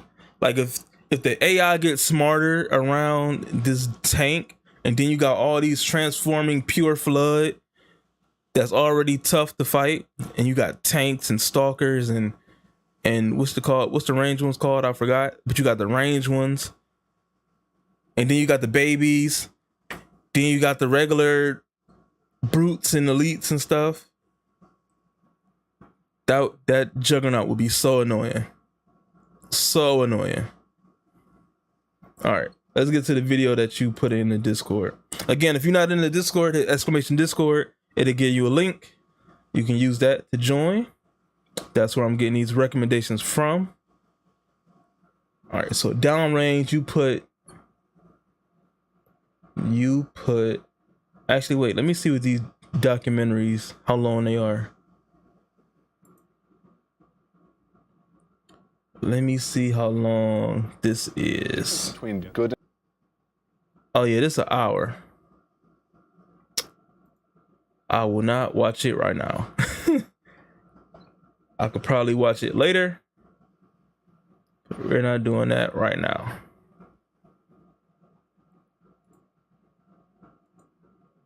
Okay, you got Halo 2 funny dialogue.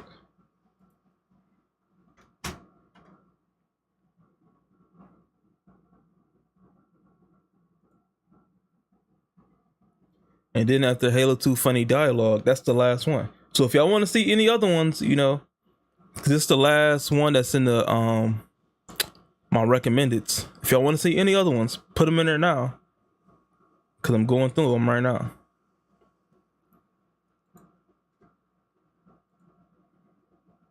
Because if not, after this, I'm going through my regular list of stuff that I got to react to.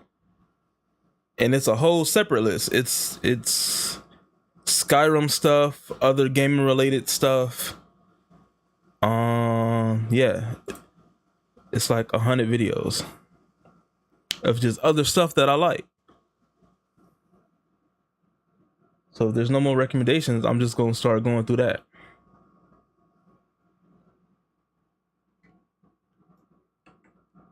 Halo 2 funny dialogue. All right, I'll make this one into a video too. Money making season and being broke is treason. Understandable, I be staying up myself.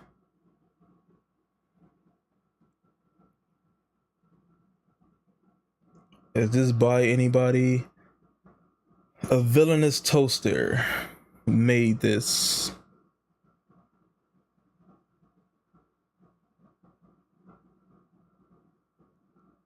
Okay.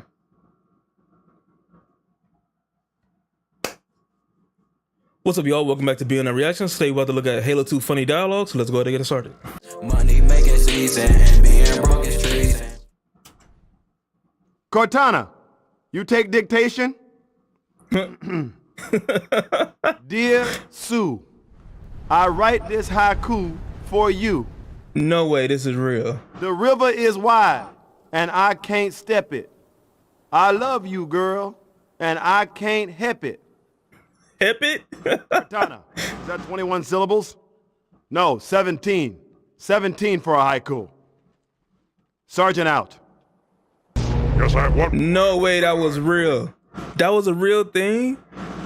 This sounds like somebody like masquerading as an NPC. Syllables?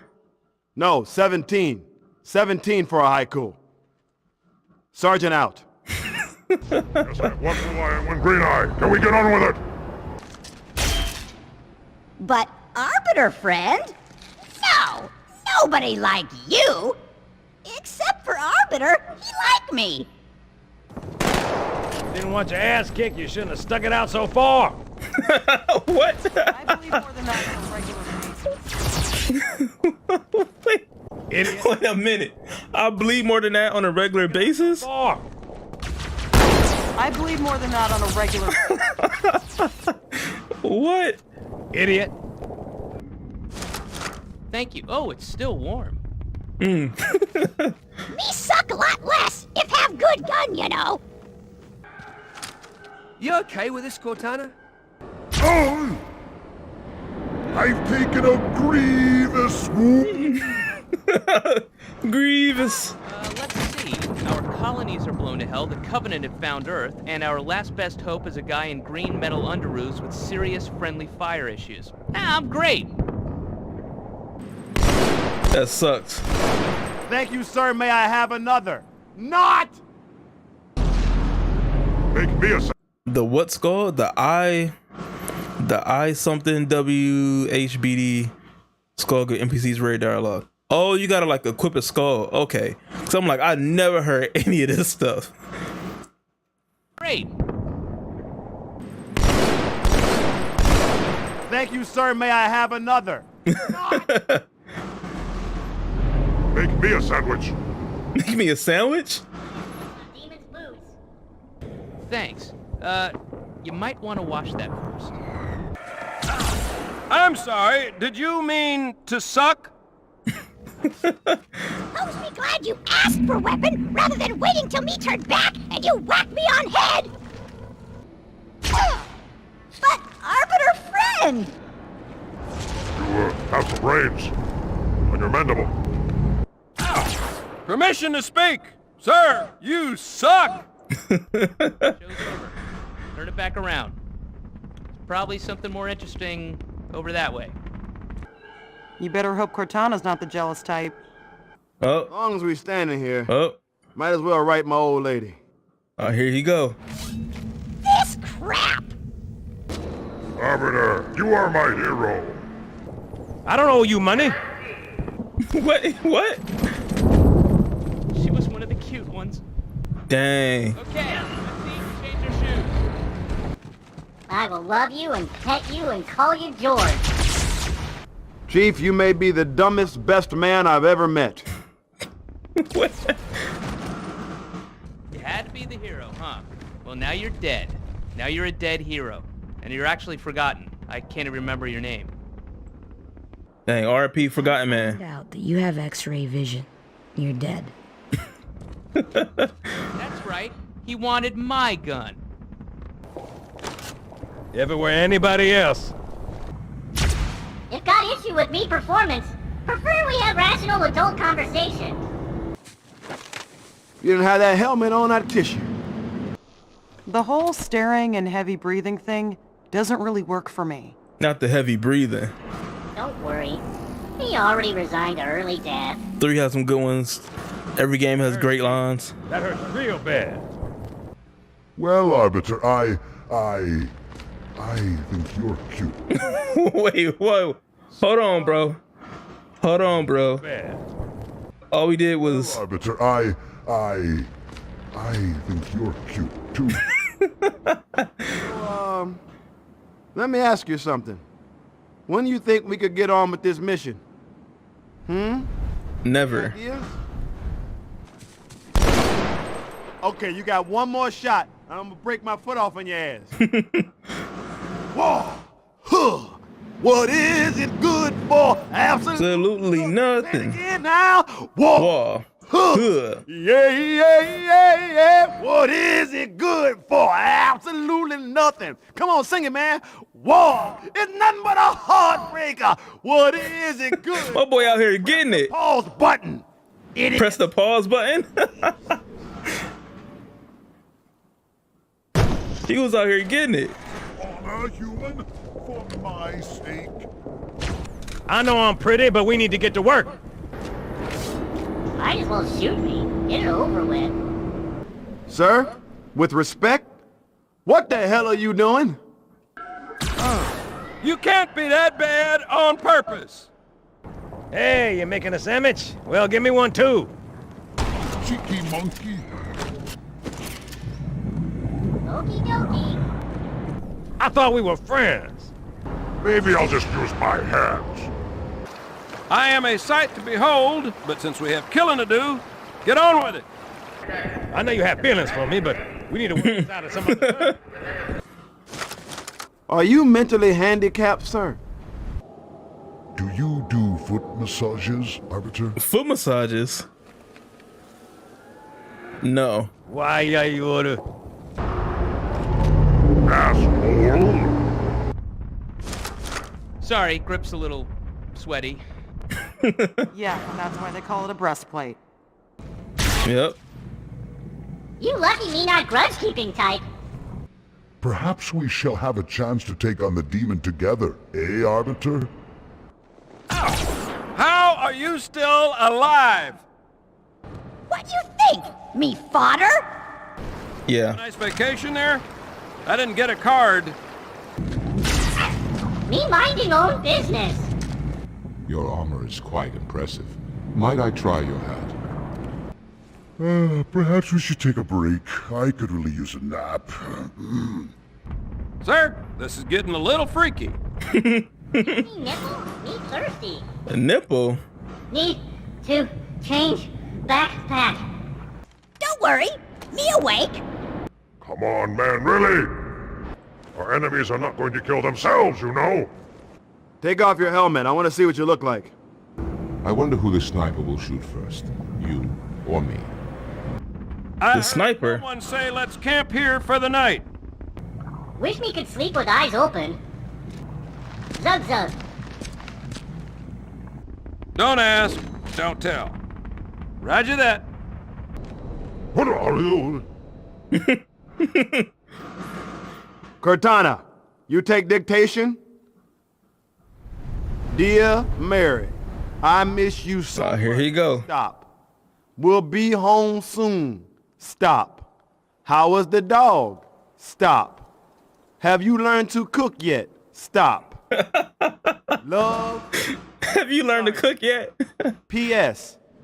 I've met someone. Uh-huh. We'll be home soon for divorce. Bye-bye. P.S. Do you think I could take the dog? He going through it. Not. Think about it. Right back. Got that, Cortana? My man's going through it, man. He had a whole divorce. Grunts make nipple jokes because that's how they eat. Oh, okay. This ODST is great. Oh, so much dialogue for that. Yeah, he had some lines, man. He might have been like the best part. He was going through it. He was going through everything. Every emotion. But yeah, y'all, like that video. If you liked it, subscribe. If you're new, and I'll see y'all on the next one. I'm out. That dude was funny.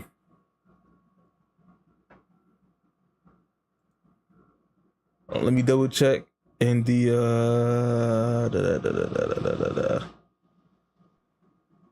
Oh, y'all put new videos in Discord.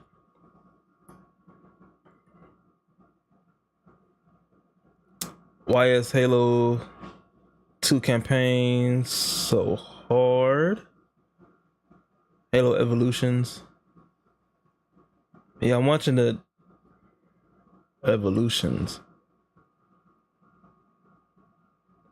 That's different from Legends. You're right. Yeah, that's different from Legends. I'm watching Legends and Evolution, but it's in order. I don't know what order that is, but Neptune is helping me because I don't know what order that is, but I am watching it, just not right now. And Halo 2 Flood Juggernaut. Oh, you got a thing of the Juggernaut, the Flood Juggernaut. Cool. Also, I don't think I ever changed my thumbnail on YouTube for this live. So let me change that real quick. Cause I never did it. Update thumbnail. It's in my. Where is it? Where is it?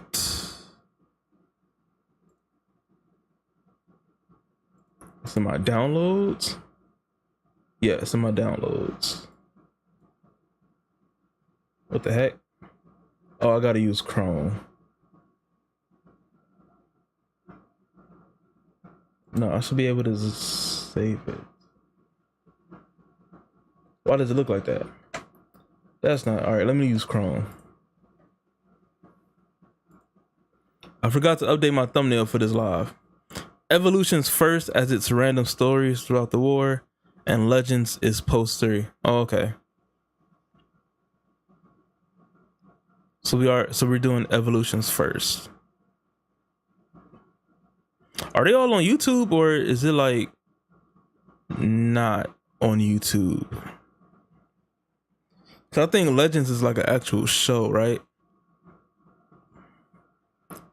So I don't think that's on YouTube.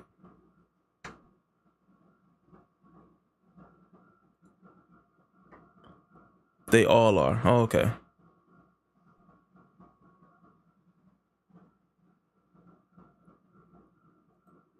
Oh, that's weird.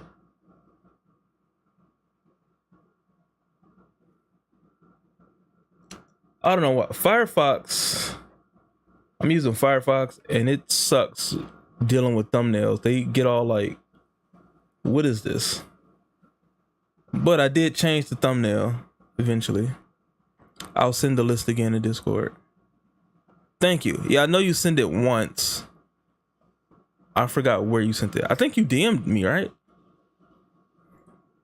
I think you DM'd it to me. Let me see.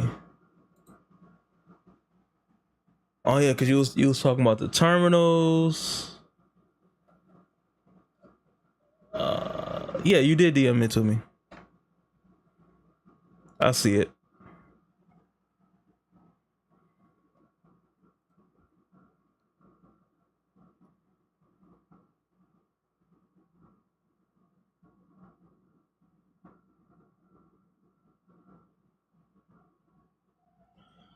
You have info on how to read 3 terminals and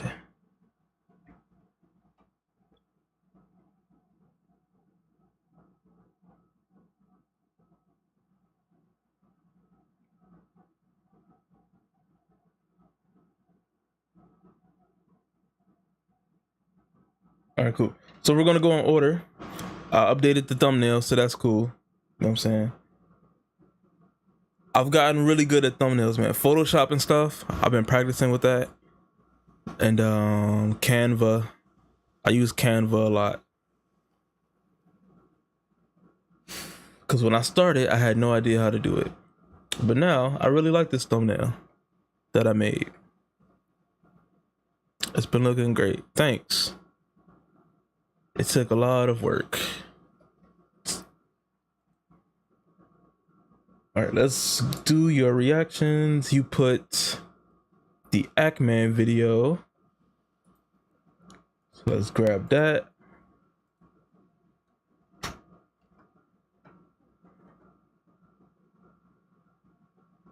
Apart from all the other games, and why put it to the beginning.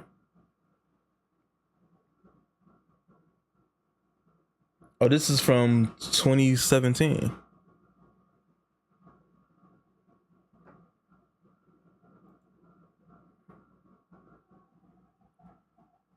Hokey Bird 428. What kind of name is Hokey Bird? Hokey Bird 428. Okay. Money making season and being broke is treason. What's up, y'all? Welcome back to BNL Reactions. Today, we're about to look at why is Halo 2 campaign so effing awesome by Ackman. Let's go ahead and get it started. Money making season and being broke is treason. What's up, everybody? This is the fuck. What's up, everybody? Shit. What's up, God. I was trying not to cuss because of the YouTube algorithm, and he just started cussing in the beginning, like just straight out. Usually, the way the algorithm works, if you cuss in the beginning, you get like age gated, or like your views don't go as far, or your reach doesn't go far. He apparently just doesn't care and just started cussing right in the beginning. What's up, everybody? This is the fuck. What's up, everybody? Shit. What's up, God damn it. Well, there's no easy way to ask this question, but why the fuck is Halo 2's campaign so hard? We've all seen the Sniper Jackal memes, we've all yelled at our buddy when they did something stupid and we both had to revert back to checkpoint. We've all played it on Legendary, and if by some chance you haven't, well, let me just tell you, it's one of the hardest first-person shooter games ever made. And that's why I haven't. On the same plane as Legendary. No, the difficulty far surpasses that. It goes straight into mythic territory. But have you ever actually stopped to think about what makes it so difficult? I mean, beyond the simple, obvious stuff. Have you ever actually considered the difficulty from the perspective of game design? Well, that's exactly what I'm going to be doing. But this task I must undertake as the Actman is perilous, suicidal. I will die, as each player has before me. And that is why I will have HokeyBird428 help me. HokeyBird. What's up, guys? HokeyBird here, and today we're gonna talk about Halo 2. Thanks for joining me, dude. Now I gotta ask, are you sure you're ready to do this? Because there's no turning back. I've done this more than a few times, so we're in for a rough ride, but we'll get through it. He's been playing Halo for a long time, and he knows his shit when it comes to the campaigns. You can check out his channel to find full Legendary walkthroughs for all of the Halo games, and his tutorials. He play on Legendary? Shout out to him. Just so everyone knows he's credible. Far credible than I am, in fact. There aren't many people in the world who would be willing to embark on this dangerous journey. This dangerous, great journey. Someone named Jervelin recently beat Halo 2 Legendary Lasso. Yeah, they was talking about that in the Discord. Lasso, and it seems extremely hard to do Lasso. Like all the stuff that they was talking about in there, like all the skulls and everything that's activated, seems incredibly tough. Like they're all invisible and shoot more and can alert it to just you walking. I don't know how anybody did that. But it was like a 6-hour thing, so I didn't watch it yet. I do want to see it, but I'm not reacting to that. That's too long. But I'll watch it on my own just to see like how he did that. Would be willing to embark on this dangerous journey. This dangerous, great journey. But if you want to know the truth, then we will show it to you. So in our eyes, there are 7 to 9 fatal flaws that define and create Halo 2's extremely difficult Legendary campaign. And we're going to start with the worst and most crippling of them all. As we see in the opening cutscene, Master Chief's old hardware was in pretty bad shape, so he got Rocket Sloth did a video. A badass, fresh off the press motherfucking suit of Spartan 6 armor. And as you can see, the shields recharge a lot faster, and apparently are extremely resilient. Your new armor shields are extremely resilient, very efficient. Extremely resilient, extremely resilient, extremely resilient, extremely resilient, extremely resilient. My ass! But what the game doesn't tell you is this is the most brittle suit of Spartan armor ever created, and that's the crippling flaw. This time around, you are the second weakest entity in the entire game. Yeah, you feel weaker than in Halo 1. Tougher then is the flood infection forms which die in one hit, but everything else will absorb more firepower than you do. This alone turns Halo 2 into a game where you are constantly forced to hide behind cover, and it nearly eliminates that feeling of being a badass super soldier like you were in the first game. When enemies shoot at you, the time to kill is the fastest out of all the Halos, even ODST when you're supposed to be weaker than a Spartan. I mean, what sense does that make? Now this wouldn't piss me off. Twitch being weird keeps pausing the stream. Build up this new suit of armor as being better than the previous version. Actually, wait, yeah, it'd still piss me off. I'm not making this up, and if you played all the Halo games, you should have noticed this anyways. For shits and giggles, let's do a little science experiment and compare the time to kill for either elites or brutes in all the Halo games. So in Combat Evolved, one-on-one, it's fine on my end. A little. Yeah, I don't got any errors. I don't have any errors on my thing.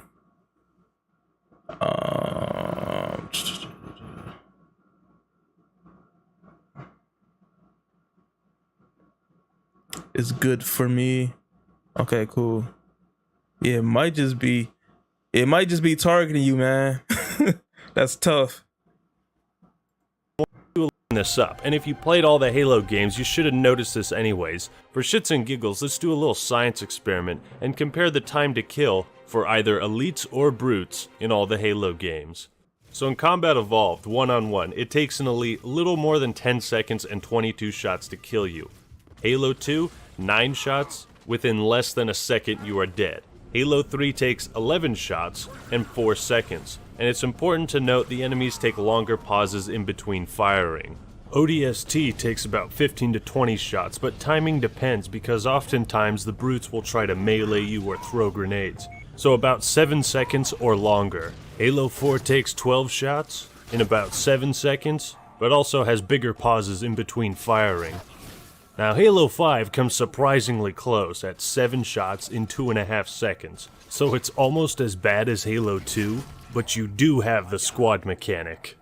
Now if there's one thing that this showcases, it should be how radically different Halo 2 has been designed apart from all the other games, and why that negatively affects the experience overall, especially Legendary. And at this point I'd like to say Legendary is supposed to be the true difficulty. It's not meant to be a fuck you difficulty. That's where Combat Evolved and Halo 2 differ. Legendary and CE was a brutal but fair challenge, and Halo 2 is a brutally unfair challenge. This is the way— Oh, he got him right off the vehicle. Without giving a handicap to the enemies, a blatant advantage to the player, or vice versa. And that's all well and good, but in a Halo game, the challenge should not be completely absurd, because you're not just some random soldier wearing a pussy-ass Kevlar vest and an M16, you're a goddamn Spartan, and the gameplay should reflect that. But in Halo 2, it simply doesn't. You gotta take every enemy seriously, because all it takes is one mistake for them to kill you nearly instantly. We've already talked about your resilience as the player, so this is the other side. Oh, I forgot Hokey Bird was here. Difficulty of the enemies. Now, enemy difficulty in Halo is very complex, and it has a ton of different factors affecting it. But to keep things simple, we'll break it down into 2 categories: enemy resilience, or defense, and enemy aggression, or offense. Let's start with defense. This pretty much boils down to how much damage an enemy can take before succumbing to death. Now, Halo throws a curveball at you in the form of what Bungie calls hard pings. Basically, these are attacks that kill instantly no matter how much damage they do, such as headshots, needler detonations, assassinations, and plasma grenade sticks. To be honest, these are the only saving graces that make Halo 2 even remotely possible on Legendary, but for now, just to avoid confusion, we'll be ignoring them to better understand enemy defense. Surprisingly enough, enemies in Halo 2 aren't that much stronger defensively than they were in Halo Combat Evolved. Sure, the Hunters are no longer instant kills with a headshot weapon, and the Ultra Elites have really strong shields, but look at this. I've gone back and recorded myself playing my original copy of Halo 2, which is backwards compatible on the Xbox 360, and I've executed a glitch where I have permanent active camo so the enemies can't see me to shoot back at me. And for those of you that are doubting me, yes, this is on Legendary because this glitch can't be executed on any difficulty other than Legendary. Okay. Just look at how I'm messing around.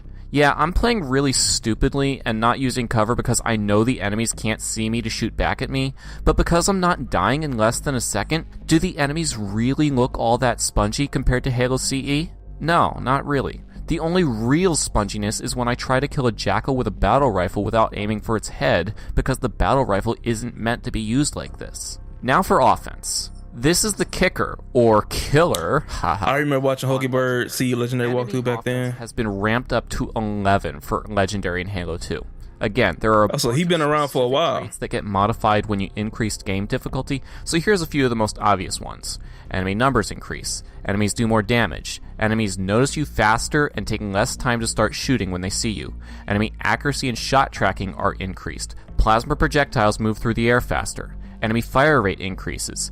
Enemies fire in longer bursts, and the pauses between those bursts are shorter. Dang, he got demolished. It's impossible to show each of these traits individually, but you all know what a perfect shitstorm they make when they're combined together. The other well-known thing that enemies do in Halo 2 is to aggressively fire at the spot where they last saw you, despite not being able to see you there any longer. This forces you to use a tactic known as redirection, which is when you stick your head out in one place, duck behind cover, and then stick your head out somewhere else where the enemies aren't looking yet. Believe it or not, hey, that's pretty smart. CE had all this, but each of these traits was carefully tuned and calibrated by sandbox engineer Jamie Greisemer. Halo 2 had no such calibration, resulting in enemies firing their weapons faster than is physically possible by the player with superhuman accuracy, while still only needing about 5 shots to kill. That's one thing I'll give Halo, that their AI is usually like really smart compared to other games. Like I played a whole bunch of other shooters, and the AI in those games do not compare to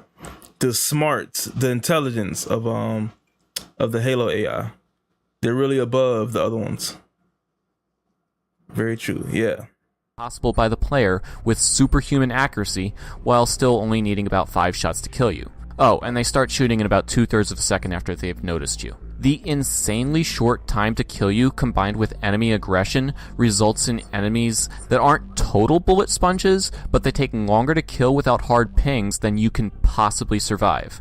You'll almost always need to revert to weapons that trigger hard pings to kill enemies fast enough to survive the encounter. This is why skilled players will almost never be found without a battle rifle or a carbine, because these weapons provide instant kills to unshielded enemies, and in the case of the BR or carbine, they do so from a safe distance. Dang, them boys running up.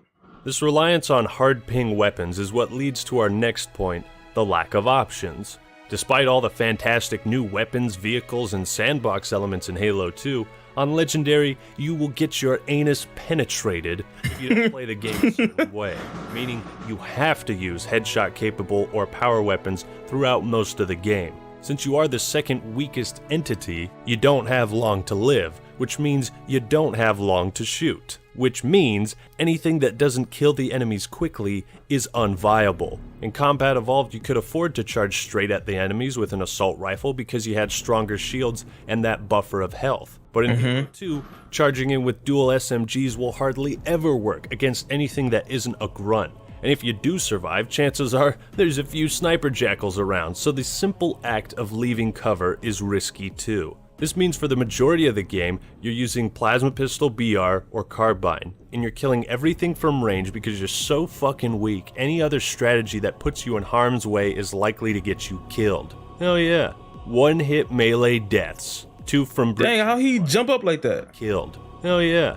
One-hit melee deaths. You like locked on to him. But they hit so fast there isn't much difference. Master Chief is supposed to be the pinnacle of humanity, mankind at its absolute strongest. So why is he dying so quickly and hiding behind cover like a little sword lunge? The point is, this doesn't make for a fun gameplay experience. Combat Evolved had multiple options across all encounters. No one strategy was always the best strategy. Some were better than others in certain scenarios, but for the most part, you could play however you wanted and survive as long as you knew what you were doing. When you have to kill everything from range, it just sucks the fun out of the game, because your playstyle is never changing and you're doing the same thing over and over. It devolves Halo's multi-dimensional gameplay into a duck hunt. Sit back and pick them all off from range, and pray you don't run out of BR ammo, rinse, repeat. Halo 2's lack of viable options makes a Legendary playthrough not just unnecessarily difficult, but also tedious and exhausting. One of Halo 2's most frustrating elements when it comes to the design of its missions is how the spawning of enemies is handled. The game contains many areas where additional enemies will spawn in, either in the middle of the fight or shortly after you get a checkpoint. The most obvious example of this is the Covenant boarding crafts in Cairo Station, but there are numerous other places in the game that are less obvious, such as here in Habitat Delta, and here, which is also in Habitat Delta. This concept of spawning in new enemies isn't necessarily a bad thing, and hell, it isn't even new in Halo 2. However, it is in the way that the game handles the enemy spawns that makes it such a pain. I want to take a closer look at the 2 examples of enemy spawns in Habitat Delta that I've just shown. Yeah, because what's wrong with First is an example of what I believe is a good spawning location. The enemies magically appear as soon as you cross an invisible line, yes, but they start out around a corner where you can't see them, and more importantly, they're a safe distance away from you where you can see them before engaging them, and you can put some cover between yourself and them. In other words, you have sufficient time to react to them. Now let's look at it. When the reticle turns red, you can lunge. Okay. So Halo 2 speed running must be crazy. They must use that a lot. Did I watch Halo 2 speedrun? No, I watched Halo 1. Did I see 2? I don't think I did. I know I seen 1, Halo 1 speedrun. Did I see 2 though? Actually, I might have. I don't remember. But yeah, speedrunning, they probably use that a lot. Yeah, pretty sure. Them. In other words, you have sufficient time to react to them.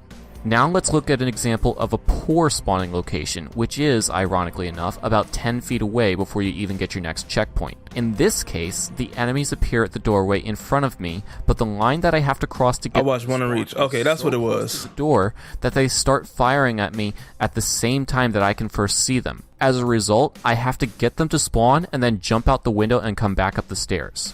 Do you see the difference? One situation spawns enemies in a location where I'm safe from them until I approach them or otherwise get their attention.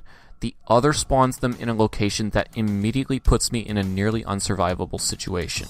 To me, these poor spawns feel like they were thrown into the game without any real thought behind them. Put simply, they feel rushed. Gee, I wonder why. Halo CE mostly had enemy spawns that I would consider good spawns. The only bad spawns that I can think of apply to the Flood, but they get a pass due to how quickly you can take them out with a shotgun and explosives. My point is this: Halo 2 has more spawns that fall under the category of bad spawns. Since 2 was rushed, there were a lot of bugs. Halo 2 speedrunning is the most interesting. It results in situations where you find yourself inching up. Yeah, I gotta watch some more speedrunning videos. Turning tail and running back once you've crossed it. Basically, it forces you to know exactly what's coming around the next bend because you've memorized it instead of intelligently reacting to enemies as you encounter them.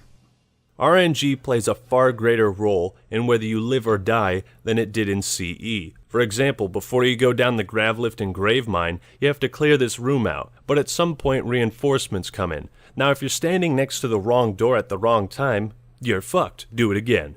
But good luck predicting which door it is because it's random each time. Now Combat Evolved did have some RNG spawns, but again, because you had that buffer of health, you were able to react to the surprise of those enemies, and most of the time you could avoid dying. Here's another example. When you're floating down the elevator, you can either go down just fine, or you might be so unlucky the enemies notice you before you land. Oh yeah, that happened to me a few times. It's entirely dependent on RNG, and I have no idea what controls whether the enemies notice you or not. But if you get unlucky at this point, you are completely fucked. The level becomes unbeatable unless you die so many times you go back 2 checkpoints. Doesn't that say something when Halo 2 needed to implement this feature? Because if it didn't, you would have to restart the entire mission, as there are multiple parts in this game where you get a checkpoint that just screws you over. Here's another point. Halo 2 relies on the defense sections far too often.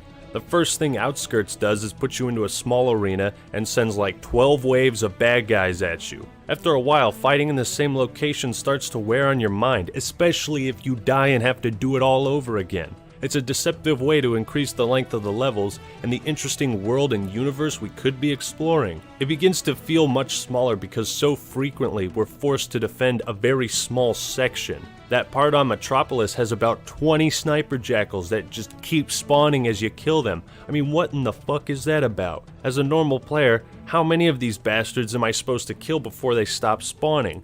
I don't know. Halo 1 had a few areas like this where enemies would constantly spawn in, but compare Halo's 5 dropships with Outskirts' 12 waves. The library was full of respawning enemies, but that was the point of the level, to make you feel overwhelmed, like you're being hunted. And you'd have to play a certain way where you're running and gunning in order to survive the library. But again, in Halo 2, you're far too weak to run and gun, so you have to clear out everything.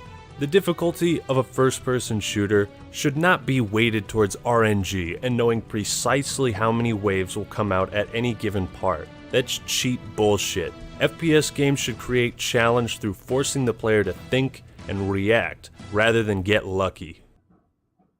Let's switch gears for a minute and talk about the other set of enemies that you encounter in the game, the Flood.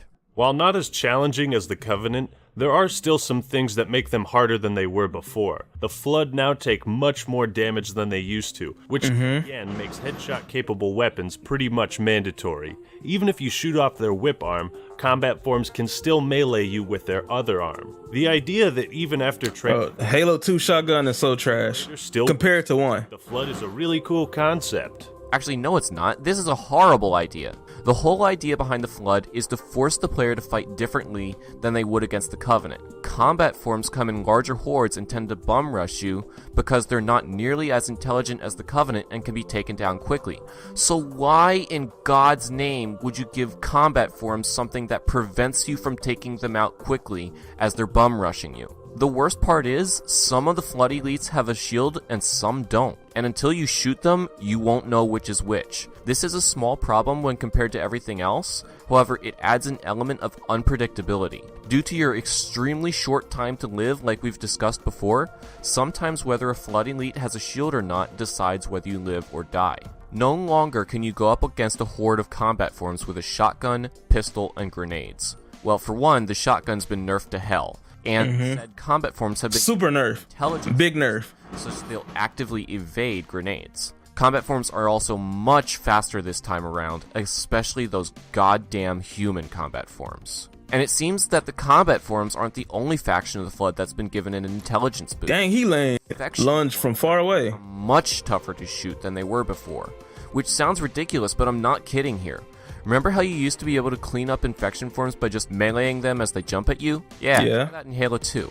Infection forms will now effectively juke your melee attacks and will try to avoid you if you decide to use your guns on them. This is rather problematic because infection forms have now become a top priority target due to their ability to reanimate corpses. The way around this is to destroy the bodies once they're on the ground, but there's a problem.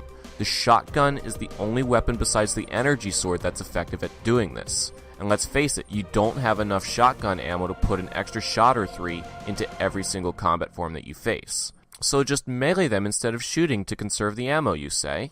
Oh, you sweet summer child. Bungie must have fucked something up here because it takes 22 melee attacks to destroy a form corpse unless you're using an energy sword or a brute shot. That gotta be a bug or a glitch or something. Attack deals less than 5% of the overall damage that an already dead enemy can withstand. There's no way that they meant for this to happen. Fuck. Surprisingly, the Flood actually have some trade-offs for their new strength. Infection forms are far less numerous, combat forms can now be killed with headshots, and carrier forms will charge at you with the speed and intensity of a drunk snail. And the greatest thing in the world is there is almost no rocket launcher Flood. Wait. Hold the phone. No rocket launchers? Have you forgotten about Quarantine Zone? Oh, wait, one hit? But you in the tank. Seemed like Bungie gave the Flood a bunch of cool new mechanics that really could have shined had the overall challenge not been so frustrating. Being able to pilot vehicles made them a lot scarier than before, but it also makes levels like Quarantine Zone extremely difficult at times. It's pretty shocking how every facet of the game astronomically ramped up the difficulty from the original, except for Flood encounters. But when you factor in the Chief's overall weakness, it still makes fighting the Flood unnecessarily hard. Now, there's one elephant in the room that we haven't directly addressed yet, so let's do that now. These bastards. The jackals seem to appear out of nowhere, take about 1/4 of a second to crouch and aim, and then kill you instantly with one shot that rarely ever misses. Many people have expressed their frustration at the jackal snipers throughout the years in the form of broken controllers and all-caps rants on internet forums, but none have ever done so quite as eloquently as Mike Miller from HaloBungie.org. For context, this is from his walkthrough, which was written shortly after Halo 2 was released, and long before Halo 3 was even a concept on a drawing board. Allow me to editorialize for a minute in order to express properly how much I despise this new enemy. It's not so much that they're difficult. Indeed, once you go through the initially torturous, brute force process of memorizing their locations one cheap death at a time, they're more or less downgraded from the level of aneurysm-inducing frustration to nuisance. My problem at this point is largely with the way that they aneurysm of the game. It's just ridiculous when you can watch every other enemy in the game except for drones, including your unshielded Marines and even grunts for God's sake, absorb multiple beam rifle shots, and yet the Chief, icon of the series with his fancy armor and upgraded shield, always dies from a single shot. This sort of incongruity serves only to reduce the experience from that of a balanced, consistent, interactive world to typical cheap video game capriciousness. There's also the fact that the presence of Jackal Sniper... You know he upset if he's using capriciousness, because what does that word even mean? When you upset like that, you just start throwing out any big word you know, just capriciousness, Capri-Suns. Video game capriciousness. There's also the fact that the presence of Jackal Snipers with their one-shot kills and supernatural accuracy and reaction time tends to limit your options in many areas, subverting the open-endedness of the combat, which otherwise is the series' best quality. Bungie, if you're listening, please don't do this to us again, okay? It's just annoying. So many people think that Halo 2 on Legendary is hard all because of the Jackal Snipers. I disagree. The Jackal Snipers aren't the actual problem, they're the most obvious symptom of the underlying problem. And that problem is what we've already discussed. You're the single weakest enemy in the entire game other than the Flood Infection forms, and the enemies that spawn in the middle of the fight. In fact, you know how I know for sure that the Jackal Snipers aren't the actual problem? Because these guys weren't a problem, even though they still kill you with one shot. Because they don't spawn in the middle of the fight, and they have bright blue headgear that allows you to see them really easily. Finally, we'll talk vehicles. Seems like once again all the enemies in the vehicles are much stronger than you. Scientifically speaking, what is Halo 2 conveying to us? That the Master Chief is such a huge fucking wimp, piloting any sort of land or aircraft vehicle instantly makes it weaker? The hull of the tank must literally be decayed. Dang, why the tank dying so quick? It was cool of Bungie to make the vehicles destructible. It added a nice bit of realism to the game. However, once again, you just die far too quickly in them. And if you happen to be on foot fighting other vehicles, you're fucked. Good luck taking advantage of the boarding mechanic, as it's so risky you might as well just accept your fate and try again. On top of all this, the vehicular sections are all plagued with the same repetitive spawns we mentioned earlier. Why are there 10 ghosts that come around from this corner? Why are there 10 more ghosts that come around from that corner? Where is the Covenant keeping all of these? And his tank is constantly on fire. First played Halo 2. We've always wondered what an ideal legendary difficulty would be like. We believe tweaking some numbers would actually make the game as fun and challenging as Combat Evolved. And if we could change things, here's what we'd do. First and foremost, increase the Chief's health. You've got to feel like a badass super soldier and tough to take down. The time to kill you needs to be long enough for you to be able to react to your situation, though not so long that you can just tank a bunch of damage and ignore using cover. Number 2, increase the time for enemies to notice and shoot at you, especially for sniper jackals, so that you have more time to react. Number 3, decrease the damage of melee attacks in general. One hit? Stand a melee attack if you get hit once at close range, and the attack should be telegraphed enough such that you can outright avoid it if you absolutely need to. Number 4, decrease the fire rate of elites. No bullshit where they can fire faster than you. Number 5, massively tone down the movement speed and melee speed of human combat forms. Increase the effectiveness of melee against combat forms and drastically decrease the number of melees needed to destroy a body. Number 6, sniper jackals take 2 shots to kill, are slightly less accurate, and have longer pauses between shots. These changes would be made for obvious reasons. Number 7, grenades should have a much greater effect on groups of enemies and should drop more frequently. Number 8, for tough sections, include a few overshields or active camo power-ups. With these changes, we think Halo 2's difficulty would be as close to perfect as possible. And the funny thing about these changes is that this is basically what Halo 3 did. You ever wonder why it's my favorite Halo campaign? Because it's basically Halo 2 without all the cheat. Oh, Halo 3 is his favorite? To summarize, this video might come across like both me and Hokie hate Halo 2, and to be clear, we really don't. We love the game, which is why the absurd... I think I like Halo 2 more than 3. So much. As a kid, I tried so hard to find the skulls and get the perfect difficulty just to play it with a fair challenge and have fun. Back on the Xbox, that was an awful lot of time and energy just spent trying to make the game fun, you know? I hope we were able to highlight all the important reasons why Halo 2's campaign is so fucking difficult. But if there's something we forgot, leave it in the comments below. I want to thank HokieBird428 for coming on and helping me with this video. Shout out HokieBird and shout out Ackman. Yeah, if y'all like this video, leave a like, subscribe if you're new, and I'll see y'all in the next one. I'm out. The writing in 2 was the best. I can see that. I can see how you could say that. The writing in 2 is the best. Yeah, I think I like 2 more than 3. Dang it, I gotta rank them. I gotta make a video.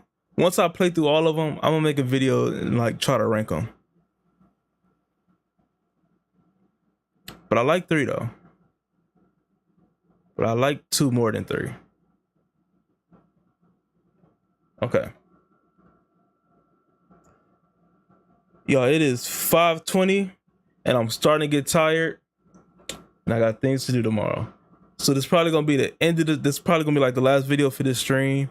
Thanks for hanging out with me. You know what I'm saying? We're gonna do this again, not tomorrow, because tomorrow I gotta edit this stream down and cut all the videos out. We probably do it again Monday.